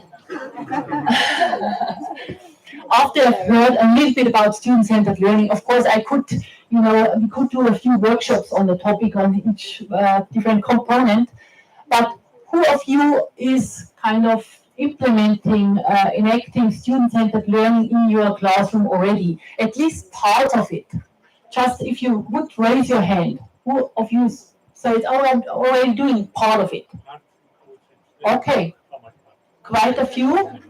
So I want to encourage you to keep doing it, and also to connect with your colleagues to work together, on developing something, or to co-teach, or to invite your colleagues as guest lecturer, and also give you feedback maybe on your teaching, because this is an opportunity for you to learn, also develop. And I have to say, I actually like to interact with my students in the classroom. I like to get their questions, like I liked your very thoughtful questions now at the end. So it makes it is fun, to have a dialogue and to discuss and having students asking curious questions. Okay, with that, I think we should end. Thank you very much for your attention. We have a quick break, and I hope to see you maybe in our workshop.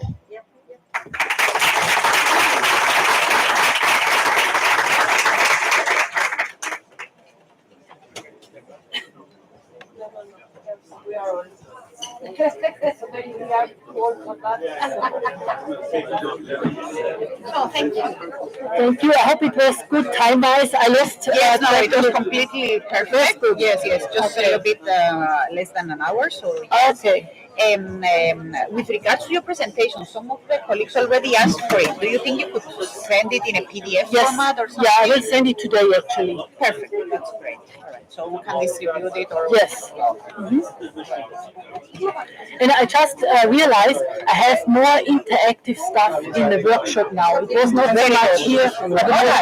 And if it works like as you see, it's perfect now. Yes. Was really great. Yes. No, much better. Yeah. You didn't have to switch Because otherwise Yes. it's not good, if you have. Yes, yes. And I'm very glad. It was very helpful. So.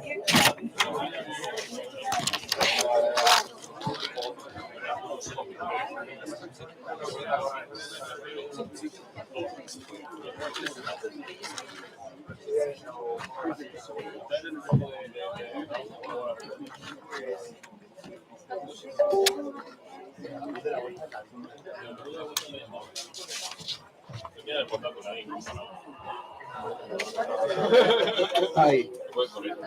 Compliments for your keynote. Thank you. My name is John Lido. Nice to meet you. Nice to meet you. And I'm a student. I'm a part of the student board. A student board in of the Alliance? Alliance. Wow. Yeah. So you are one who is participating and also making decision together with. Yeah, we try so. Wow.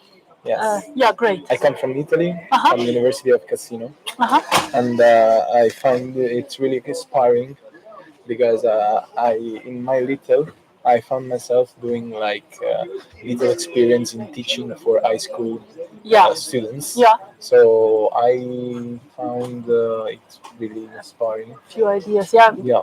We could also only touch the surface, of course, because there's not enough time. But so you have examples where it can be done, but it's kind of encompasses a lot, So you have to start somewhere, probably. And I have to say that I admire the work of the European Student Union very much. These are also students who engage in student-centered learning. Yeah, I heard about it. Yeah, and I'm planning to go to their meeting. Yes, so I would encourage you because by doing great work, we also published in our handbook about student-centered learning. We wanted them to be included, of course. And they are publishing a lot. You can find it in the internet, and they're also pushing this concept. So I like their work very much, and they also try to be included in the governance of different bodies, and of course, being a part of the alliance is also very helpful. And my idea is maybe to work together with the alliance, maybe with the rectorate, to push also students.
As you can see, there are others like skills for the future, which also fit very well with student-centered learning and teaching.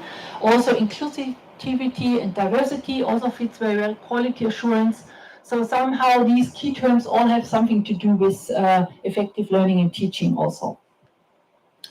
I want to go back to the student-centered ecosystems framework that I presented earlier. And so as I saw when I prepared for this workshop, I mean, we don't really have too much about technology in there. I mean, we have it here in the infrastructure, but it's not really something that stands out. So it's something that we use to support teaching and learning. It's under support systems. I don't know if you would agree with this understanding, because maybe in your understanding technology is much more. But of course it is a part, and maybe it's even should be highlighted more. So before I go deeper into the content, I want you again to write down your questions and keep it short, maybe only a few keywords that come to mind when you think about technology integration in higher education. And together also your input today, I will make your results available together with my slides. So it's important also for you maybe to learn what others think and what others do in this regard. So your questions when it comes to technology integration in higher education. Here is the link and here is the QR code. And this time we are working with a whiteboard, with Padlet, and you should be able to add posts to the Padlet. And I switch now.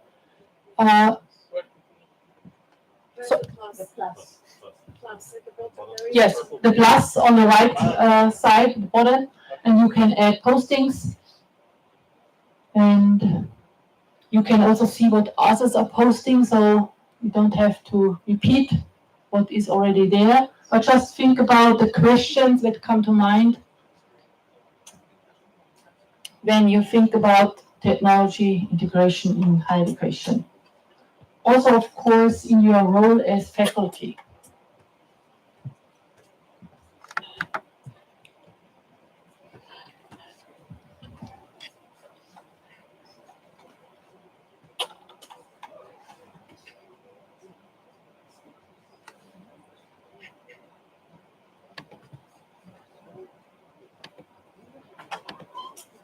So I will switch these around a little bit so that we see what posted.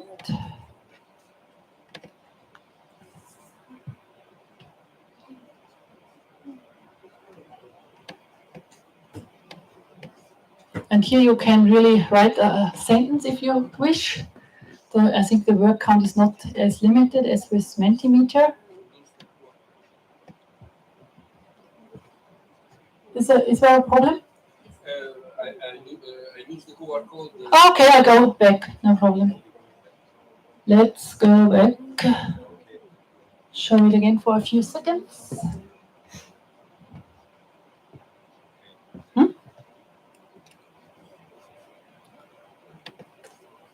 Let's see what comes up.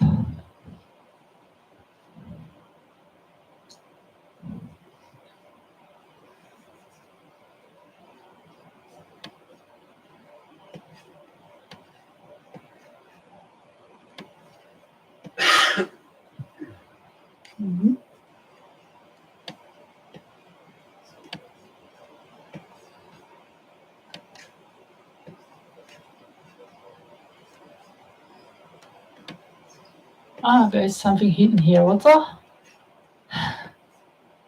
Yes, you can stand out, highlighting the background.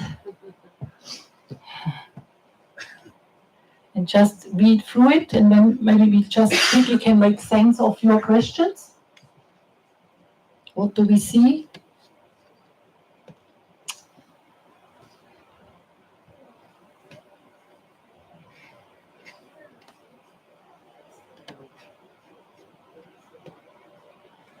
Okay, let's just summarize quickly. What do you see here? What are your questions?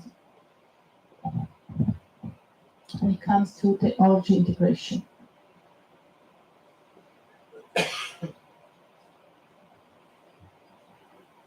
Are there any concerns visible?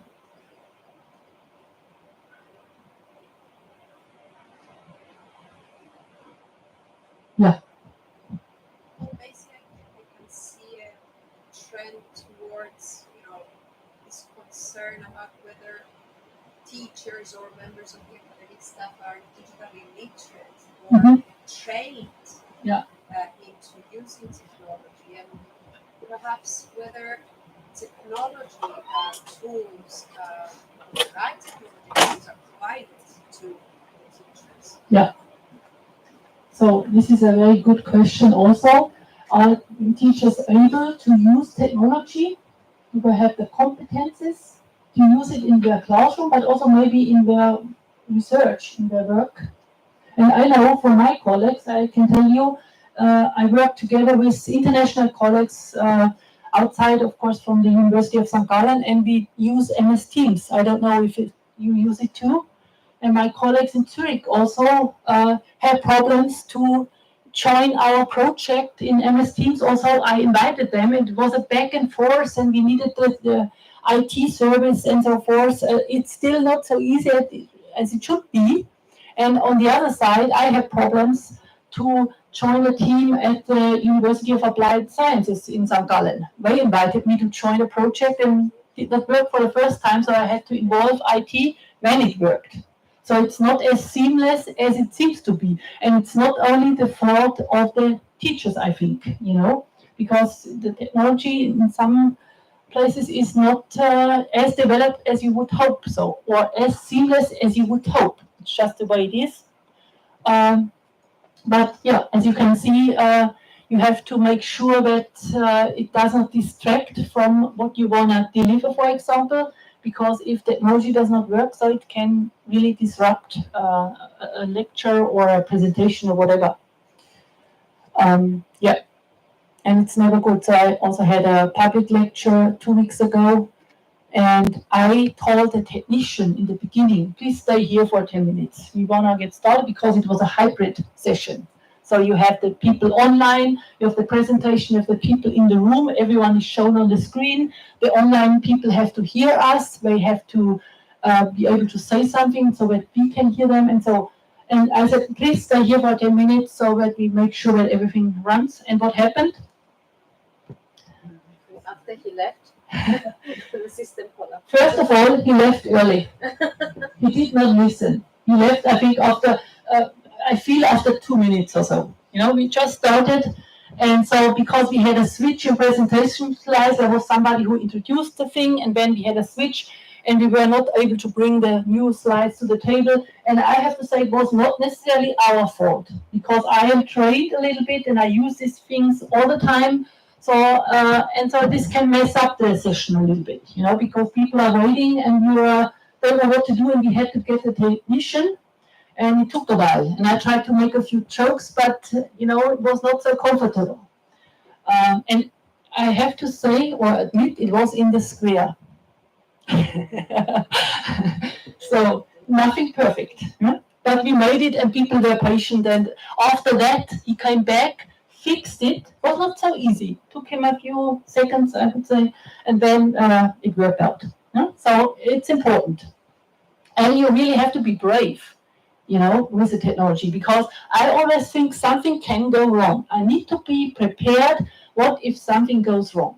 I do the exercise in another way. I do this method in another way. I have my slides printed out in case PowerPoint does not work any longer, or the beamer is, does not work. So I try to always have a backup. And when I organize sessions which involve online teaching or so, or guests who join us, I always say, if something happens with the technology, please just improvise. Don't, try to fix everything for minutes, but just say, okay, I think it does not work. I tried it now for 20 seconds. I think we move on. And get somebody else maybe who fixes this, but just go on and let the technology not distract from what you are talking about. I think this is very important, to always have a backup plan, and to not, but depend on technology in teaching, for example. So, but this comes from a social scientist. Don't trust the thing yet entirely. What else can you see?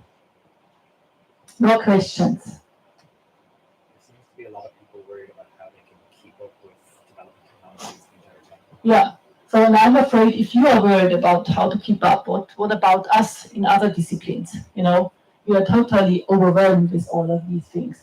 And because I'm from the pedagogy background, I think I don't have to, join every new kind of technology or every new trend in pedagogy. So sometimes I just say, oh, I think I'll wait a little bit.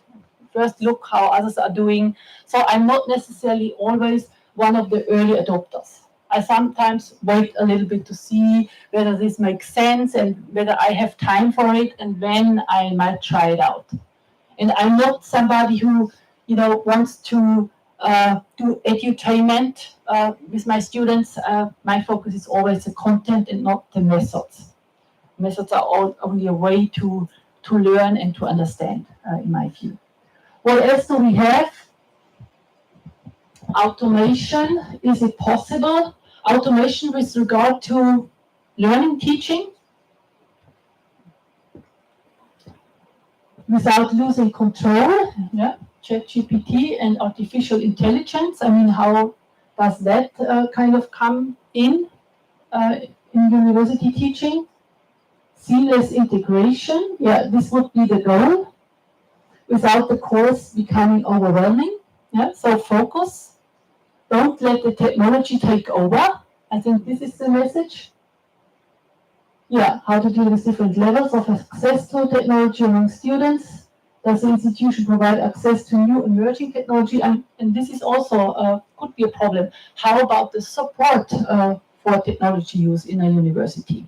Again, coming back to our framework, so you need support structures also that help you as a teacher, not only for student-centered learning, but also for technology use. So this is important. And also help not only you as a teacher, but also the students, of course. But in my experience, sometimes the students know more about technology than myself. I don't know how you feel. You also teach students who might be fond of technology, and so sometimes I have the impression. But I'm not afraid, because sometimes when I don't know something, I also ask them to help me out. Because in my understanding, they are kind of participating members. They also have responsibility, and it should not lie all on me. And if I don't know anything, they should explain it to me.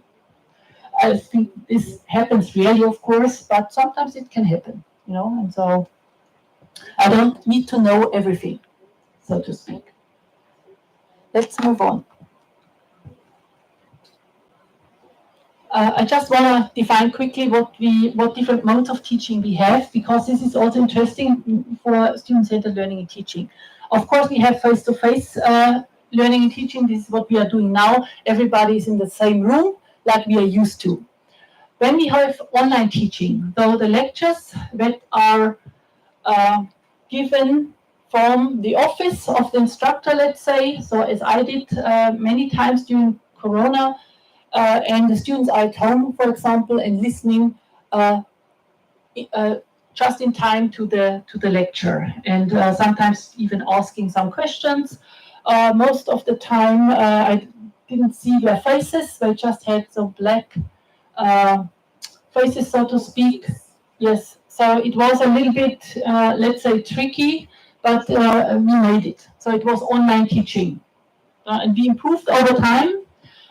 But we will see how it goes now, also with you. I have a few questions prepared, so I will ask you about your online teaching this semester. So just keep the difference between the different modes in mind, because we have another mode, which is called blended. And this is a combination of online and face-to-face education, could be called blended. So for example, you have a seminar and you all meet during the first seminar in the classroom, and then you have different tasks that students do at home, let's say, and you might even meet for a few online sessions, and then you would have another face-to-face session, so you switch around between online and face-to-face. And you can also have self-study periods in between, where students have to solve assignments, for example, and then come prepared to the next face-to-face meeting or to the next online meeting. So all these are blended versions, where you blend between online and face-to-face, but also between synchronous and asynchronous, where students also engage in self-study and do something at home or in groups and only come a few times to the classroom. You could also separate between these two different modes, which is hybrid classrooms and flipped classrooms. You probably have heard about them. You probably implement them in your classroom. So the hybrid classroom is, of course, we have people in the classroom, students in the classroom, and part of the students are at home, listening from at home. So it's split, so to speak, and both are in the classroom, but only one part is online and not present. But they still can participate, they can ask questions and so forth. And then we have the flipped classroom. And this is more kind of a combination between I give a lecture, meeting face-to-face, and then students do a group project at home, and then they come back in the middle of the semester and do a presentation, what they worked on and what questions they have and so forth. When they have another task to further develop their paper, have a meeting, Zoom meeting with me, for example, and so it switches back and forth. And the flipped classroom means that students also do the reading and the preparation of the slides at home, and when they come into the classroom, they really present, they ask questions, and we discuss about difficult content and difficult questions. And I expect them to come prepared to the classroom. We also do tests in the classroom to see whether they understood what they were supposed to study at home. So these are different combinations.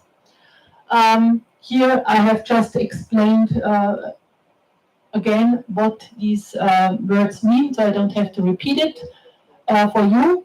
Flipped classroom, I think you are aware of that. So it's important that students prepare at home. This could, by the way, also mean that they listen to your lecture, which you have pre-recorded or which you have recorded last year. And so students look at it at home, and then they come to the face-to-face session and you are doing a case study, for example, or you are doing discussion about the topic, or students present their solutions. So in the classroom, this is kind of higher cognitive outcomes that you are aiming for. And you can do, as I mentioned, the assessment with digital tools in the classroom, or you can also give students some multiple choice questions they can do themselves in order to check whether they understood what they needed to learn. So this is Bloom's taxonomy, probably you have heard about it. So important in a flipped classroom is that the pre-classroom content, it's more on the lower levels of understanding. So we trust that students can understand this by themselves. And the other levels apply, analyze, evaluate, and create is more what we want to do in the classroom. So we flip the old system, so to speak. The lecture is consumed at home, and we are doing the exercise and the discussion and the case study work and so forth in the classroom. So I also want to point out there are, of course, studies about these flipped classrooms, and what is typical for them is that they have a high percentage of activities where students are involved again. And this is a study, it involved 114 studies that compared non-flipped classrooms or a typical lecture with a flipped classroom setting. And they wanted to know which one is more effective or has a better outcome in terms of student satisfaction with the learning. And so, as you can see, here in the red circles, they point to the activities that are mainly done in the flipped condition. So students prepare lectures at home, and we do the difficult stuff in the classroom. And you can see there are still, first of all, lectures during class. So even in a flipped setting, but maybe these lectures are only 15 minutes, 5 minutes, 20 minutes, and then you have a change of activity. You have quizzes before class, so students can test themselves before they come to class and maybe ask the questions they don't understand. We do quizzes during class in this flipped condition, and always when you see compared to the lecture condition, so it's quite a difference. And of course, lectures are more typical for the non-flipped classroom. So you have lots of lectures during class, and you have nearly a lecture before class, of course. You have lectures in the flipped condition only. And here you also have a lot, but students look at the lecture on their own from home. And if you go further to the right, you also see that more individual learning is happening in the flipped class, and especially more group activity. So this could also be informative for how we design flipped classrooms, also utilizing new technologies, of course. Also to make sure that students learn something. We do this with assessment tasks that we give. And this study found out that at least small positive but significant effects were found on achievement in the flipped classrooms compared to a traditional setting. So it looks like it has an effect, and also students were more satisfied equally satisfied, I should have to say, with the flipped classroom. Also, this seems like they have more work to do, but they liked it at least as much as the lecture they were used to. And also, what came out in this study is that face-to-face time is very important. So thinking of technology, and we come back to online teaching, so it's maybe not the ideal mode of teaching. Face-to-face is very important. And adding quizzes to test students' knowledge, also prior knowledge, but knowledge that I have gained in my course is also very important. And we can do the testing at home, or we can do the testing in the classroom. So, and what I want to convey here is when we think about technology, so in my view, technology in pedagogy is always just a mean for a goal, and the goal is learning. And so the question is, how do we use technology to support learning?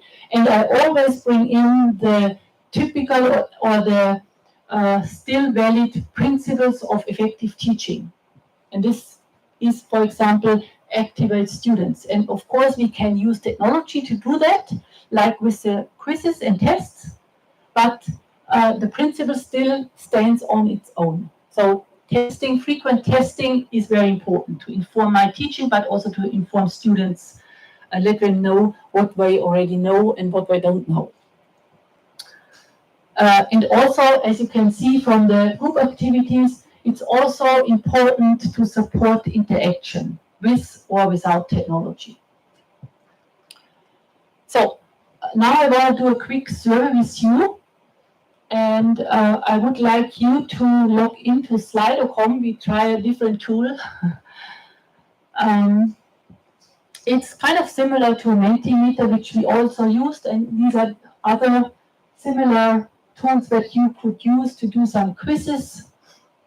Just log in. You can scan again the QR code, or you can type in this code 1175063, and I will activate 4 questions. I think the first one should be already activated.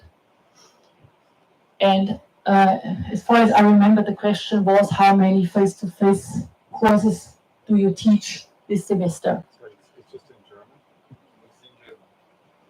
Oh, how could this happen? So we need a translator now. I just... Okay, I try my best. Maybe I can do it. As far as I remember, the first question was, how many face-to-face courses do you teach this semester? So a little German course here. I wanted to keep you in the dark what you are answering exactly. Face-to-face. How many face-to-face courses do you teach this semester? That just. It's not easy to understand where. What do you mean by course? It's one course that takes usually 14 weeks. So one course that students can take. Yeah, but it depends on the number of contact hours. For example, 2 hours per week, one course. Yeah. 10 hours per week, again one course. Face to face. Yeah. So it depends if you have a different student cohort, but if you can say, then it's a course, no matter how long it takes. It could be 2 ECTS or 4, does not matter really. Just how many courses with different students, different exams, face to face, okay? Just an information, you can change the language by clicking on the icon on the right. Okay, I should switch to. And it says my profile, and I change the language. Excellent. Very good. I'll try to. Right. Yes, the icon on the right.